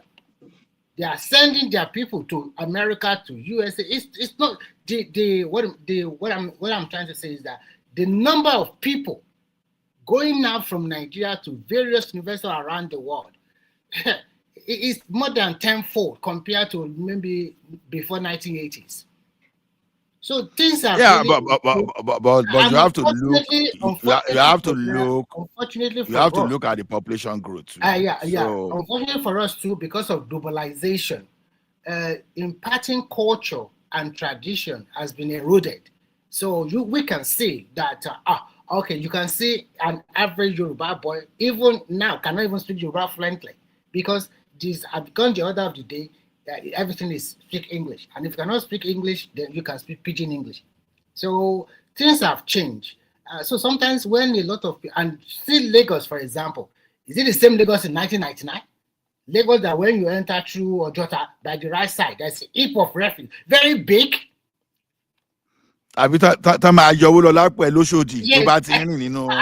you go to Obale, that they will give you slap and so many wahala like that. Everything has been turned around. And when you go to most of the state capital of Nigeria, they were not like that in 1999 now. Things have changed. The thing is this, whether we like it or not, people that did not really experience the combination of the Second Republic and the military rule thereafter, they will not really understand. They will think. That's why, although let me tell you one thing, there's one guy that will live in the same province here. That's because of his hatred for Tinubu or whatever. We were chatting one day. He prefers military. We will just be looking like, okay, maybe when you got out your military, you will go and be living with those military. If the military is what you wish for yourself. So people don't really know the difference, to be honest. People don't really know the difference. Someone wish Nigeria to go under military rule again. Those people, they dealt with Nigeria a lot. No, because they want to score a political point. The political point is because their candidate did not win, right? Yeah, I think so they want to. So what they don't know is this. Overthrown him is welcome. I think sometimes it's the generational gap, just like Remy was saying. The people that are calling for the military are looking around Africa and seeing people like this Traore guy purportedly doing something good, right? They've not experienced military rule, and they don't have the concept of what has happened in the past. So I wouldn't blame them. It's just ignorance. I mean, someone like me would probably be in that category too if I hadn't had the experience of the military rule in Nigeria. So it's they're just ignorant and lack of knowledge. No, I agree with you in totality. But so that's why we are here. Allah, sorry to interrupt. But isn't that the failure of for example, like we removed history from secondary schools. That would have helped bridge the gap print. So the failure of our education sector is what I think is causing this, because they have no concept of it. They have no understanding. It's one thing for me not to live through an era, but I can still read about it and learn from the past. Doesn't mean I have to be born at that time. But we do a terrible job as a country not properly educating our youth about Nigeria's history. We shy away from it. And I think that's the main problem. Not so much for them being young or being in the 20s. You can still learn history and be well informed. But we don't do that as a society. I think that is the main problem.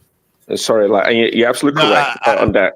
Sorry, you're absolutely correct. And but in today's world, where the social media, the internet, is the source of information and educating our youth, right? I'm not even sure what impact would our history would have done to help make that distinction. This guy from this Traore, right, from Mali that took over the powers in Niger. This guy has been celebrated all around the world, even amongst the African American community, as a hero in what he's doing and bringing about so much development and this and that to his country. Nothing, Prince Daddy. Is it power of propaganda?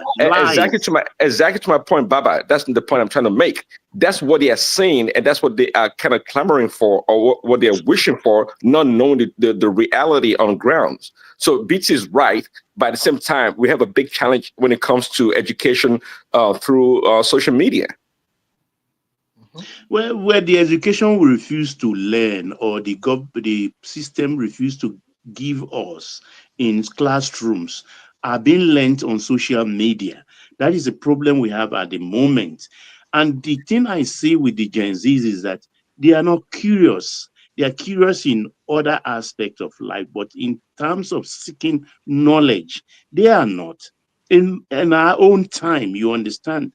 I mean, I remember as a kid, yes, about 12 years old, I was a member of the Communist Party in China. Where did I get it? From magazines. I just cut the form and post it.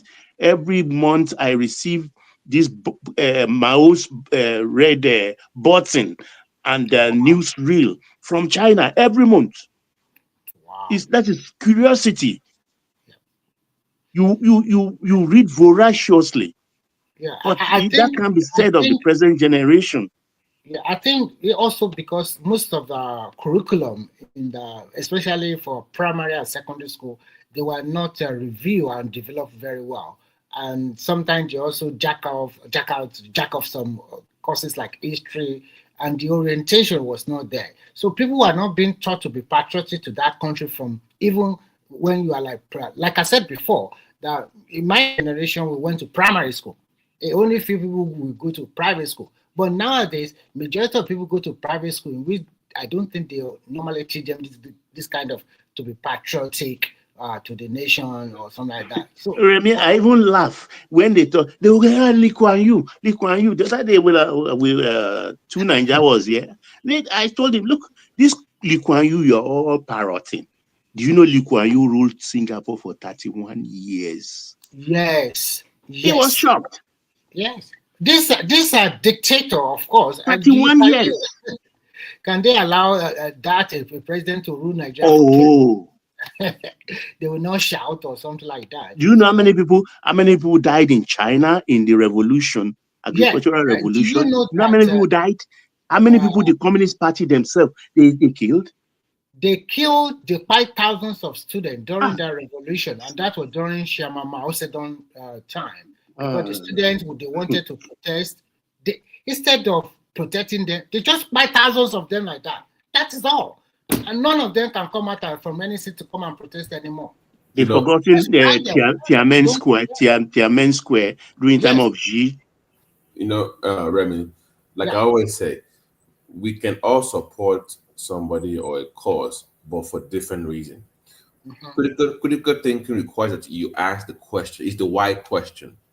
So to Prince's point about African Americans supporting Chari, they're not supporting because he's a military guy.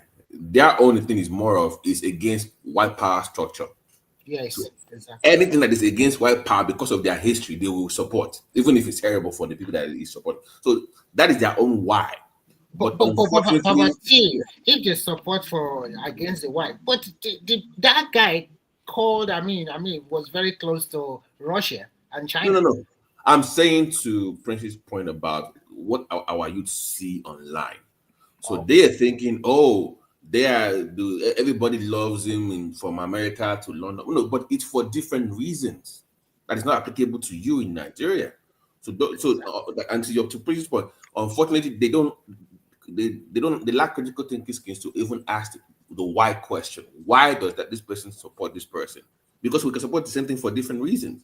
That is where I think that critical thinking skill is not well developed with our youth. I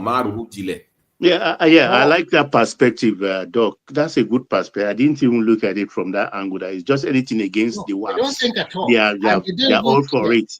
They don't even care at all. If you ask them some pertinent questions about the political setup of the country, what do they think about the economy? They don't have an idea. It's just like, I don't understand. Everybody just living like in a bubble. It's like my friend told me, and a friend would tell about 500 people, and everybody would just follow one person like that. I don't understand. So, I don't know. But they are good in creative thinking about content creation or probably entertainment and the rest. And they are excitable. I don't know why. The moment Trump just mounted it on Air Force One, that, he will attack Nigeria or whatever, and the whole nation went into a frenzy. And we were saying it on this platform that no such thing will happen. And over a month now, is it not dying down? Already it's over now. Nothing's good. They just get excited. I wonder what it's not dying down. It's not that down. They went to protest in America yesterday. Inside that cult. Yeah. They should continue. The Obidients. No, I think Trump actually got what he wanted. Yes. So 2 billion, 2 billion military contract is not a joke. Mm-hmm. You understand? I don't mind that type That's exactly of what he collaboration. Wanted. Yeah, so I don't mind that type of a collaboration. At least the this aircraft, this unmanned aircraft that went to some area in the northwest and came back, and there were a lot of shelling in those areas, just like at the 5 days ago. But they only made it public until when they wanted to make it public, because I saw that people were criticizing one guy called a brand, But as at the time that guy was reporting, they've already completed what they wanted to do. So I think they really shall those guys. So sorry, Ola, don't want to right. But there is this disturbing trend that I'm noticing now from our so-called leaders from the northern part of Nigeria. If you listen to Dati, that was the VP to Peter Obi, the man said, the bandits are gentlemen in the forest. That's what it was on TV. Gentlemen in the forest. Matawale, they just confuse you that they are fighting over cattle rustling. I just said that I think Tinubu a should short just while use ago, that and these methodology. people don't even realize what they are doing or what Exactly. they are Like saying. they don't even know like they're harboring like terrorists. To them, they're like gentlemen in the forest. Our youths. That's the way they see them. They are hungry. They need to be paid. Just settle. I mean, what are you saying? You know, Baba was even shocked that when the northern governor had their meetings, they were not even talking about empowering these people, forcing them to go back to school, something like that. So many millions roaming about the street. They were not talking about that. They were just talking about money. Let me ask the question, Remy. Here's my concern, Baba, and you guys.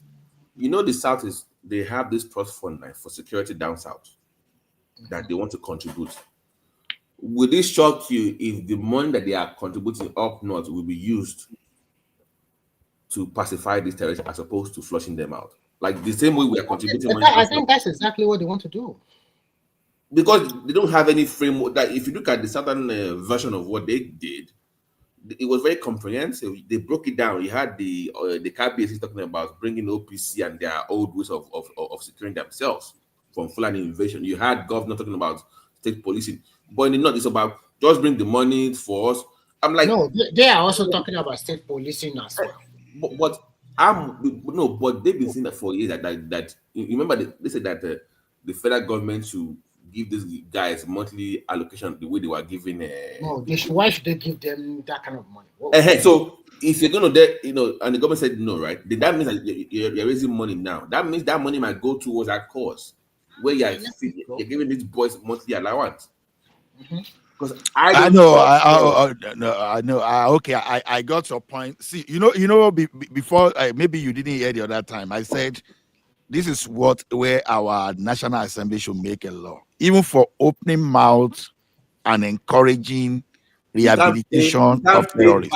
You can't pay bandits with that fund. You cannot pay any terrorists. Exactly. Paying bandits simply means you are sponsoring bandits because let's say it as it is. You understand?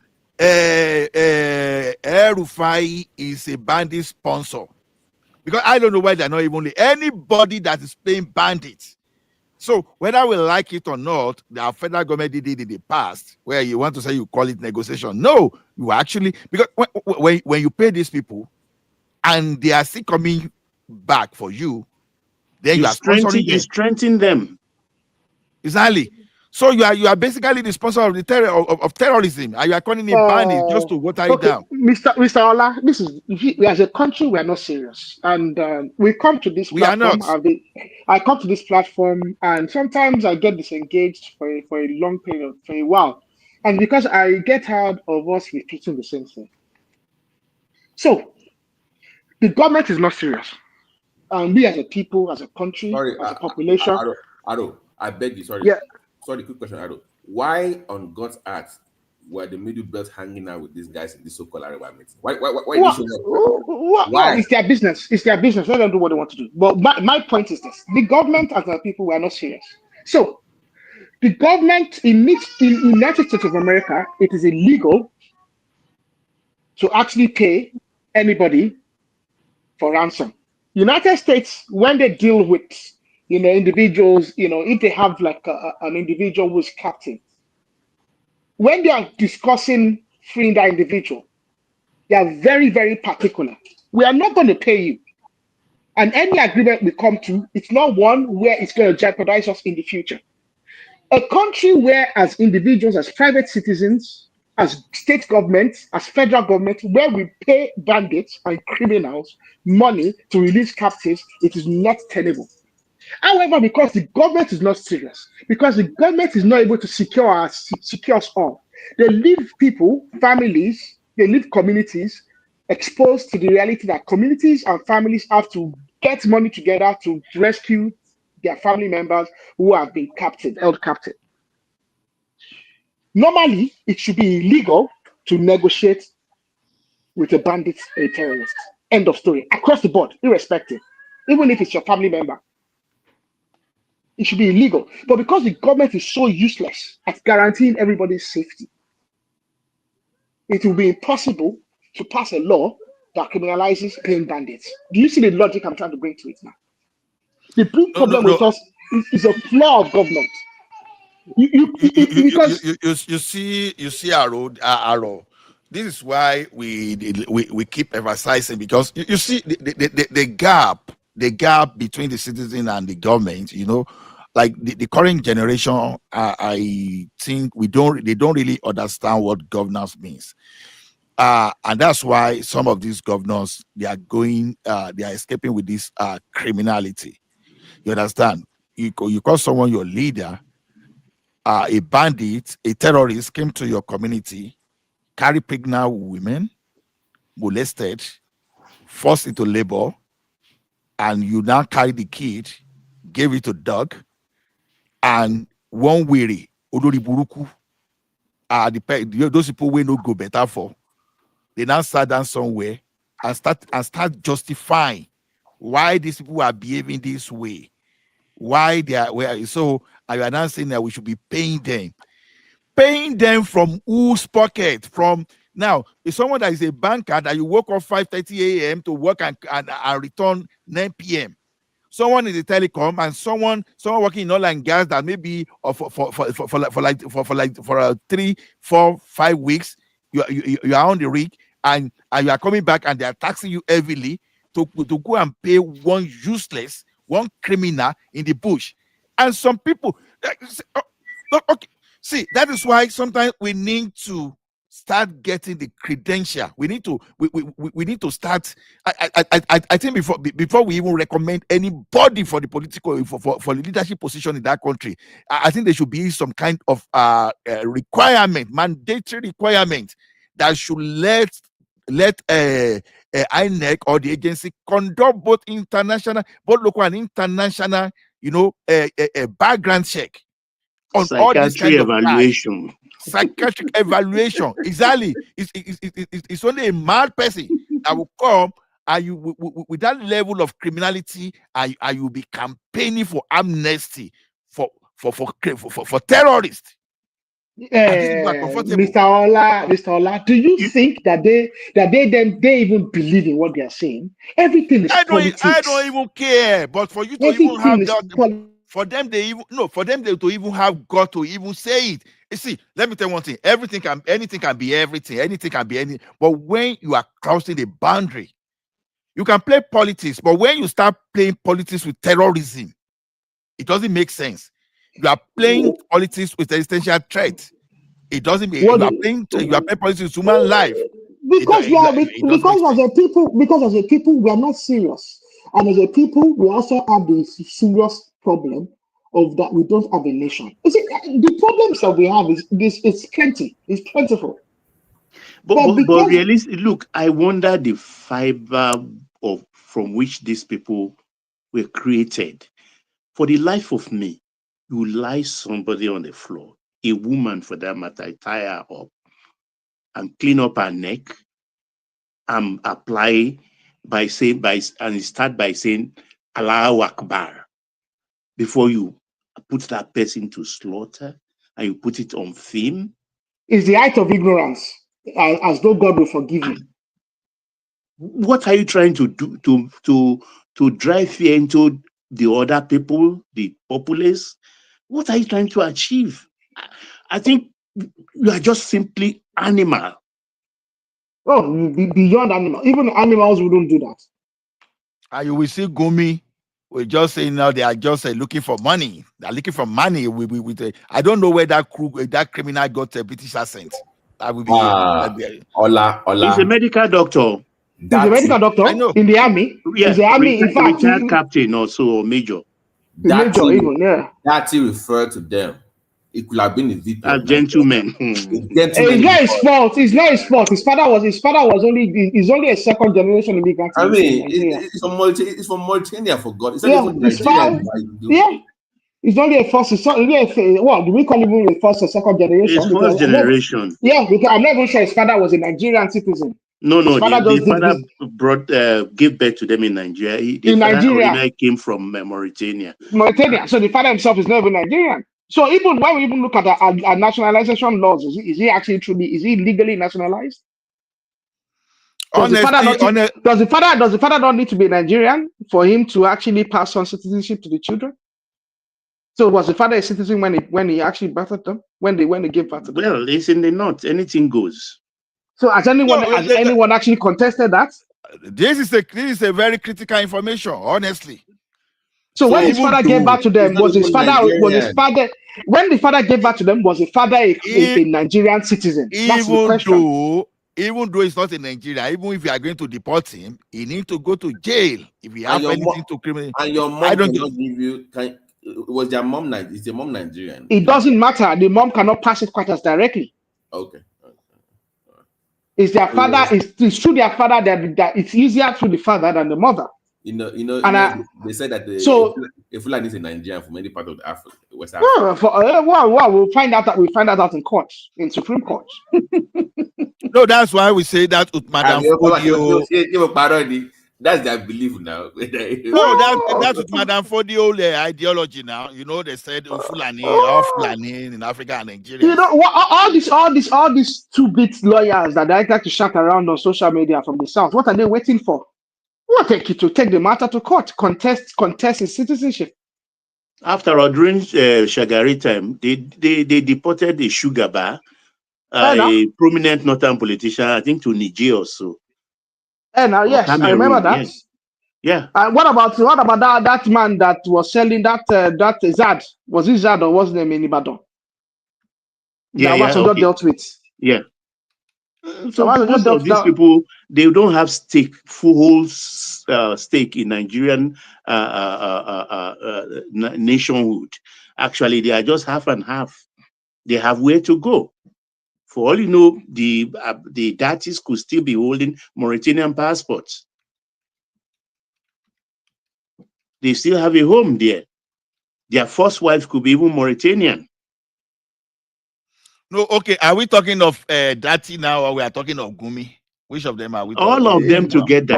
Dati especially, but Gumi could be. Until you exonerate yourself, as far as I'm concerned, as a northerner, you are a terrorist. I think if there's anybody that we have to take our database seriously, it has to be Tinubu. It has to be Tinubu because Baba, we were talking about census just a few months ago. What has happened to census? We are going to enter 2026 now. In less than 30 days, we'll be in 2026. We're supposed to be this year, right? Well, stalling it is part of the kind of situation upheaval they've sowed in our country. So they are stalling it on a lot of grounds. They don't want the country to move forward. It's as simple as that. They are static people, and I don't want to remain static. That's why I lay emphasis on the fact that as far as my own neck of the woods is calm a little bit, I'm fine, but I'm threatened because they are gaining incursions into my own side, and that I will not stand for. If they let them finish millions of themselves every day.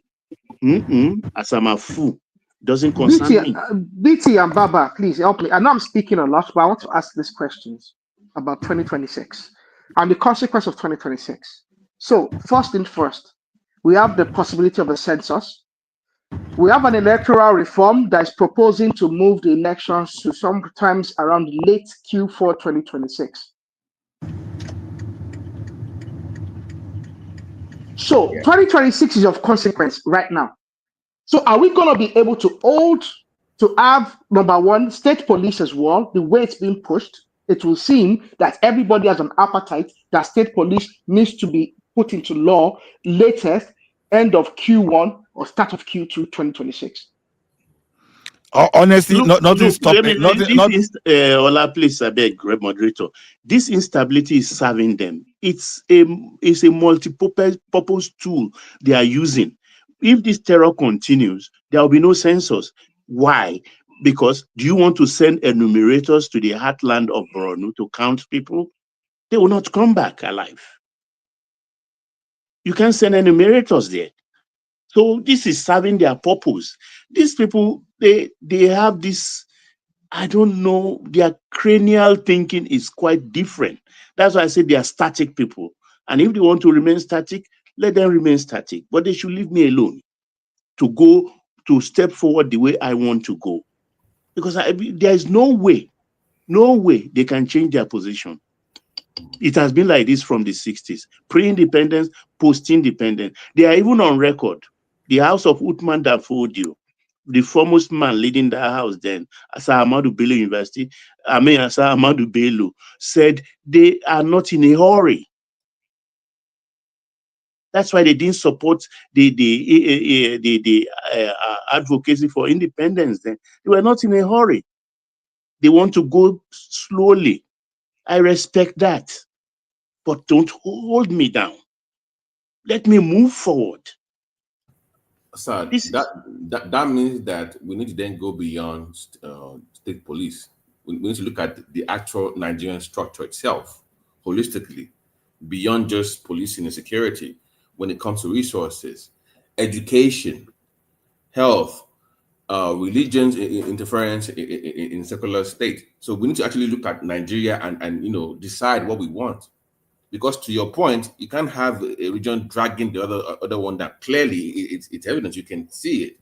So we need to actually sit down and discuss the Nigerian state once again. But I learned that the constitutional review they are doing is very loaded.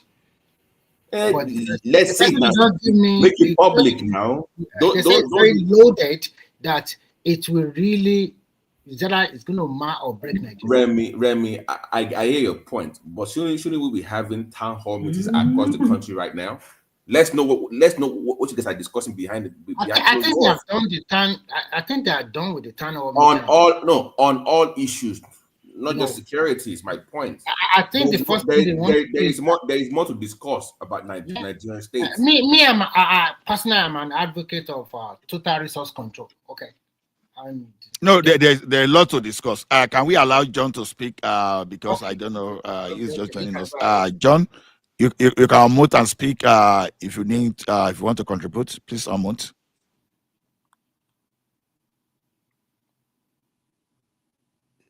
No, you can please unmute. Oh, okay. Two Nigeria is there too. You know why I know one called Two Nigeria? Two Nigeria. Two Nigeria. They fire Two Nigeria on top. Doctor Damages the other day. Watch out. They fire where the guy don't talk anything. Anyway, this is one man show anyway. It's unemployed. I was here before Two Nigeria, so you need to give me my place. We do not know now. Yeah, go ahead. I know Two Nigeria can jump in at any time. That's why I don't bother. Comparable file, please go ahead. So I don't know where you was. I have not been listening. I mean, I was here earlier. You have not been listening, and you are claiming this. Who is that making that noise? Will it be making the noise? It's Remy. I'm just kidding with you. Okay, comparable fight. Hold on. It's like John is back. Let John speak, then you come after John. Can you all hear me, sir? Yeah, we can hear you. Please go ahead. All right. Thank you so much. Thank you for your deliberation. You guys are doing a good job, depending on what you have in your thoughts, but it's okay. We are working towards a better Nigeria. Well, I've been listening to all your conversation. Well, that's fine. That's fine. It's a good conversation. But for me, I think the security situation in Nigeria is a tough one. And it has to do with willpower. It has to do with if Tinubu will go ahead and then deal with a lot of these terrorists. It's all about politics. They have their own plans. They are very forceful people in the north, and what they are doing is you have to do our own biddings, and if you don't do our own biddings, we're not going to follow you. So in this situation, Tinubu is in a tight corner. I don't know if he can be able to align with the Americans, just like the other brother said, if he can align with the Americans, for Americans to come into the country, move around with their drones, with intelligence and information, and definitely I think they can do a good job. But at the same time, the people who are controlling Nigeria, most especially from the northern part, they are the one that actually put Tinubu there. And it is going to be very difficult for Tinubu to relinquish them. I mean, to put them aside, like naming all the sponsors. We've been hearing about our vice president is one of the sponsors of Boko Haram. It's going to be very difficult, my brothers, because first of all, what interest do you have for Nigeria? That is the most important question we should ask. Does Tinubu has the interest of Nigerians? If he has the interest of Nigerians, let's not talk about the second term. Like the other of my brothers said, Tinubu is not politicking. He's is normal. It's not normal. You know what is going on in Nigeria? You know, I felt so bad that as a result of maybe second term, the security situation is very, very alarming. So I will urge Tinubu, to go all around and make sure that he dealt with these terrorists. I mean, wipe them away, make the country safe. If he can make this country safe, everybody will be happy, like the other of my brothers said. Every other person will be happy in the society. And I think he has another chance. Make the economy better, make the security good. These are the two vital points. If he can do this, I don't think anybody can challenge him. That's with this vulnerable situation, definitely the war still continues. But I will urge the president to go ahead and name all those terrorists and also put them aside, make sure that they are, they are giving tough stance and make the country better, aligning with the Americans. Then coming to Reno Omokri, for anyone that is supporting that Reno should be our ambassador, I think that person is not doing good to the country. We know that politics is all about interest, it's all about two-mouthed. I mean, you come in the morning, you talk about the president is a drug peddler, people like Wala, who said even if you give Tinubu 30 years, he will not achieve anything. Those are the kind of people he works with. The other day in this platform, somebody was saying that Tinubu is just about propagandists. He wants to work with those who can, being propagandists, do all sort of nonsense. I mean, trying to sell it cheap, but it's not going to be augur well for our country. I mean, why will you send somebody like Reno to a country to represent our country as an ambassador? With his what exactly? Sorry to interject you. What exactly does Reno do that you don't really like? Can you give us one? Yeah, let me tell you one or two things. First you said the other person said because of the other group did not win the election. No, even in the National Assembly, the APC people are even objecting to that. That's to tell you the kind of person he is. The APC senators. The APC senators are objecting for him to even be an ambassador. We're not talking about whether he has issue with the Obidients. It's not about being an obedient, having issues with the Obidients. Exactly one thing you have against him. That is where I'm waiting. Yes, one thing I have against him is talking with the two sides of his mouth. Just because he's a cheap article. No, wait. Listen to me. Okay. Hold on. I know clearly that you know Atiku very well, right? And then you know Peter Obi very well. Can you tell me how many political parties these two people have cross-carpet to since 1999? It's not about cross-carpeting. I'm talking about the morality. I'm talking about it's an harmless question. I just asked every politician in Nigeria has been cross-carpeting, including Tinubu. Do you know why? So it doesn't matter. Do you know why I asked you that question? Yes. Tinubu never cross-carpeted. Tinubu has cross-carpeted. He has been What's your from interpretation about that? Oh, wait, Remy. Let's clear that point first. Yes, go ahead, please, John. Yeah, I said Tinubu has been cross-carpeting because forming an alliance is cross-carpeting. Without forming an alliance, That's not Tinubu true. wouldn't have been here. No. That's your definition. That's It's not true. true. It's not correct. But that's not true. That's not true. That's not the correct interpretation of Tinubu has never left. cross-carpeting. He has never left the party. It's part of politicking. Without No. Tinubu, You have to deal with that, your interpretation I'm first. the one talking.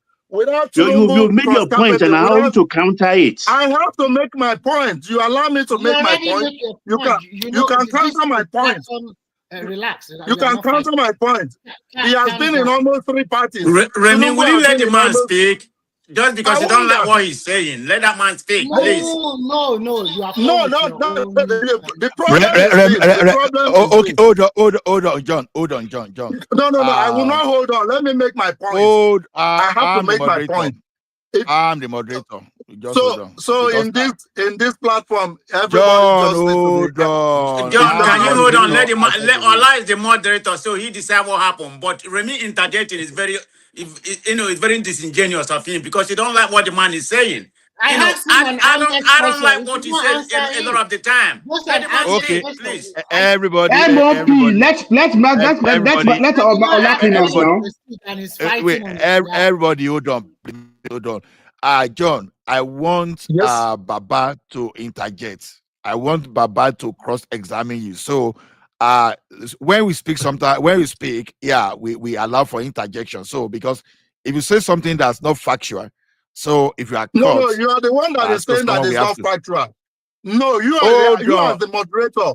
Okay. You are the moderator. You're not saying it's not factual, but I'm factual. I want Baba to respond to you. Then you and Baba. No, you wouldn't say. To have something. Sir, being a moderator, you will not say that I'm not factual. You will say, Baba. Okay, I agree with you. Okay, hold on. I said if. I didn't say you are not factual. I said if you are not factual. So now let's take the guy. So Baba, please go ahead and interrogate him. John, do you permit that? Of course you can. You can. Yes, sir. Okay. You can. I've had your interpretation on cross-carpeting. I think it doesn't even meet the lowest bar possible. Because when you say somebody cross-carpets, that means leaving one active political party to another one. But Tinubu has never. He was in AD and then formed ACN. ACN transmuted into AC. Listen carefully, transmuted into AC. It is like when you have a CAC certificate of, let's say, Patrick and Sons, and you remove and Sons and make it Patrick PLC. So from ACN to AC, then they form an alliance called APC, where they all killed their political party, CPC, ACM, part of ABGA, and part of NNPP. They all form and then killed their own political party to create another life entirely. That is not cross-carpeting. Cross-carpeting is, wait for it, what Atiku has done from PDP to APC, back to PDP, back to what other party even contested under AC before. ACN. That is ACN. That is cross-carpeting. That is the proper definition. What Obi has done from PDP to from ABGA to PDP, from PDP now to Labour Party, and now speculatively to ADC. That is cross-carpeting. You can't compare that to what Tinubu has done. That's my own. Well, Baba, I won't agree with you because everybody is looking for the best for the future, where he can go and make it work. So all are part of cross No, carpeting. but that's okay. It's part of life. Whether you understood it, dictionary, we can check it out. Whether you understood, I don't care about dictionary. It's politics. All is politics. All is politics. What I understand here is this: if Tinubu has not left AD to form another party, maybe he wouldn't have been where he is today. So it's part of cross carpeting. So the people really want to leave their uncomfortable zone, or what will I say, to go to where it's better for them, like what they are doing now. You understand? So for me, I still believe it's part of cross carpeting. Without Tinubu forming an alliance with the North, I don't think by now he would have been the president. So it's part of the interest. That is not the definition of cross carpeting. That's anyone is allowed to form their own party. If you are the founder of a party, you're allowed to do that. Cross carpeting means you understood it your own way. Me, I understand it my own way. Okay, and I agree with you. I agree with you, but don't make it sound like your definition is the universal definition of what you're talking about, because that's not true. Okay, thank you so much. Thank you so much for agreeing with me that without that, I don't know where Tinubu would have been today. Joe, sorry, let me come in again. Yes, sir. I just want to talk Yes, about sir. Reno. Sorry. Yes, sir. Yeah. Yes, sir. Don't say that. We are the same. So I just want to talk about Reno. Reno, if you see Reno was the aide to Jonathan, and Jonathan was the PDP, blah blah blah. And then if you look at Reno also, I think there was a time he's trying to support Obi or whatever or something like that. And Reno have not really crossed paths from one party to another party. It's a good example of people that showcase the culture and tradition of Nigeria, which is good. Everybody have interest. For him to call Tinubu, blah, blah, blah, all sort of name. So many people have called Tinubu all sort of name. It's a public figure. The same thing they call Obi all sort of name. So if he called Tinubu all sort of name, let me finish. You know what I'm trying to tell you is that this guy did not do anything terrible to Nigeria as a country. Yeah, he did. So he has a right. Remy, can I put something to everyone that I don't think Reno is actually a card-carrying member of any registered political party. Thank you. Yes. I've seen, because when you look at it, Reno, number one, has never contested any political office under the banner of any political party. Exactly. Reno, however, he is usually allied to the PDP interest because he has been part of the campaign of a number of PDP candidates at the national level. However, beyond that, Reno, I don't think, has been particularly individually aligned in terms of his own personal political interests to any particular party. I think we need to realize that fact as well. No, I think the people that are against Reno is because of his antagonistic way against Peter Obi. It's not about that only, sir. You know why I don't like when people. You know why I don't like when people talk. Let me finish. Sure. In conclusion, to me, okay, sir. Based on the way he showcased the country, the way he portrayed Nigeria outside there, he really deserved that ambassadorial position, and nothing anybody can do about it. And the Senate will clear him. Go and write it down today. Sure. It's not a rubber stamp Senate. They will still clear him. There's no doubt about that. This is not about rubber stamp Senate. It's a rubber stamp Senate. They will clear him. It's what Tinubu wanted.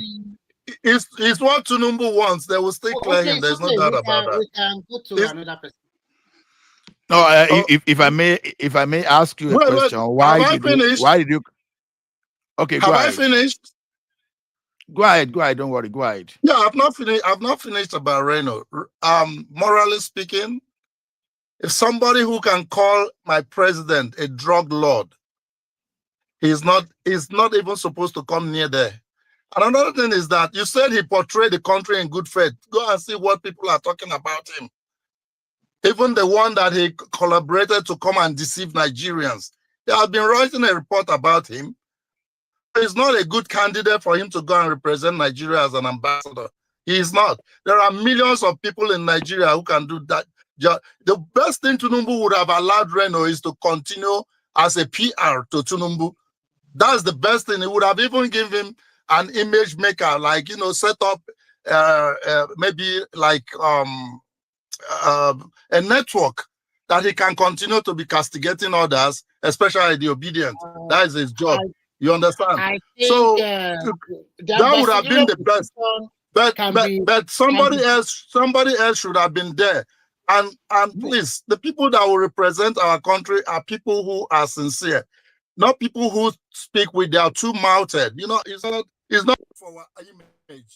Anybody who is saying that Reno is the best for us, I don't think he is. Thank you so much. I rest my case. God bless you all. Okay, thank you. Okay. Comparable facts. So I've already spoken about the ambassadorial list, Reno, Mahmoud, and some other things, but it's very, I mean, the one that never surprised me. You have people like Remy who are partisan to the core. Here supporting supporting an evil stuff. I mean, what could be more evil than Reno? You have, I mean, Tinubu may have the right to nominate anybody he chooses to be. He chooses to nominate, but you have to put this in context. They represent Nigeria. You have somebody of Reno character, not just because of. Can you tell us exactly one thing he has done that you don't like? It's so numerous that I can't even start mentioning them. Reno does not have the character. He's the worst of the worst. Forget about what he called Tinubu Ole. The highest drug dealer. That's politics. Now he has been forgiven. Now he's singing like he has won a lottery. I think you are just biased. Hold on, Remy. Hold on, Remy. Let me ask you. Who's not biased here? You tell me politics is not about biasness. So call what it is. Yeah, I'm biased. And you're not biased. Can you hear me? There's nobody that is, there's no central person here. The only person that I can think that is central here, in my own opinion, is Tunaja. I mean, of course, he's talk both ways. That's the only person I can think about. Well, Tunaja has never spoken now. He has not even spoken at all now. Okay, hold on. No, I'm just saying. Forget about. I'm just knowing people where we are. I see Tunaja here. I see Tunaja in Dr. Damage, just the way he talk. I mean, he may not like his view, but he's the most unbiased person. Everybody here is in his partisan, have their own speak on interest. I do too. So let's not, I'm not going to say I don't. When it comes to Nigerian politics, I'm not partisan. I thought you was talking about whether Tinubu is capable of ruling Nigeria. I mean, it's capable of can anybody hear me? Taking care of the terrorists. Over spilled milk. Remy, can anybody hear me? Can anybody hear me? Mr. Ola, we can hear you. Take charge. Okay. Now, comparable facts. Why are you afraid? All I've heard about you and hello. I think I'm having a problem with my phone. I don't know what man did to my phone. Okay. Let me just see. Guys. But anyway, let Tunaja go on. Okay. So one thing that I want to separate is this. You understand? If you try to I disagree with Reno, you should be able to put it in legal perspective. Because sometimes we tend to be moral police. We use our morality, you understand, to deal with something of legality. And to me, I think if it is by morals, you understand, none of us will even be qualified to do anything. I'm almost certain of that. Then, you see what Reno has been doing since. Yeah, he has issue with Tinubu, but he has been promoting Nigeria. Whether it is for political reason or where Nigeria thinks Nigeria is this, Nigeria is that. He has been promoting Nigeria. So what is the duty of an ambassador if it's not to promote the policy of the government? You understand? That's not the issue. I know the fact. Because when who denied, he denied killing me, he denied the use in Nigeria. He denied it. That guy is remain. Oh, what happened to? Oh God, my goodness! What happened to? No. See, sometimes I know that sometimes we use our own morality and from our own moral us we just politically. Don't forget that Reno is a politician. You understand? If it is by politics, then I think Atiku and Obasanjo and Tinubu, they should not be seeing themselves as great each other. So there's a difference between permanent interest and permanent enemy. So to me, I don't know. I don't know why people are criticizing Reno. Reno is just being a politician, and that's what politicians do. So what's the problem there? This guy's not a criminal. My point with Reno, I mean, I agree with the guy that spoke earlier, John, somewhat. Can I come in and finish? Hold on, Prestigious. It's your mic. See, Reno is two-faced. Reno said a lot of stuff, but just like I said a lot, at the end of the day, it is politics. And trust me, if Tinubu sees it fit to appoint Reno, I have zero problem with it. I don't have any problem with it. Yeah, He knows best. in addition to just what you said, if you are a politician anywhere in the world, you're already a double-faced person, because you will tell people what they want to hear, and then you criticize your opponent or the people you don't like in a more negative way. So this guy have not done nothing to Nigeria. It's just some politics. He call him a sort of name, and then Remy, sorry, I won't call Reno a politician. See, he's never run for any office. What I'm trying to say is this: in politics, sometimes there is no principle or that high morality we are talking about. I understand that. I agree with you. But hold on. See, in the Nigerian space, in the Nigerian space, Reno likes to position himself as something like that, or someone that cares about is the conscience of the Nigerian people. The way he talks, he doesn't talk like a politician, and he's not a true politician, but he's two-faced in the sense that, look, it would take the bag or we take the money opposition when presented to him. He could have turned it down if he has a conscience. And he said it before, actually, that he was doing whatever he was doing, not because of a position or any political appointment or benefit. He said it himself many times on air, in his own mouth. So, but again, I don't blame him. He's just not a human being. There's nothing special about him. So, what do you talk about individual interest? Everybody wants to continue to improve their position politically or whatever you can call it. So okay, let me come in. No, sorry, let me finish this. So for him to be nominated as an ambassador, if it is clear at the end of the day, he's a non-career ambassador. You don't know which country they are going to post him to. So I think we don't know the country yet. Yeah, we don't know. We don't know the country yet. They are giving him this country or that. You don't know. So I think it'd be good for Madagascar. Yeah, what I'm trying to say in a nutshell is this: everybody in this world, you continue to fester your position positively. You cannot stand still in a position for a long time. So if you play his game very well and the reward is ambassadorial, fine. If you comparable fact, if you also play your game very well, maybe you can be a minister in the future. Who knows? But that is the world. Anywhere you find yourself, play your game very well, and then you can find yourself in a position you really desire for. That is it. There's no big deal about it at all. I don't know why people are unnecessarily antagonistic about it. So, comparing fact, you can go ahead. Sorry.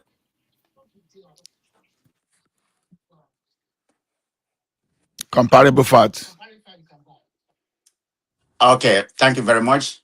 So, in reference to what we are talking about, so character can play a role in what we are talking about. What am I saying? I mean, you don't necessarily don't have to have a high a college education to be nominated. That's true. But in section 1, in my understanding, section 171, require the president to nominate anybody that he deemed fit, and for the Senate to confirm. So technically, Reno can be nominated as a career diplomat, even though he doesn't have a qualification, in that regard. But I know he's a lawyer, he's a political commentator, he's a former aide to President Jonathan, and he's a social media influencer. But he doesn't have any press experience when it comes to diplomat. He has he has never led any embassy like negotiation, treaty, or otherwise. So in that regard, he doesn't have. But perception matter.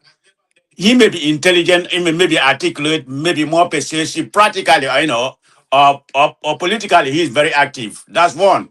But there's a lot of concern. This guy is a very polarizing human being. Let's call it what it is, I mean, because he speaks from both sides of his mouth. I mean, he can be very provocative. That's one. I mean, he attacked various countries, you know. I mean, his utterances is undiplomatic. So call it what it is. Just a So, controversial human being, you know. And this is who you comparable want to fact. nominate to represent the country. I mean, Comparable public fact. perception matter. Are you not confusing Reno and FFK? I have not had Reno flog other countries, other than selling Nigeria. No, I'm not confused. I'm talking about Reno specifically. That's the subject. Man of Presi, quickly. I've When you not talk had about him anyway poo-pooing other countries. Sorry, Baba. When you talk about morality, there is a presidential candidate that qualified his opponent as structure of criminality. Today is in bed with this structure of criminality. What do you have to say about that morality for this man? Oh, this platform. Who are you referring to? Mention name. Come on, tell me you're not a Nigerian. If you don't know that one, you can ask other people, they will tell you. He said that. No, what, Remy, what did you say? I missed that. He's talking about morality. And that was the presidential candidate that qualified his opponent as structure of criminality that will never have anything to do with them. But today, he is deep in bed with them, even sleeping and eating with them. So I'm asking man of prestige. And catching fleas in the process. In terms of morality, how would you qualify such a person? Who is the person? Please just mention the name. I don't know. He knows now. So okay. Let me don't catch comparable facts for corner. So comparable fact. Comparable fact. Do you want to respond to that?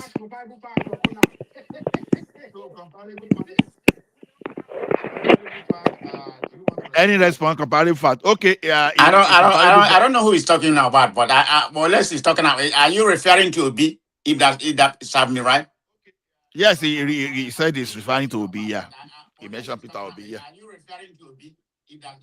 Because I don't see how that characteristic, you know, measure Obi in any way. Remy.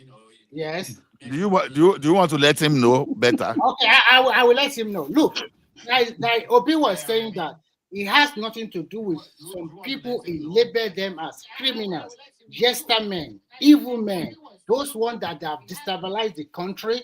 They have stolen our wealth. They are terrible people. We cannot do anything with them. Based on that morality, a lot of people also supported him. They jeered towards him. Okay, this is the Messiah we are looking for. This is a clean man out of the rest. And because of that, some people voted for him. But Wallace, under 2 years, he is back to these people he labeled criminals. He's now in bed with them. He formed alliance with them. He's sleeping with them. He's doing a lot of things with them. So I'm asking you, man of prestige, in terms of morality, do you think this is a moral upright guy? I'm talking about Peter Obi.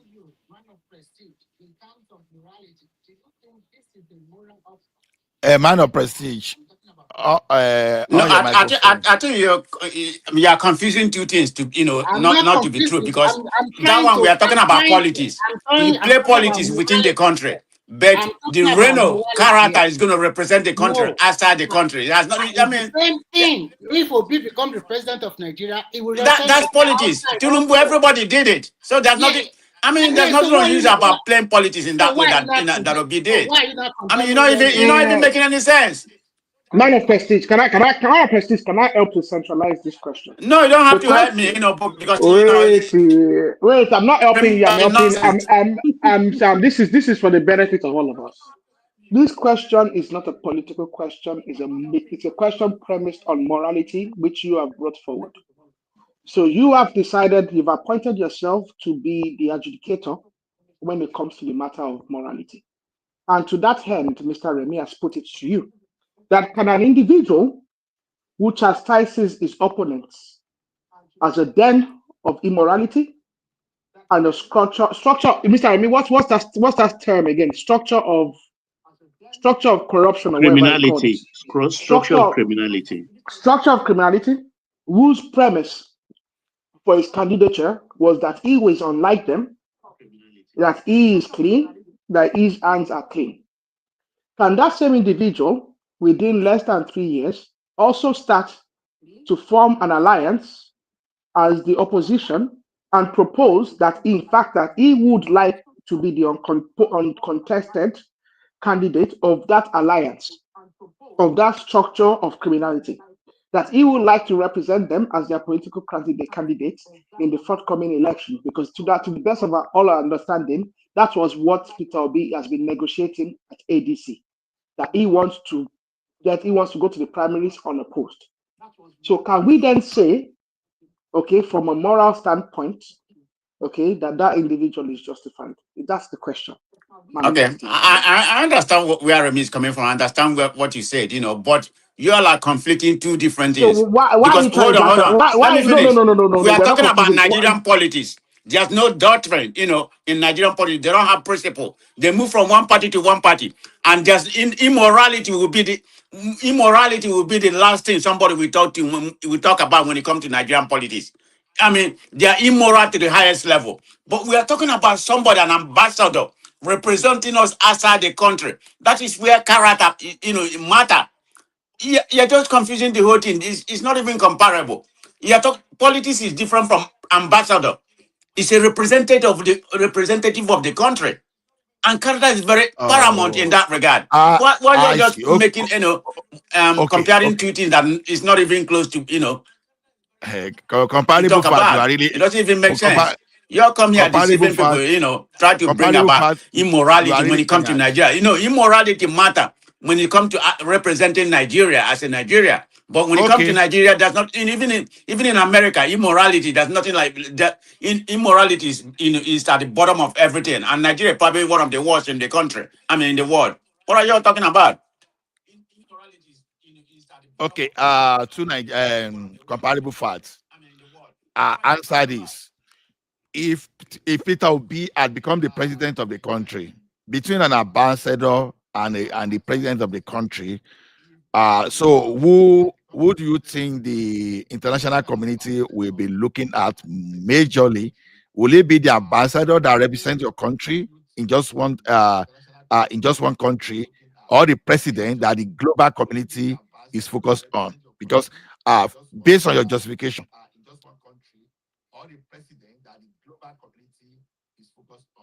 Comparable facts. So I'm even surprised. You brought this up, and you brought Obi. If Obi has been the president, you can't even compare. You can't hold on. You can't even compare Obi. Or you can't even compare Obi character. When it comes to international platform with Tinubu. I mean, look at Tinubu character. We don't know where he was born. He was accused of being a drug dealer or whatever. We know what transpired in that area. So don't even say that. I mean, I'm talking about our ambassador. If Tinubu, is being our president, it's okay by the world. Obi will be the less, they'll be concerned about. But regardless of that, Tinubu flaw and otherwise, a lot of people has flaw in Nigeria. But I have an issue about, having Reno to represent us. That's just my own opinion in that regard. But with this thing confirm it, or probably, yeah, definitely. I will say 99%. The Senate is going to confirm him, because they are rubber stamped to the president. So that don't surprise me. Well, when it comes to but that's Tinubu and Nigerian prerogative. That's your prerogative, all these Nigerians here. It's your problem. It's not my problem. Okay, Prestige. Sometimes Prestige can be overly pious when it comes to Nigeria many times. And for example, in Trump's first term, he appointed out Kushner, Jared Kushner's dad, to be the ambassador of France, if I'm not mistaken. And this guy was convicted and went to jail, was in prison for years. So that's a good example, Prestige. So Reno, what is Reno's crime? I mean, no, come on, man. It's the dad. It's not him. Don't bring false information here. What? Hold on. What did I say? What did I say right now that is false? False. Jared Kushner has no criminal record. Don't be saying that. Okay, hold on. You said Kushner was convicted or whatever. Is that what you said?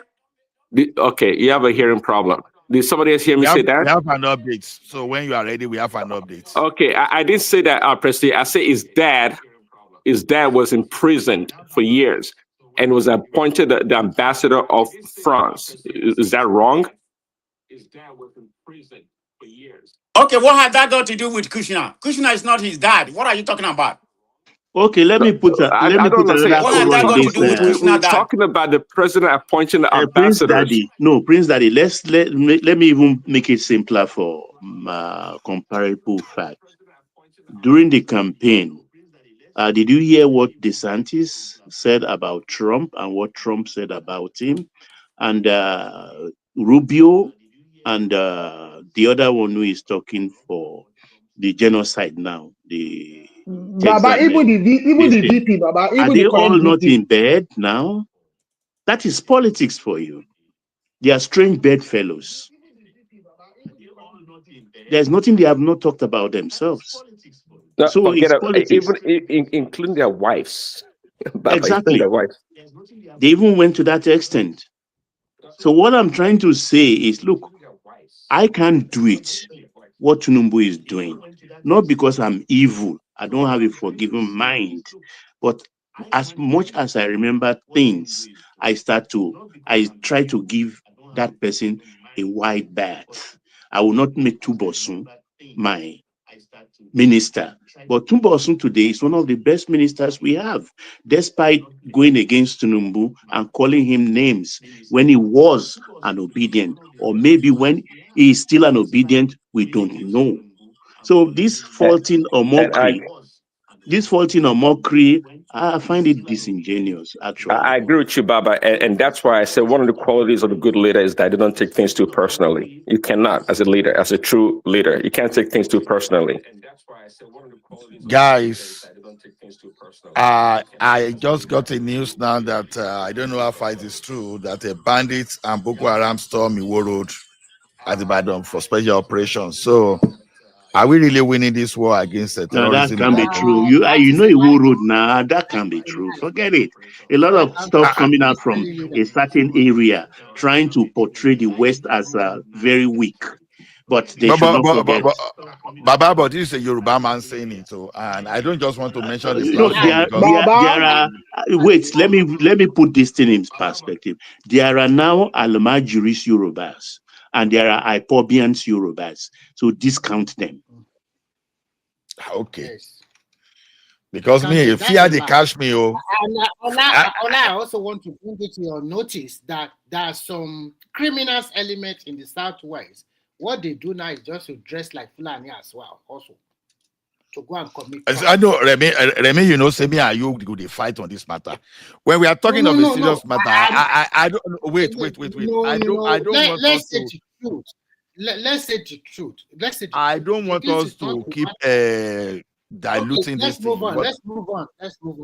I'm just saying that. No, that I'm trying to move on. That's why I'm just so any other topic you want to bring, anyone want to speak on this Adeleke that is that has just spotted?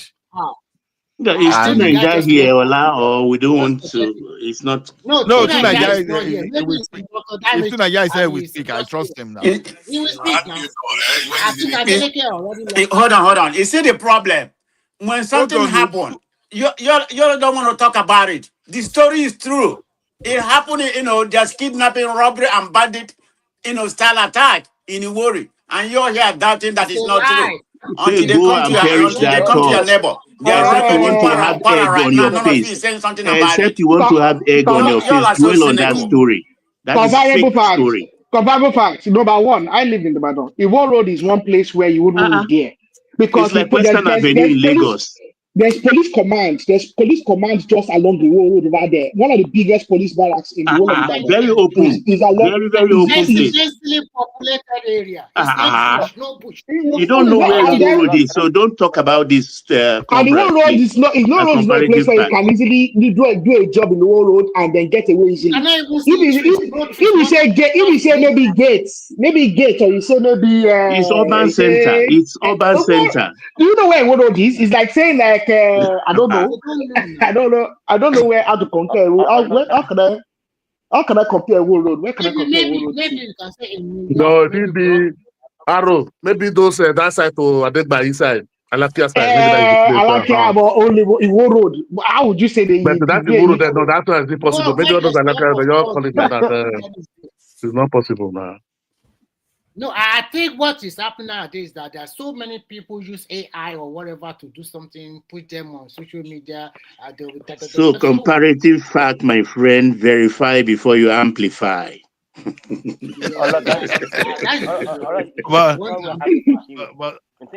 Okay. Let's talk about Adeleke. Ola, I think Adeleke. Baba, I've already verified. I've already verified. I cannot confirm that Aworo Road has been attacked by the bandit. You can't. There is no verified evidence yet. How did the bandit want to attack the Wuro? Wow, yeah. Where did they want to attack? Is it the air or here? I don't know. Can we air Charles, either Charles or Tunaija? I'm surprised that Tunaija you can be this quiet. Honestly, you impressed me. Tunaija is in another platform. You just put himself here. I'm sorry. I know you just don't. No. Tunaija, hold on. Let's just speak. Then you come after Charles. Maybe you can take comparable fact to mute. When me doesn't believe it, you have to me. It's a fact. This bank is still in Nigeria. It's a fact. What we denying? No, but we are talking. No, we are being specific now. We are talking of a Wuro Road specifically. People are dying in Nigeria. Not enough. People are dying. No, we know that, but we are just. No, Shas, hold on. We know that we are surrounded. No, nobody is denying that. Anybody that is denying that, the person better wake up. We know that. Nigeria is where they now use helicopter now to, to adopt. These people, they've upgraded. You understand? But what we are saying in particular, because I just got that information now that Iwo Road, that they got some bandit there. But on looking at those videos, the people that they apprehended, they were actually carrying knife. I did not see anybody with rifle. So I don't know why the headline came just like that. Tell us where the bush is in Iwo Road. They apprehended them in Ibadan. No, because this Ola, please stop bringing fake news. Okay, I take responsibility. At least I saw it somewhere. So okay, go ahead. You can talk about Adeleke. But let's Tunaija speak. Let Tunaija speak, please, because he's there. What do you mean I'm not there? You're just telling me some progress, eh? I am very much here now. What is wrong with you? All right. Settle down. We'll talk about military here today. Let's settle down. Look at this one, eh? I do not talk about anything that is going to solve the problem of bandits coming to take over a war road. What is wrong with you? What is enemies of progress? Shut up, eh? Let people talk. Okay. See, this morning, I like you as a person. This morning, I had a live stream that I said, you know what? Nobody over 60 should rule Nigeria again. They should barely even have any say in the running of the country. What they should do is sit back and be respected as elders and leave the younger ones to do the job, because they don't have it in them to see the world for what it truly is. These people grew up when Nigeria was a subject of the crown. They don't know anything else. Like when Galadima came out and said we should be recolonized, and talked about how Mbakwe also said the same thing. What a disgusting statement.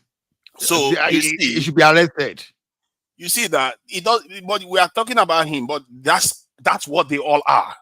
They never see their country as actually free people with their own agency that can run their country and maybe die for their country. They don't see that. That's why many of them ask for mercenaries and they want foreign help all the time. And it also dawned on me. Second thing that dawned on me was that they are all complicit in it. From P2B to Kwakwaso, Tinubu, all of them, they are all complicit in keeping Nigeria like this. Because during the campaign, they all knew about our security problem. And they all promised to recruit heavily into the security services. P2BO promised 1 million. Tinubu promised more than 100,000. They were bragging about it at Chatham House. The same thing for Kwakwanso and Atiku. Guess what? When they get into office, all 4 of them kept quiet about it. That shows you how complicit they all are into this. So it means that your political elites, and they don't have any interest in securing the country for whatever reason, whether they are being blackmailed by outsiders, threatened, whatever is going on, they don't want to do it. They know what the problem is. This is why now when they threaten Tinubu, guess what he's doing now? He's rushing around, and the only real move he's making that is going to make a difference is trying to recruit more. When you create national, this is even state police, what do you think is going to happen? The only reason why state police is going to even be effective in any way is because you create more security officers. If you don't create more security officers, you just take the national police and put it inside the states, forget it, the same situation will remain. Because you don't have enough people securing your country, especially when facing such security challenges. And the third problem is the common sense thing that I never bothered to do. You know, people like to accuse me of using AI. They forget that for my own analysis was based on just gathering data and doing statistics and observing other nations on how their security posture is and how they have more security than Nigeria. But when you check all AI, the question I asked in an AI platform like ChatGPT, Perplexity, and Cloud, you ask them, do a deep dive on the Nigerian insecurity situation and recommend solutions. The first thing they highlight is very low manpower. So if all AI is able to detect that we have very low manpower, why is it that all our security experts can't pick up on that? And when I discovered, like, this is madness. They are all, because your politicians know. They already know the truth about the situation already. Then AI knows about it. Then why is it that all officials come out and say the same thing, like, oh, we need to improve the economic situation. We need to do this. We need to do...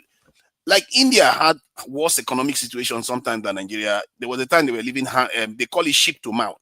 The ship brings the food and they eat. If the ship doesn't show up, they have to ration like crazy. They went through that. You didn't see the kind of crime rate that you are seeing in Nigeria.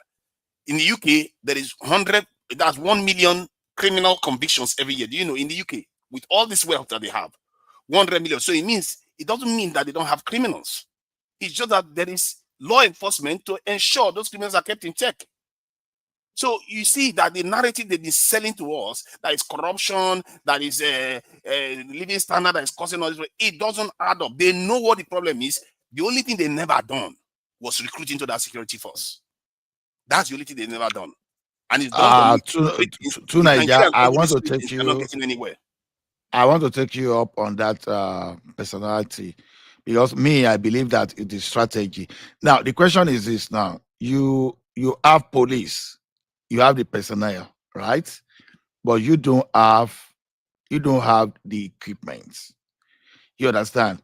So now, do you think the number of police we have, if they are better equipped and they have equipment like drone and other surveillance equipment, don't you think that that would make them to be more efficient and to be more effective than just recruiting people?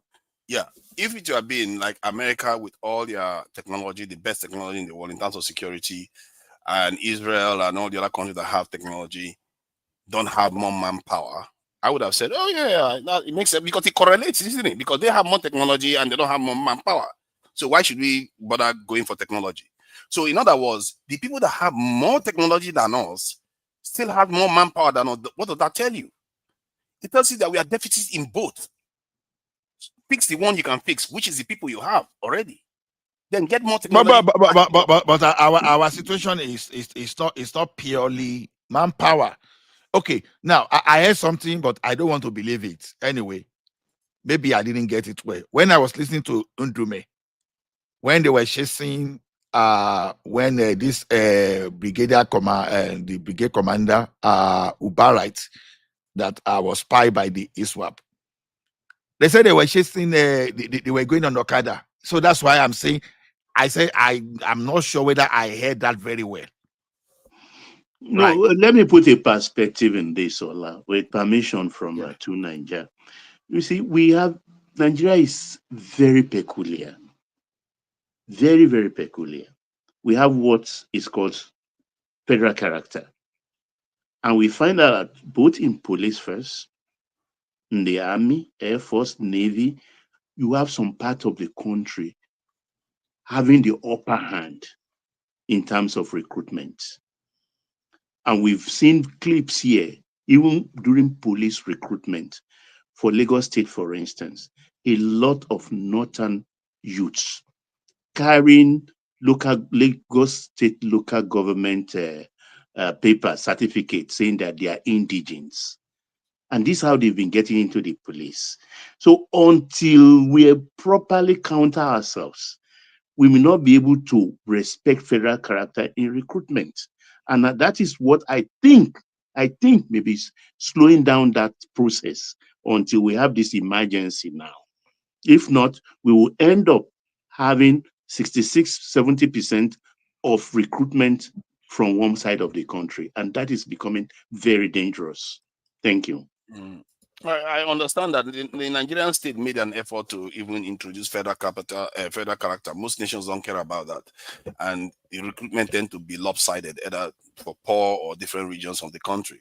But if they introduce federal character to kind of make sure that everybody is represented, then there are ways to ensure those things are enforced.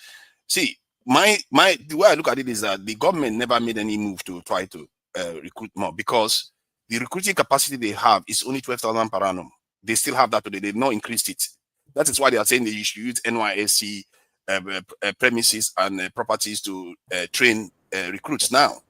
Do you see how our people behave? These are the same people that went to the campaign. All the major candidates promised to recruit more, and every single one of them kept quiet after it.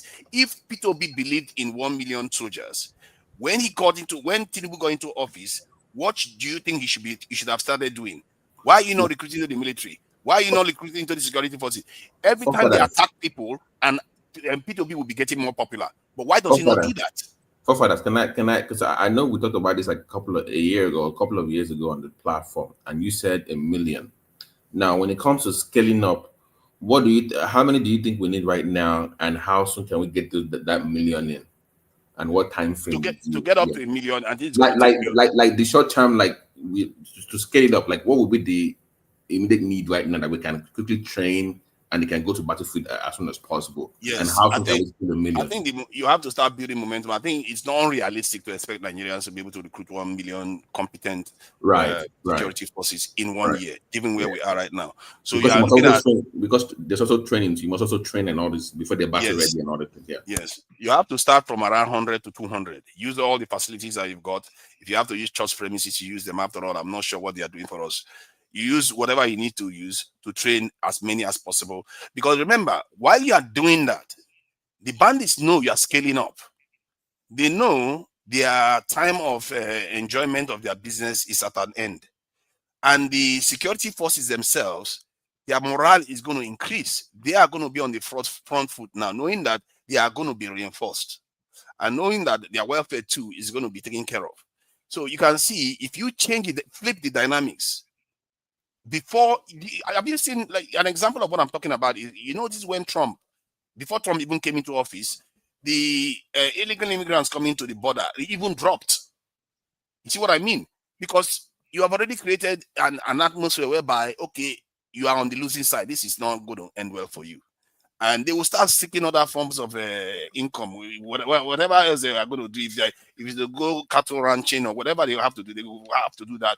Otherwise, sooner or later, when that security forces ramp up and the morale is high, they will be able to wipe them out and clean the entire this thing. Not clean anywhere in the south that there is remnant, they will clean them out, because you form a national grid. Every inch of Nigeria should be protected for the next 10 to 20 years, because when the situation stabilizes, you can scale back a little bit and send some of them to become like reserves, like other nations do. Okay, forefathers. Also, in that 1 million, because we also discussed when it comes to gathering intelligence, that we don't pay. That was your worry, that we don't focus on gathering intelligence. How many do you think we can deploy in a short time? Because it also involves the community as well, right? Community relationship, and So how would you also do that in the short term, so you can get info? From what I gather in Nigeria, they do get intelligence. I think even the last one where the soldiers left the building and then they came and took the children from the school, they did get intelligence. I think the intelligence is there, but I think they should scale it up because most Nigerians they are too inward looking.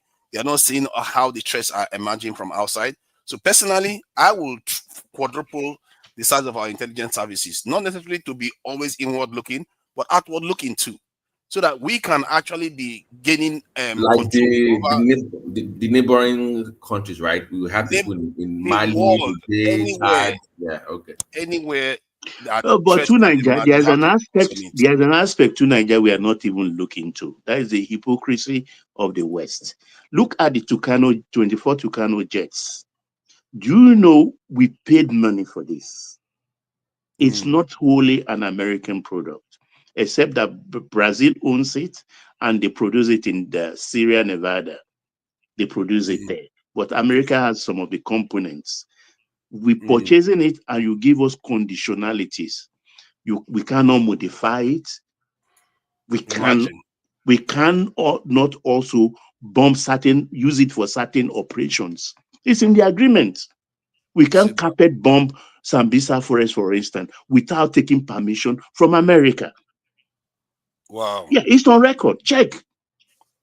Fact check me on this. These are the hypocrisy. Baba, why are we even use Tucanos? There's a lot of Turkey. Some of the best small to medium size drones are produced by the Turkish.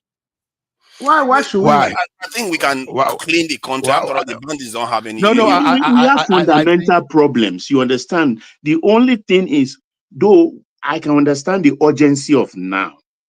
You get my point, but we need to have a long-term strategy because this is going to be a long, drawn-out war because of the participation of the northern political elites in these terror activities. We have to look and start producing our own weaponry. I don't think it's going to be a long term if you approach it right. Can we produce like what would be what can we? No, the Air Force is producing drone now, and there is this private companies too. The Air Force has drones, but BT. That means it's an array of just beyond drones. There's many. Yeah. So how much can we really produce that? BT. The real issue is this: even if we are able to, because when you look at a drone, okay, let's say a drone. You're gonna look at the fuselage, okay? So this is just the body of the drone, okay? That is relatively straightforward to produce, just hydraulics and stuff that any Nigerian engineer can engineer that. The problem is advanced avionics and the camera systems. The reality of this is this: the camera systems and a lot of the avionics we are still going to have to procure from the Americans. When the Americans are selling those technologies to us, they sell it to us under the same Lee laws. So the Lee law that covers firearms also in a way covers that because it's all seen as American tech or British tech or so the problem is this: we are still going to be seeking their permission to deliver firepower. You still be seeking their permission in a way because the avionics, the camera systems that the drones are going to be very reliant on. Will be supplied by them. The ones we can do, I'm asking, the ones that we can do on our own. I suspect the ones that we are doing as well, and we are using a lot of their technology. Can we then scale that up, like the drones that Baba said? Can we scale that, like fund that? If you have look at Nigeria has not made significant effort. No, they made some effort, but not scaled up one yet. Like let me just add something to this one. You know how they are making all these war vehicles in Ogun State that even they are buying in Belarus from Ogun. Exactly. Can we scale that up? Yeah. It's okay. So armored personnel carriers. Please give me a minute. You understand? See, we are producing armored personnel carrier in Nigeria. I think this guy can even produce it too. Someone should correct me if wrong. Innocent Motor. Innocent, he produces too. So he produces for the military. Yeah, he does. So the guy, they are very good. They are very good because Liberia, Sierra Leone, they are customers. Yeah. Now. So we can even produce mine resistance vehicle in Nigeria. So the thing is this: for aircraft, we still need satellite. We need more. We need more satellite. Because when I look at why, and this is just my own thinking and own opinion. It's not a verifiable fact anyway. And based on what I've listened to.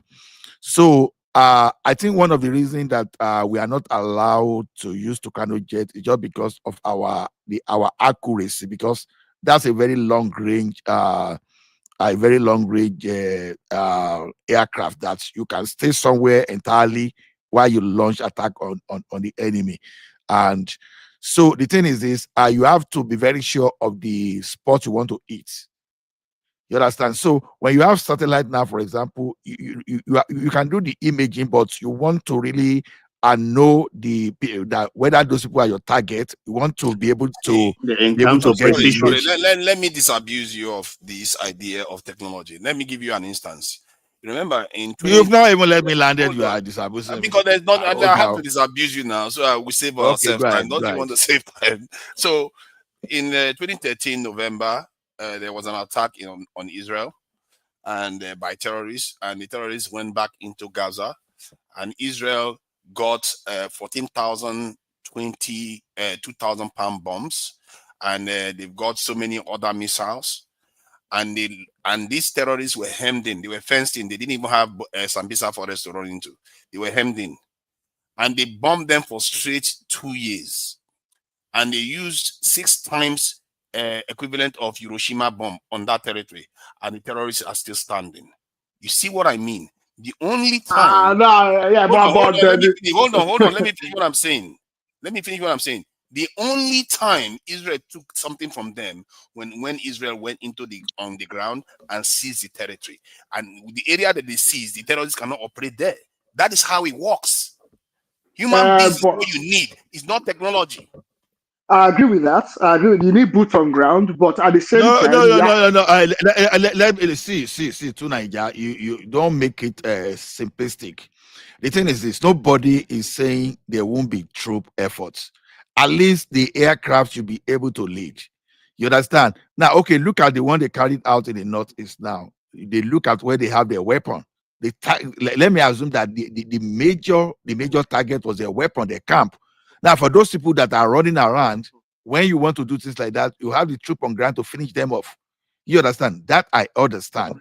But you cannot just discard. No, I get what you mean. Can I come in? I'm not saying that let's not over rely on it. That's all. Okay, Chukwuemeka, I think Chukwuemeka is a new voice that hasn't spoken today. Chukwuemeka, please fire on. Yeah, so I don't think the issue. I do think number of soldiers is the issue, but I don't think it's technology. I think what's going on is if you see Mali, someone told me that 40% of Mali was taken over by these groups, and I didn't believe them, but this is true. You can look it up. 40% of Mali and about half of Burkina Faso by the same group. I think they're, I don't know, I don't speak Arabic. Jamaat Nar al Islam wal Muslim, whatever that means. They want to establish, and then there's another group that has about, let me say, 20% of Mali. It's a different group, Islamic State of Greater Sahara. So that's not even ISWAP. This is going on in the Sahel. What you have going on in the north, I think Sheikh Gumi, one of the sheiks, was saying that, oh, I even heard Goodluck Jonathan talking about it, that the kids in the forest, they're 12-year-olds with AKs. He even touched me.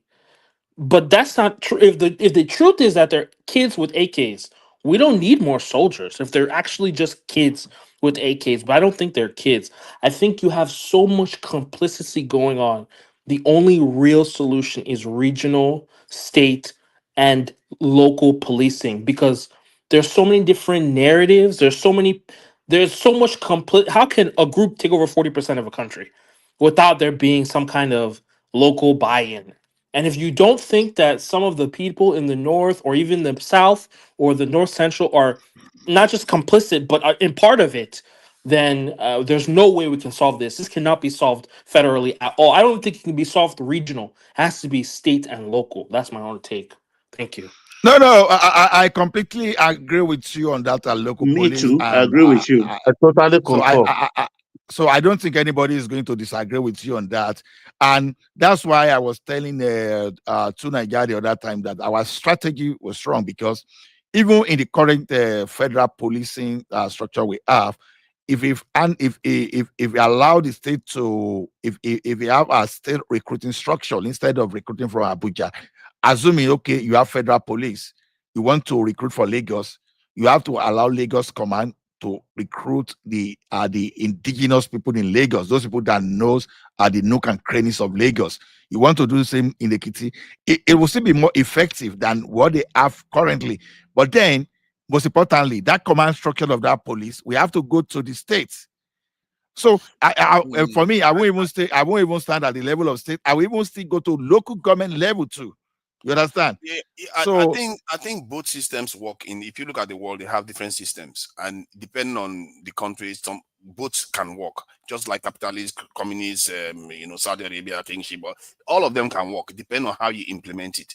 In the context of Nigeria, if you reduce in numbers, let's say because you want to create state government, state police, I mean, then you retire some of the, or you resign some of the national police, and then Sorry, replace to them. Nigeria. Ola, somebody wants to come in. He says he's Ola, Benin descendant, Ola, PPJP or so. Ola. Benin. yeah. If you can Take bring me to in, the backstage. I Bring can the person withdraw to up. the I'm still background. busy. I'm still busy. Bring the person up. Bring me to the pastor. Take me to the pastor.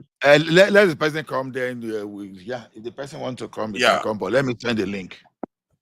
So, man for man, if you replace the national police with state police and you didn't increase the numbers, the situation is not going to change significantly. If anything, you run the risk of creating a situation like the Congo DRC, whereby you have different regions and states that have their own security force, and that security force start eating the system up. They become their own lord to themselves. You see the situation, you might balkanize Nigeria without even knowing it.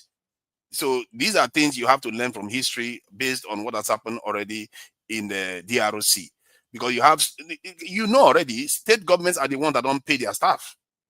Now you want to give them security officers with guns that they are not paying. Before you know it, they become their own lords. And you have warlords in different areas of the country. So we have to think ahead and observe other systems where similar events have occurred. See, let me tell you, I don't subscribe to that, because all this state security architecture. You understand? You have the process of arming and disarming them.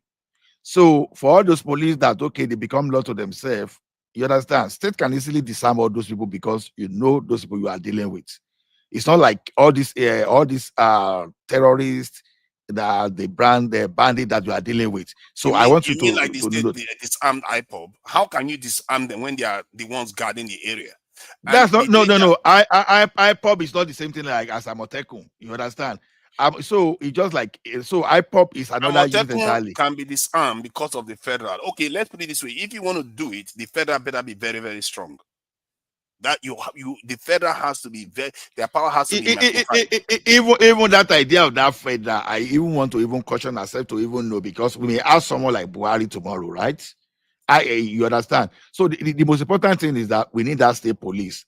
No matter every We just danger. say, I think we just say it because that's what we've been conditioned to say. You have to ask critical questions. Hold on. Why? Let me land now. Then now we need to have that state police. Then every question on how we can make sure it's not abused, then we can now mitigate. You can ask questions and mitigate.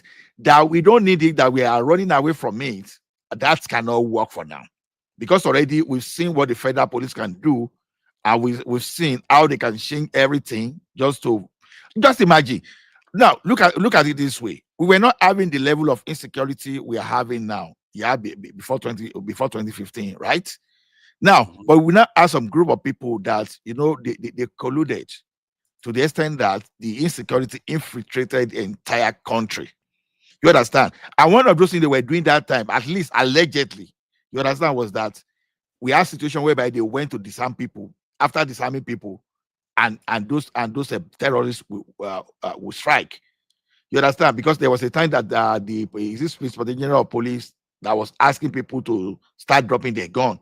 Why will you ask people to drop their gun, their guns, when it was the time they needed to even use the same thing for self-defense? So we don't want a situation whereby where the federal will come and one strong president will just disarm the state police. We don't want that situation.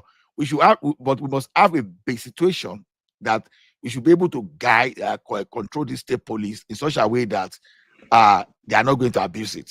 Because the tendency of abuse is very high. But should we run away from it because of abuse? No, because they are already abusing the federal police structure as we speak. They are abusing the military already. I think you should not necessarily no, you see, the thing here is balance of terror. If we have balance of terror, all this nonsense will stop. If you know what I mean by balance of terror, if we have state police, some states will be better armed than the others. And I don't see why maybe a police from, some terrorist group of the police of who have not been paid full salary for some time will now take it out on maybe Kwara State, for instance. The Kwara State police will resist. And if they are not, they don't have enough firepower, they can call the Plateau State police to help them. See, they will take it out on their people. They will start exploiting the people. Anybody going to farm will have to pay them. Well, the less we are, the merrier, don't you think? Let's be cold a little bit. We don't have to overthink this state police issue. If we overthink it, then we will not do anything about our situation. Recruited police today will not be of service until about 6 months later. And you expect it to work. Let me tell you how you're going to do it. You expect it to work. You have to have a strong center that is stronger than any of the state police, and maybe even all the state police put together. If you have a strong center, let's say you have state police, but you have a kind of FBI kind of police that is very, very powerful, and they have access to the military, and the military is very, very strong. Let's say you have this 1 million standing military that is controlled by the federal government. Then that federal government is not going to be afraid of any police. You see what I mean? You have to have that. If you put a situation whereby the power differential between both the federal government and the states the gap is not big, you're going to start seeing that a couple of states will just break out of control, and then anarchy will ensue. Your country will become balkanized, complete dysfunction. Maybe we need that. Maybe we need that. Have you seen the ROC? Have you seen the ROC? Not have you seen the Czech Republic own? There are other good ones we can copy from. There are other bad ones we can copy from. So let us look. Hold on. Let me check Czech Republic data. Carry on. Let me check the Republic data just to see. And while at it too, check what happens. Unfortunate incident in former Yugoslavia too, Kosovo, Bosnia, Herzegovina, and all the rest. And check at it too when the Soviet Union balkanized. We have extensive copy from history, but I'm saying that it is not by force we must be one. If it has to take war for us to get our senses right, so be it. Because this thing has gone too far. Why can we be begging and paying bandits? And why can some political group be supporting bandits and making excuses for them? Hard-hand money we need for school, for health, facility, being paid to bandits so that they can buy more arms. Baba, you said something the other time about, let them be able to do their mess on their own side. It doesn't have anything to do with you. Sure. I still stand by that. Yeah. The reason why, this is the reason why I said we should not let elders talk anymore. Make you say not come grow old again. I recommend that Allah ensures that Baba doesn't say much. You said not grow old, not one day on your age. When my tongue comes, I will if you agree that you will not grow one day more, I agree with you. I will go old and step out of the way for the younger generation to take over. Because my mindset is not their own. Yes, Tunaija, I think I disagree with your own. I'm not gonna leave alone. Tunaija, you don't too old for social media, so make you resign now. I could. Oh, thank you, Midwest man. Thank you.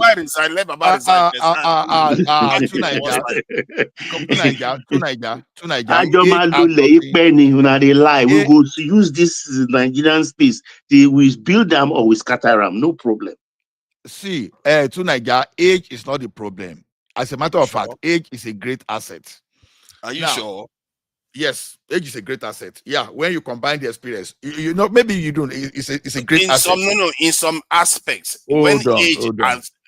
When you have been traumatized and hold on, age is not. Hold new on stuff now. into account, you can't. It's not Hold on. advantageous. Age is not just age is not just about numbers. So you must get that right. Age is not just about numbers. Age is about what we've passed through. Let me tell you one thing. Someone can be a Methuselah and he has not done anything meaningful in his own life. Then we have age that are being through different things. You understand? You've been through politics, you've led organization, you've been innovative, you've done a lot of things. At 80 years, you are better than someone of 35 years that lacks zero experience. Or someone that is seeing politics as just employment. Oh no. Let me give you my reasoning why I think the elders in Nigeria should be benched. One, they are less likely to change. Have you heard the term you can't teach your old dogs new tricks? They don't change. They don't respond to changes in the environment. They are okay. stuck. Tinubu is the bold one that was bold enough to remove subsidy. What about that? That one doesn't change now. He just remains in the same path. He's driven Nigeria almost into the underground. Like he came in, and by the time he came in, the last budget that they read was around $49 billion. And by the time he took over, he was already $28 billion in Bello budget. Was Kogi State governor that you was know digging. What I'm saying is true. Elders are less likely to change. Okay, let me chime in. You need younger people. Hold on. I don't think we spend a lot of time on Tunaija's hypothesis. Tunaija never comes. His ideas are always work in progress. He thinks about he thinks about things and he concludes. Fact. Hold on. It's actually facts. I'm just telling you. You think about something and you conclude. I mean, just like Ola said, it's all about your experience. I don't buy into because you're young, then you're a better leader. I'm not sure where that comes from. See, these people like Tinubu, okay, they've built experience over many years that are vital experience that can be used for good in that country. You always want to lean towards the anomaly. You always want to lean towards the anomaly for your. I know it's not absolute, but you have to know when you need. During the time of war, you need a leader that is very, very commanding of authority. Yes, during the time of peace, you need a collegiate leader. So during the time when a nation requires change and innovation, you need leaders that are younger because they tend to be likely to change. Elders don't change. If you have stability, a good system that is going, you can have elders. Nigeria, this is not true. Innovation has nothing to do with age. Innovation has something to do. Actually. So Tunisia, we need a Nigerian Obama. So Tunisia, what is happening in Ukraine now? Is their president not young? Let me tell you something, Tunisia. Let me tell you, Tunisia. I'm telling you, youths that we are talking about, they are the one that brought us to this level we are. But meanwhile, old person like Obasanjo was a person that still managed to keep our democracy because what he did. Now, how did youth bring us to this level? Who carried out the 1966 coup? Who carried it? The youth. Yeah. Now, when you look at it again, all this Alimodu Sheriff. Jonathan was even a youth when he took over anyway. Jonathan was a youth. Jonathan was a opinion. Hold on. One was 31 years. Moritala. Alamesier, you understand? Now. Hold on, was a youth. Ibori was a youth. All these other leaders that you see that are sympathizers of terrorists today, they got their youth. What are you talking about? No, I'm talking about leaders of the nation that drives the agenda of the nation. The people that should what be driving it. Let's start from 1960 now. Look at all the nations, all the great leaders that transformed their nation. Most of them were younger ones. I'm telling you. Moritala was less than you are making all of them. You are looking at age. You are looking at age. You are not looking at the experience. You understand? Let me tell you one thing. Hold on. They don't want to change. Hold on. Awolowo and Akintola, they were youth, but go and look at their profile before they become the premier of the state. Go and look at it. As at that time, they've already formed their own ideology of what they wanted. Now, that was why they were moving on very well. But look at the emergency. Hold on. What youth. age? What age was Awo when he became the premier? It was not even the age that mattered. Okay, answer the question. It was, I think, 37. I'm not too sure. You see what I mean? He was transformative. Why did he not bring all the old kakos during that time to come and rule? Okay, Aguiyi Ironsi was a youth too. You understand? That crashed our system. You are making my point. No. I'm telling you that I'm telling you it's not about age as figure. It's about your experience and your ability. You can go and carry all the youth in your village that lack direction, that they've not done well for some people. Some of them, rather. I know. I don't want to be offended. I see. Sometimes it's not best to have young people. Is changing the election result today. The youth service, youth I'm corps. not saying it's absolute. Sometimes it's not good to have young people. When you have good things happening and you have. Let me tell you. Let me tell you one thing. All the leaders you have there today, they got there as youth. You understand? Alimadu Sharif, you understand that the under name that Boko Haram first start was a youth. Yerima that passed Yerima that passed Sharia law that happened to be part of the sorry, Ola. Obafemi Awolowo was 45 years when he became premier of Western Region in 1954. That was relatively young compared to what we have now. So now when we look at all those youth that you are saying, it has nothing to do with youth. But okay, look at this youth now. As a youth, you build an empire, you build an empire like Dangote. That's a youth, the type of youth we are talking about. Okay, you are a youth, you have an empire like let's say who is the owner of this Tesla guy? This Tesla guy, or you build an empire like Elon Musk. like Bill Gates. Elon Musk and Bill Gates. Then you can see that these are the people that are principled. They know they can run. They can create something. They can be innovative. It's like you are making my argument for me. Hold on. 100-year-old man can be creative. That can be more creative than 30-year-old. How many times do you see old people making a breakthrough? How many of them? How many Bill Gates have used emerged when they are 60 or 70? How many of them? Let me tell you one thing. Let me ask you a question. You understand? What do you define as youth? What do you define as youth? I think people below 50. I will just tolerate people. Okay. Just 55, now I want you to use your LLM and say the average age of entrepreneurs. Yeah. Okay. Let me do that. You understand? So go average age of entrepreneurs. Today I will know whether your ChatGPT they tell you the truth. Entrepreneurs. So you want to disagree with this? Whatever I give you is what I'm in Wall Street It's in not a certain region. It's 46 now. It's 46, 42, 46. It's more than that. Average age of entrepreneurs should be early 50s. You see that you want to disagree now. Look at that. No. That's right. It says it's 46 in the UK founders and 45 for founders in high growth ventures in the US. Some in other places 42, and it goes even as low as it depends on demography.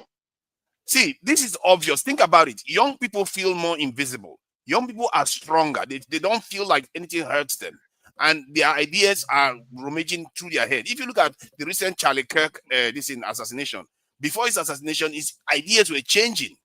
But if it was an old person, if you look at all the old people in America, their views remain the same. They keep supporting Israel. Even if Israel is committing the worst crime, they'll keep supporting it because they don't change their views.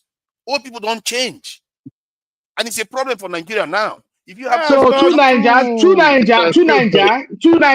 So according to you, who is moderating? Now let two Naija go they talk.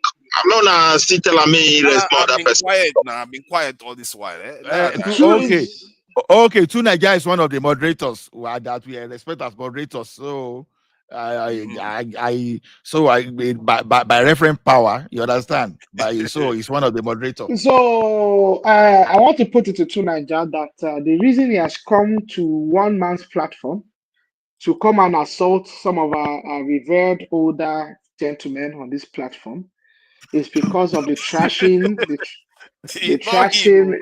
It's from The, Galadima and all those people. They have to go. wait. To Nigeria, because of the traction you got on Doctor on the other platform. Don't let me call the name because I was very much aware of the assault that the way you were verbally assaulted on the other platform by individuals who, to my view, look like over the age of 60. The vast majority of those individuals speaking there. So you now want to come and take your anger out on us on one man meant to know. I'm used to that. Like, you know See, that. okay, let me tell you something too, Niger. You see, creativity and innovation is not inbuilt. It's something that you can learn. It's intentional. You understand? You think you came from heaven with creativity? No. Yeah, it is true that the younger people, maybe especially those people in the early 20s, you understand, they can be imaginative, but the process of creativity and innovation, you understand, is more than that. It's intentional. You see, when you want to be innovative, you look at the process on ground, you evaluate, you document what works and what those things that are not working. Then you now brainstorm. How do we go ahead? Okay, if we turn this in around, what will be the result? You document. That is how you achieve creativity and innovation. It has nothing to do with age. Otherwise, now go. Okay, hold on. If you're in business school, you are doing maybe graduate study. You understand? Okay. You will see that the professors that were attached to you, they are the matured one. They are the experienced one. They won't go and carry someone that maybe a doctor in 30s to deal with you. No, it's not going to work. Tonight just confusing being a manager and being a leader. He doesn't know that. That's why I say his ideas are always a work in progress. But simply because you're good at what you do doesn't make you a leader. So the quality of a leader is the ability to organize and bring people together. And that tends to be done mostly by people with experience over many years doing that. So that's boisterous, like a young person. Yeah, they have ideas, they want to do stuff, but it doesn't mean they have that skill or the ability to implement what they're trying to do. Because usually in life, unless you're military, you have to get a buy-in from the people.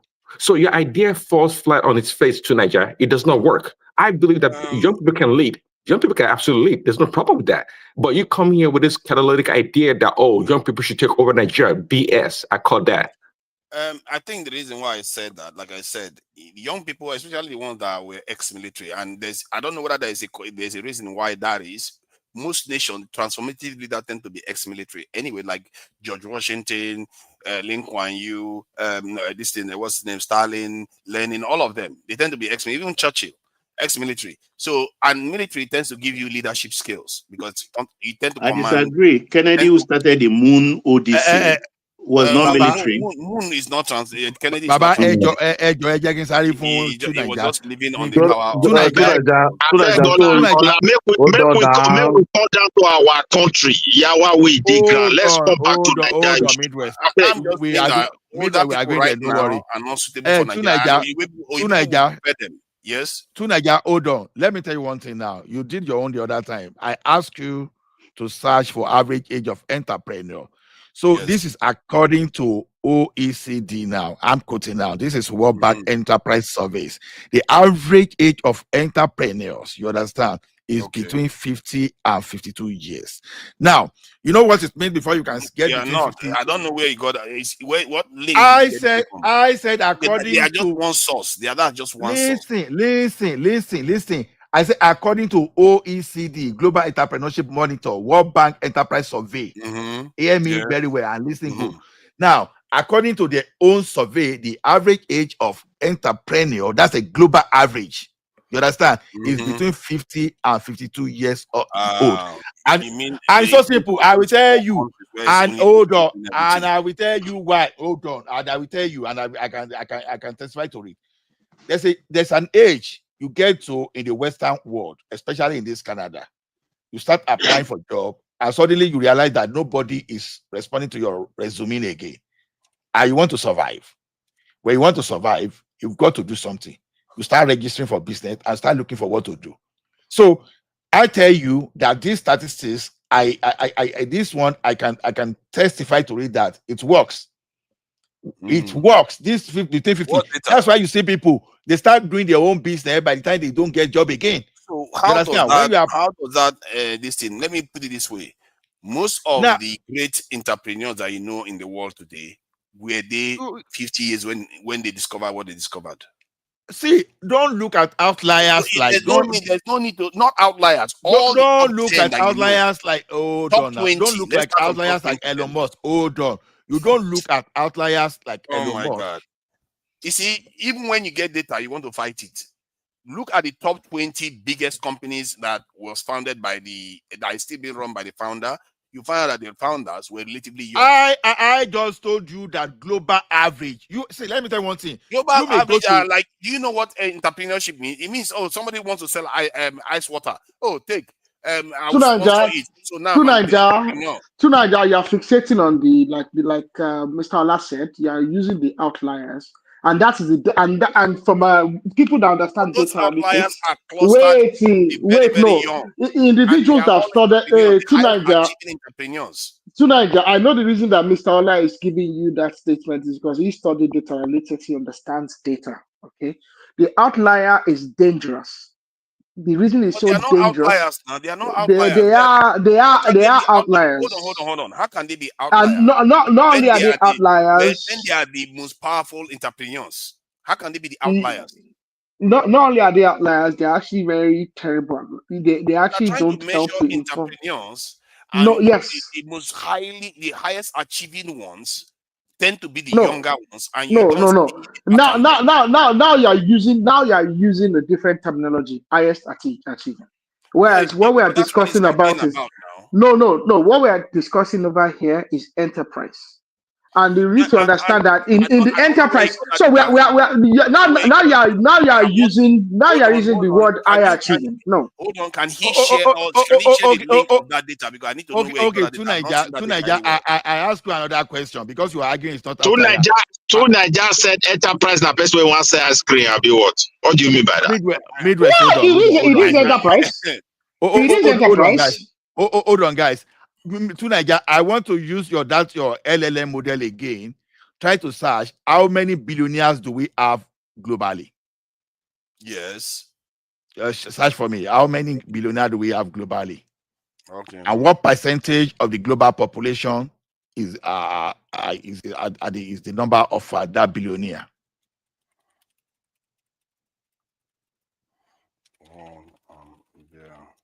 You are going to learn by force today. Don't worry.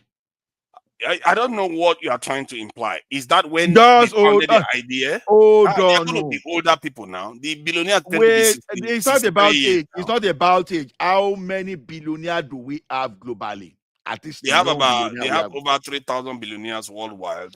And so on average, what percentage of global population is 3,000? What percentage of global population is 3,000? That would be very, very low, about out of 8 billion. That must be like 0.4. So what is in statistics? What is an outlier? An outlier is when you are comparing a specific quality, and you go on to pick data that is out of the median of that property. So you go and select something that is not really outlier is based around standard deviation, not the median. Standard deviation. What do you think standard deviation measures? It measures but that's a simplicity to use the word median for standard deviation. No. Look, if in the context of Malcolm Gladwell, who wrote the book Outlier and kind of propagate it, when you say an outlier, is somebody who is above average amongst his classmates or his age group, or below average. When you are shoulder above those with whom you are competing, you are an outlier, according to Malcolm Gladwell.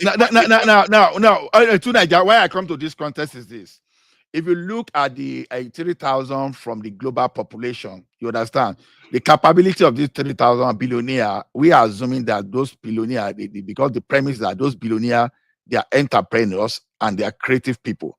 Now, when you look at 3,028 as extremely creative people, innovative people that brought innovation to the global community, they are less than 0.001% of the global population. That's an outliers. You understand? You are reading the data wrong. Really? You are reading the Are we joking? He's reading the data absolutely correctly. Because the way you interpret the data, you are we joking? No, you are losing the context that we are discussing. About the issue. Why we got here is this. You understand? We were talking of innovation. You understand? Age has nothing to do with innovation. Age has nothing to do with creativity. Creativity and innovation. That's your problem.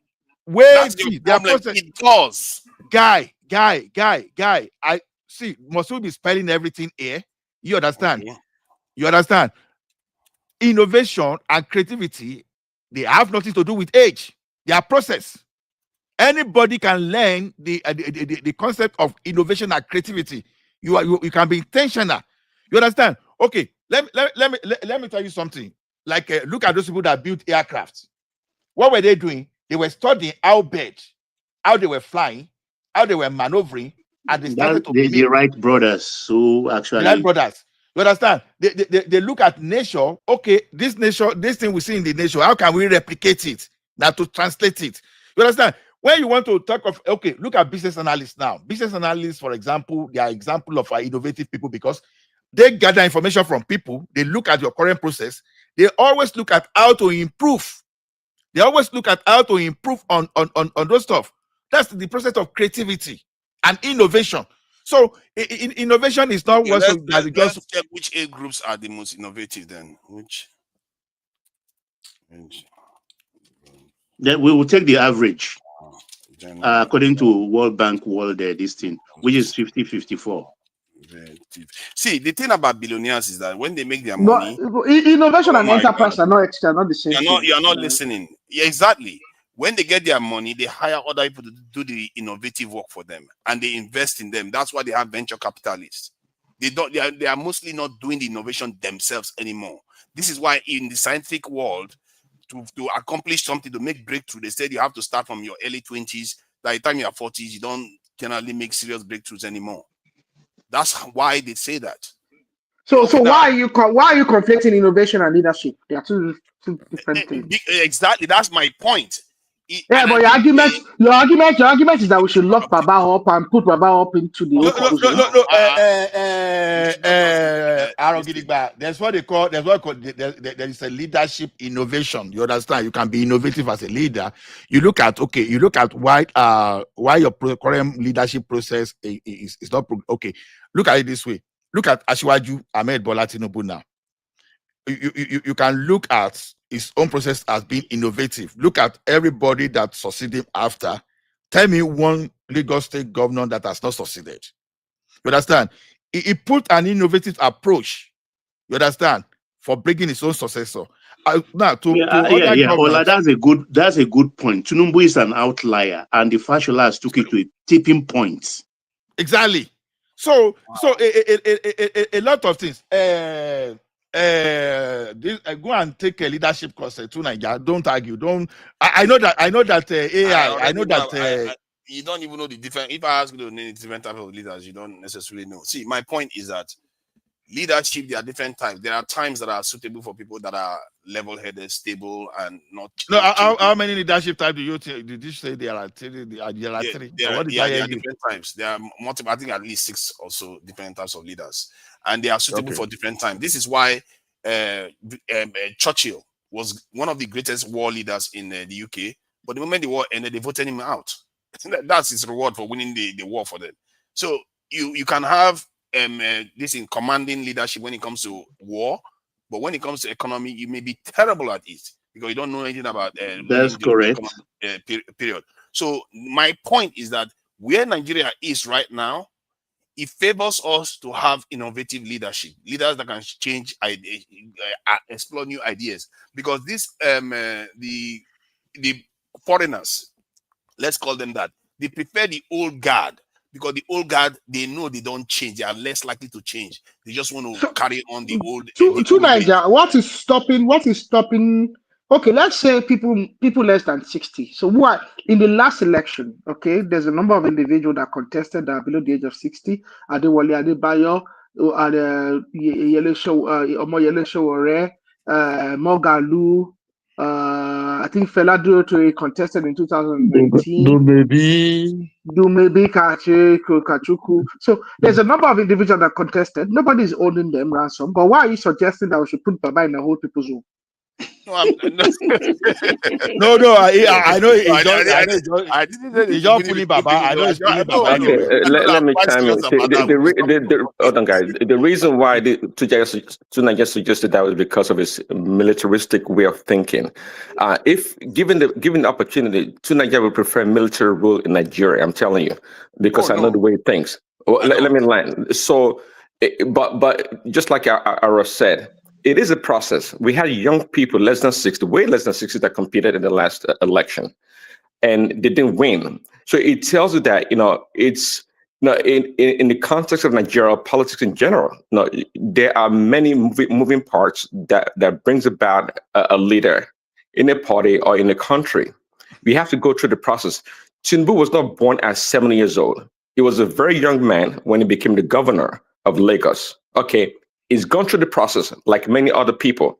So I don't see at this point in time, quite frankly, if you get a young leader in Nigeria, if you ask me, they probably in a dime want to maybe break up the country.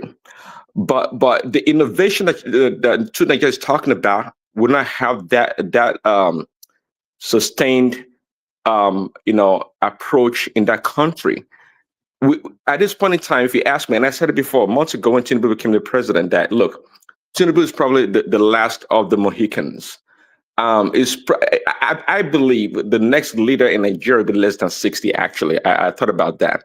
But at this very point, really, we need a leader like Tinubu, if you ask me, that can navigate this Nigerian project to a point whereby when this so-called young leader comes in, they are able to continue from there. Nigeria is a very dicey situation. We can't get an overly ambitious leader that's just going to jump. Okay, I don't care. I don't care about the North. I don't care about the East or whatever. Let's do whatever. No. We can't have that. Unless we want to plunge. If you think you are going to get out of the mess you are in without having a dynamic leader that is unpredictable, because these people. Let me line my point. See, we're not going to plunge into a civil war or some kind of chaos because we want a young leader that's so innovative. Leadership beyond that, I know you guys don't like to go spiritual, but if you ask me, there's something called the spirit of wisdom, and not everybody has that. It is a gift from God. Okay, you can be smart, you can be innovative, but leadership, it's essentially the seventh spirit of God. It's just beyond being smart and being innovative. It's just beyond that. And I know you don't know that too, Nigeria. It's just beyond that. Someone that can be in that position of leadership, of presidency, and have a calm approach to things and how to navigate, bring people together is key. Now, we talked earlier about Reno Omokri with all the nonsense he said about Tinubu and this and that, all this trash he did. And Tinubu didn't mind, trying to appoint him as an ambassador, a foreign minister of some sort. He didn't mind that. It takes somebody of such quality, leadership quality as Tinubu to be able to do that. And Nigeria is a Titanic. It is. I hope you guys know that. We talk, quick and rough on this platform as many other people do, but we are not in that position. We don't occupy that position that Tinubu does and many other people in that country. They are the ones seeing what is going on, seeing the fire, seeing everything going on. It is a delicate affair. I believe that it's truly a delicate affair. So to Nigeria, again, relax. Your ideas are great, but they're also a work in progress. When you come here and you engage people like Baba and Co., and we are able to help you bolster up your idea and make it more palatable, you should entertain that. I applaud you, Prince Daddy. I applaud you. I feel like Prince Daddy. I'm just laughing because he says the ideas are not beat that. Let me come in a little bit because thank you, Baba Prince, Prince Daddy, because your submission. You're coming to rescue him. You're coming to rescue him. No, the thing is, let me also put something. I've been waiting for so long, so let me also say my own point. You see, I want to talk about our country. When I hear that word, we don't want Nigeria to break. Sometimes I feel somehow like, do we really understand the situation we find ourselves? What if it comes? That's just the question we should ask ourselves. Because the way it is now, indeed, I agree with Prince Daddy.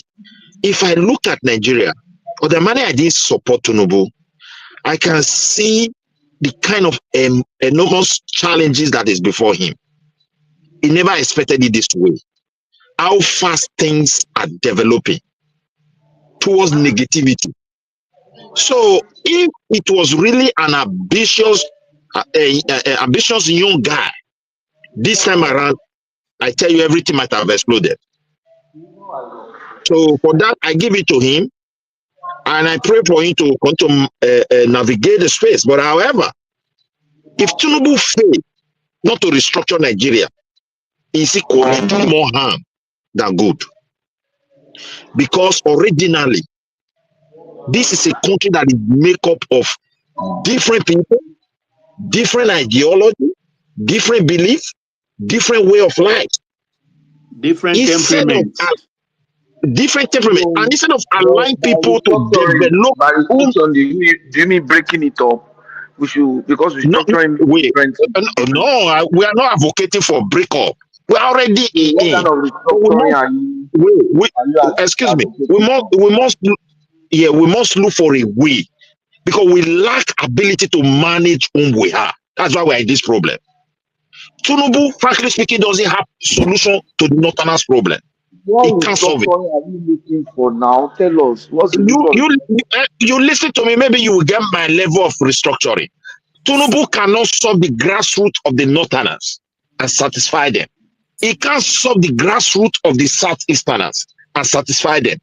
And with the way they use states to deceive all of us, giving governors money and making them so lazy that they don't even type into the human resources in their state anymore. Get the money, we are building project. What about the people? You can't develop a country like that. So when I mean restructuring, I'm not saying break up, but if that be, let everybody go and save life. I'm just telling you the truth. My own form of restructuring. You're changing the topic now, because let me respond to what the other. Hold on. Let Midwest define your restructuring. Midwest. You see, we're changing the topic now because my restructuring. Listen, my restructuring. Sorry, we come back to your. See, my way of seeing Nigeria. Restructuring of Nigeria is two options at this stage. If you want to go back to region, you have to go back to the old map. If you want to maintain the states already created, every state can never be governed with this same idea. Let me give you an example from Edo State. We have multiple ethnic nationality. Give them what is called the local government that really define them. Either you call it commune, you call it province, and make sure they have authority, considered authority on how that place should be developed. They will be responsible for it. Even when the money is coming, they in return, they account to the federal how that money is spent. And that's what everybody is practicing in Europe here. So anything outside that we will not develop. If a Doma is ruling, somehow we will not be satisfied. How is that different from what Tinubu is trying to do now? How is that different from with the local government autonomy and the current state structure? What kind of local government that you balkanize, you take one people, you put here? Is it not local government that almost finish people in Warri? Move one capital and put it the other place. If Joe and Ishekiri has been in love, they marry, they live together, they have no quarrel. Until they move one local government from their one region, it become an ethnic crisis. Okay, Midwest. Why not give them two local government?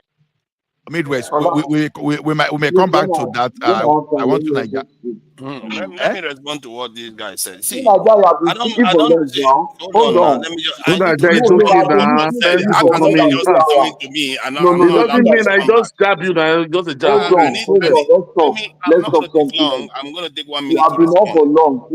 Hold on. You see, Let somebody everybody's else trying speak. to You protect him. come, you No, change the protect topic. him. You come, You you change the topic. Still, you want to talk. I'm you not Nigeria, to you ask you want every to time. speak now. Let's So, let's so hear. say a bit of that. Let's hear. Thank you. Sorry, I just came out. I was listening in the background, so I'm actually working. So I just came out of the office to address the talk. I first of all want to congratulate all of us for the appointment of General Musa as the Minister of Defense. That's a matter. Has it been confirmed? It has been confirmed. Nomination, Yeah. yeah, no, it's going to go. Yeah, But the northern elite, there is so problem there. They didn't agree. let's I talk. think Hold Tinubu on. should change it. He's gone. No, no, no. The guy is there. He's from Northwest, and he's a square peg in a square hole. That's the master stroke. When General Musa was going, I have a brother in the military that was saying, "What happened?" I say, "Just watch out. I think Tinubu has a better job for him," and I'm happy that that has materialized today. So you expect some change in that space. Two, I was hearing about innovation, and those are the things that make me to come innovations, then surveillance and things like that. First and foremost, the innovation argument of my brother has a one fundamental flawed assumption. It's expected that innovation comes only from the leader. Innovation, it comes at every level of operations. Even the soldier that is on the field firing the weapon, you can come up with innovative idea on how to fire it better or how to treat your gun when your gun jams. So what the leader does But is Atoski, which of your brothers? So because I'm one of them, who among them? Let's just make it clear. Who? no, I don't want somebody to be firing me back and firing and then we prolong the argument. But I look one of my brothers said it because I didn't want to spend too In the much south. time. Okay. So the point is that innovation comes at every level. Innovation is capability to solve problems in a very unique and new way. And anywhere where you have problems, innovation can come. And you agree with me that we have problems at all levels. So, but what a major leader does is one, create an environment where innovation is encouraged. That leader can be an old man. So an old man will be able to do it better. Create an environment where innovation is encouraged so that every kind of mind, whether young, old, small, can come up with ideas. And because they are motivated, they are encouraged to come up with the ideas, they are not considered as stupid ideas or foolish ideas. Two, a very good leader is one that has capability to be able to identify smart and intelligent people, because smart and intelligent people have more propensity for innovation than people who are not.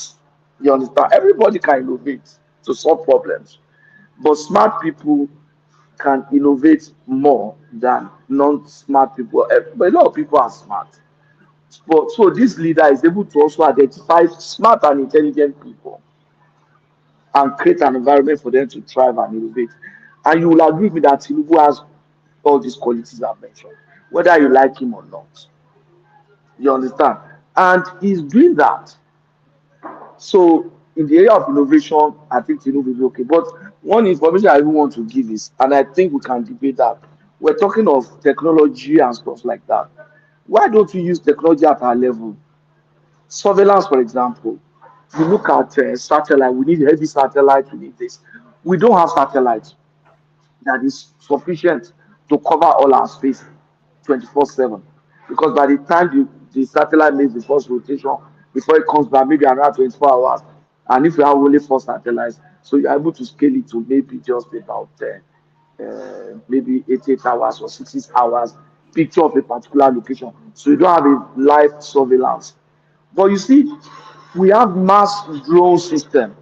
I'm not even talking of military drone, I'm talking of commercial drones. Do you know that these militants, they Sorry, use multiple. Pato, just to add to your point, Akpabio also in the Senate has also changed committee leadership for intelligence. It's not going to be middle belt, livestock, aviation, air force, and intelligence committee in the Senate is now going to be. They are moving away from the Fulani side. It's going to be. That's the way to go. Good one. So That's the way to go. So they are removing them at all levels now. From This federal is called emasculation They of the Fulani are hegemony. disarming them. They are crying. Total wipeout. Yeah, And so that's why we need to support this man. any committee that involves livestock and that has to do with security now is now going to be held by middle belt in both houses now. That's the move. Exactly. When we do better, when we do better with the. Although I won't talk of Let me Abubakar just anyway, do but my talk and leave. Thank you, Brother T. What I'm saying is that when we don't have capacity for those drones, but because that even these militant, they modify civilian drones and use it. And I've seen China has a mass drone system. So why can't we have a mass drone of civilian drones that are just about $500? You understand? They have a battery life of maybe 45 or 50 minutes. That's the only limitation there. You see one thing. Can I put something there for you? Sorry, All these guys. let me just finish. Okay. We modified the battery life and launched like maybe 50,000 drones into Sambisa. You can have young people or retired soldiers, call them back, because I know that the Armed Forces Resettlement Center is retiring like 1,000 soldiers every year. Even this 2025, we still have them. Young people too. They are young, but they are putting 35 years in service. Those people will be glad to come back. I have spoken with a lot of retired soldiers too, who will be willing and say, why can't they call us? Some of them, I've seen people that say, I wish I am around. You know, they are eager. Why can't we? Because we know that recruitment process takes time, training them it takes time. So we call them, open the market. My father was in the army. At a point, he was retired, then he was recalled during the Civil War. He was recalled. So why can't you open the market and let those who want to come?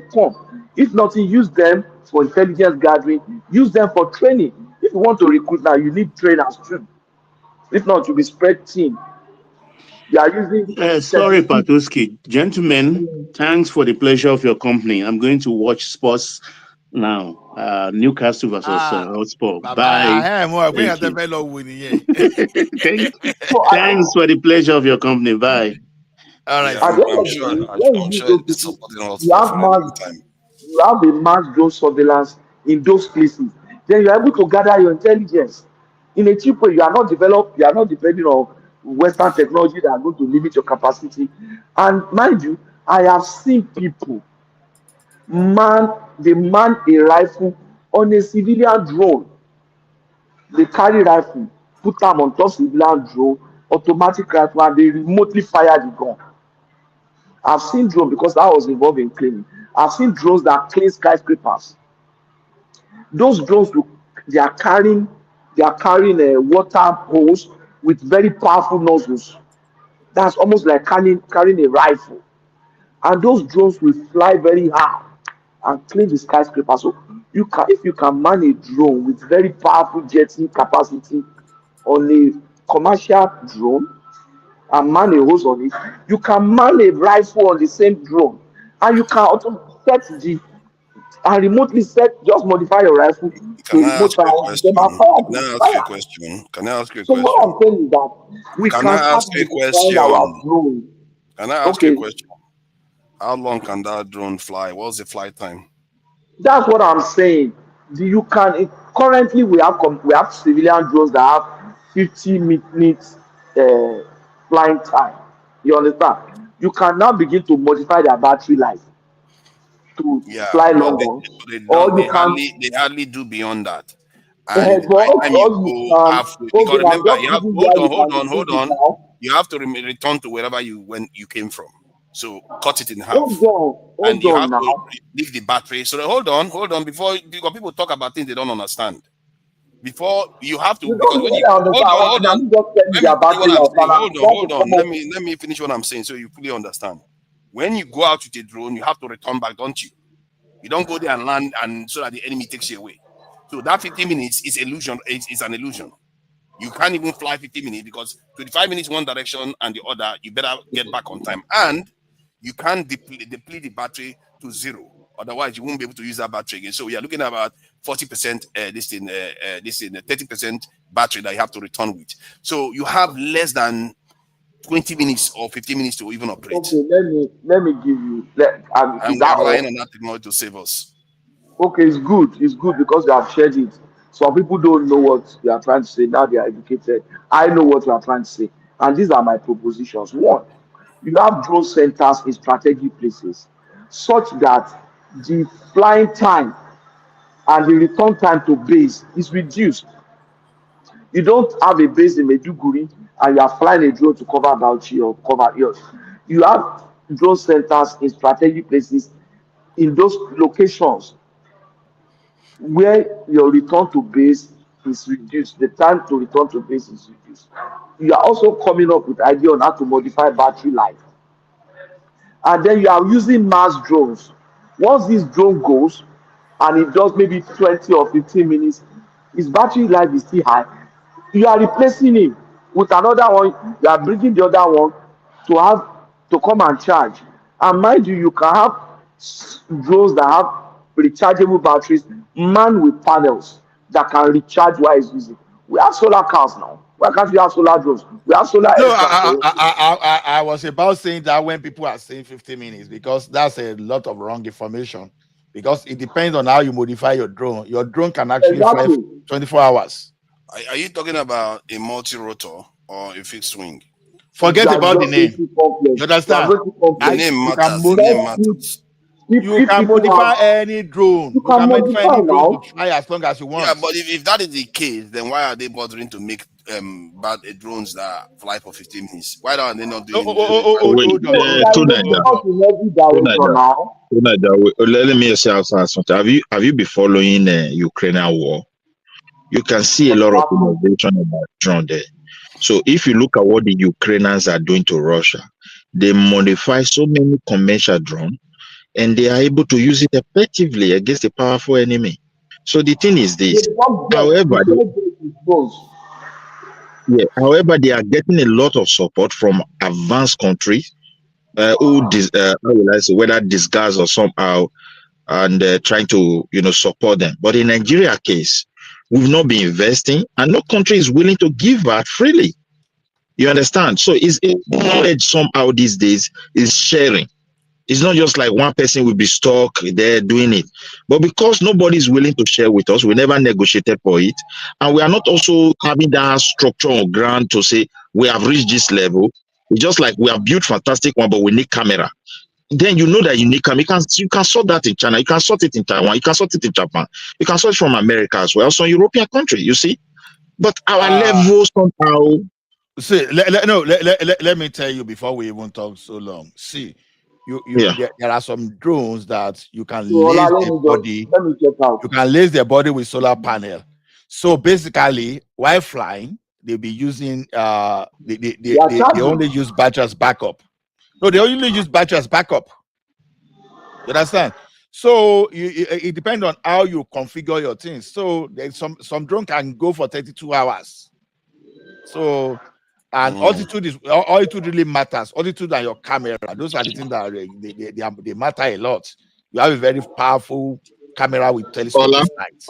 Most of those drones that can fly 30-something hours, these are advanced drones with America with superpowers, no? Like this commercial one that we need in Nigeria. These are just very cheap drones. If we have brain to modify them, we will go a long way to help ourselves. Even these guys that Nigeria what is commercial drone? Let me tell you one thing. See, any drone, I said we are not talking of gasoline, kerosene, aviation fuel drone. We are talking of fully electric.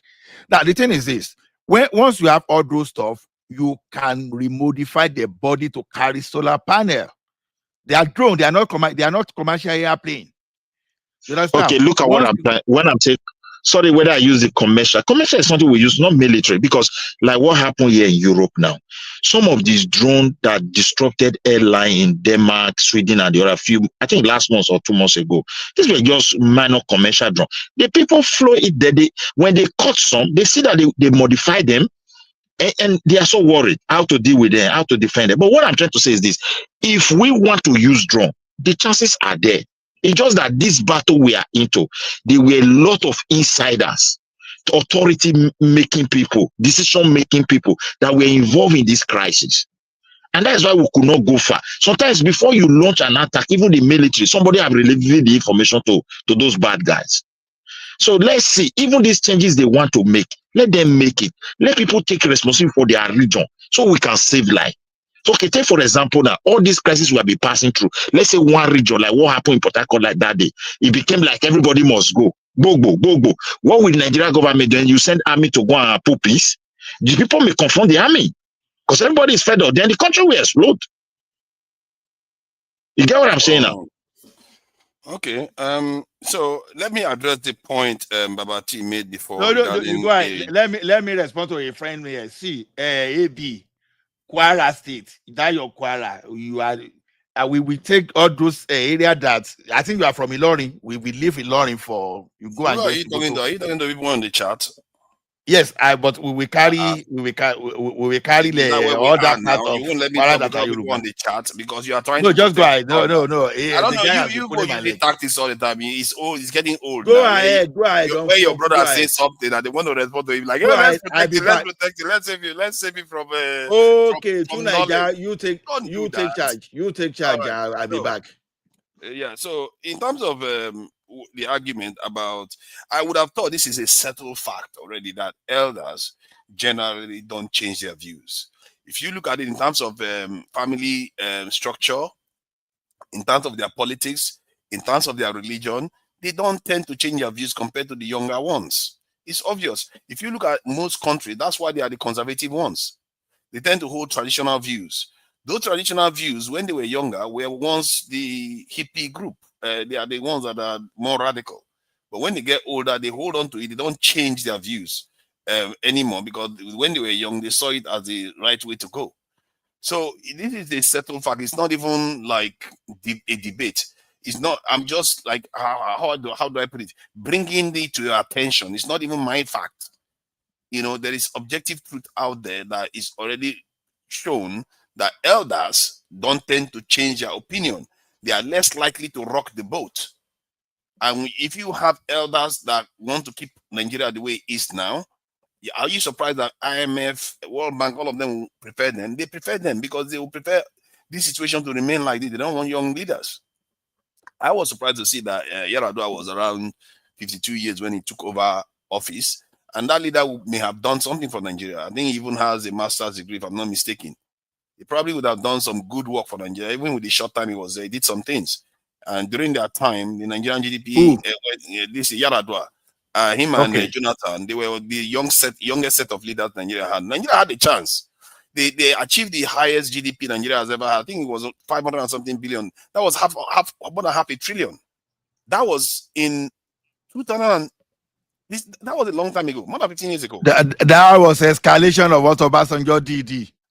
However way you want to put it, but they achieved it. It's not by coincidence. No, just to tell you that Obasanjo was an old man when he was there, when that thing happened. Just to tell you, Obasanjo was 62. He wasn't, when he took over office. To be fair to him, he wasn't even exceptionally old. You know, I was surprised given that he has ruled the country before and he stayed retired for more than a decade or even 2, 3. Then he came back again.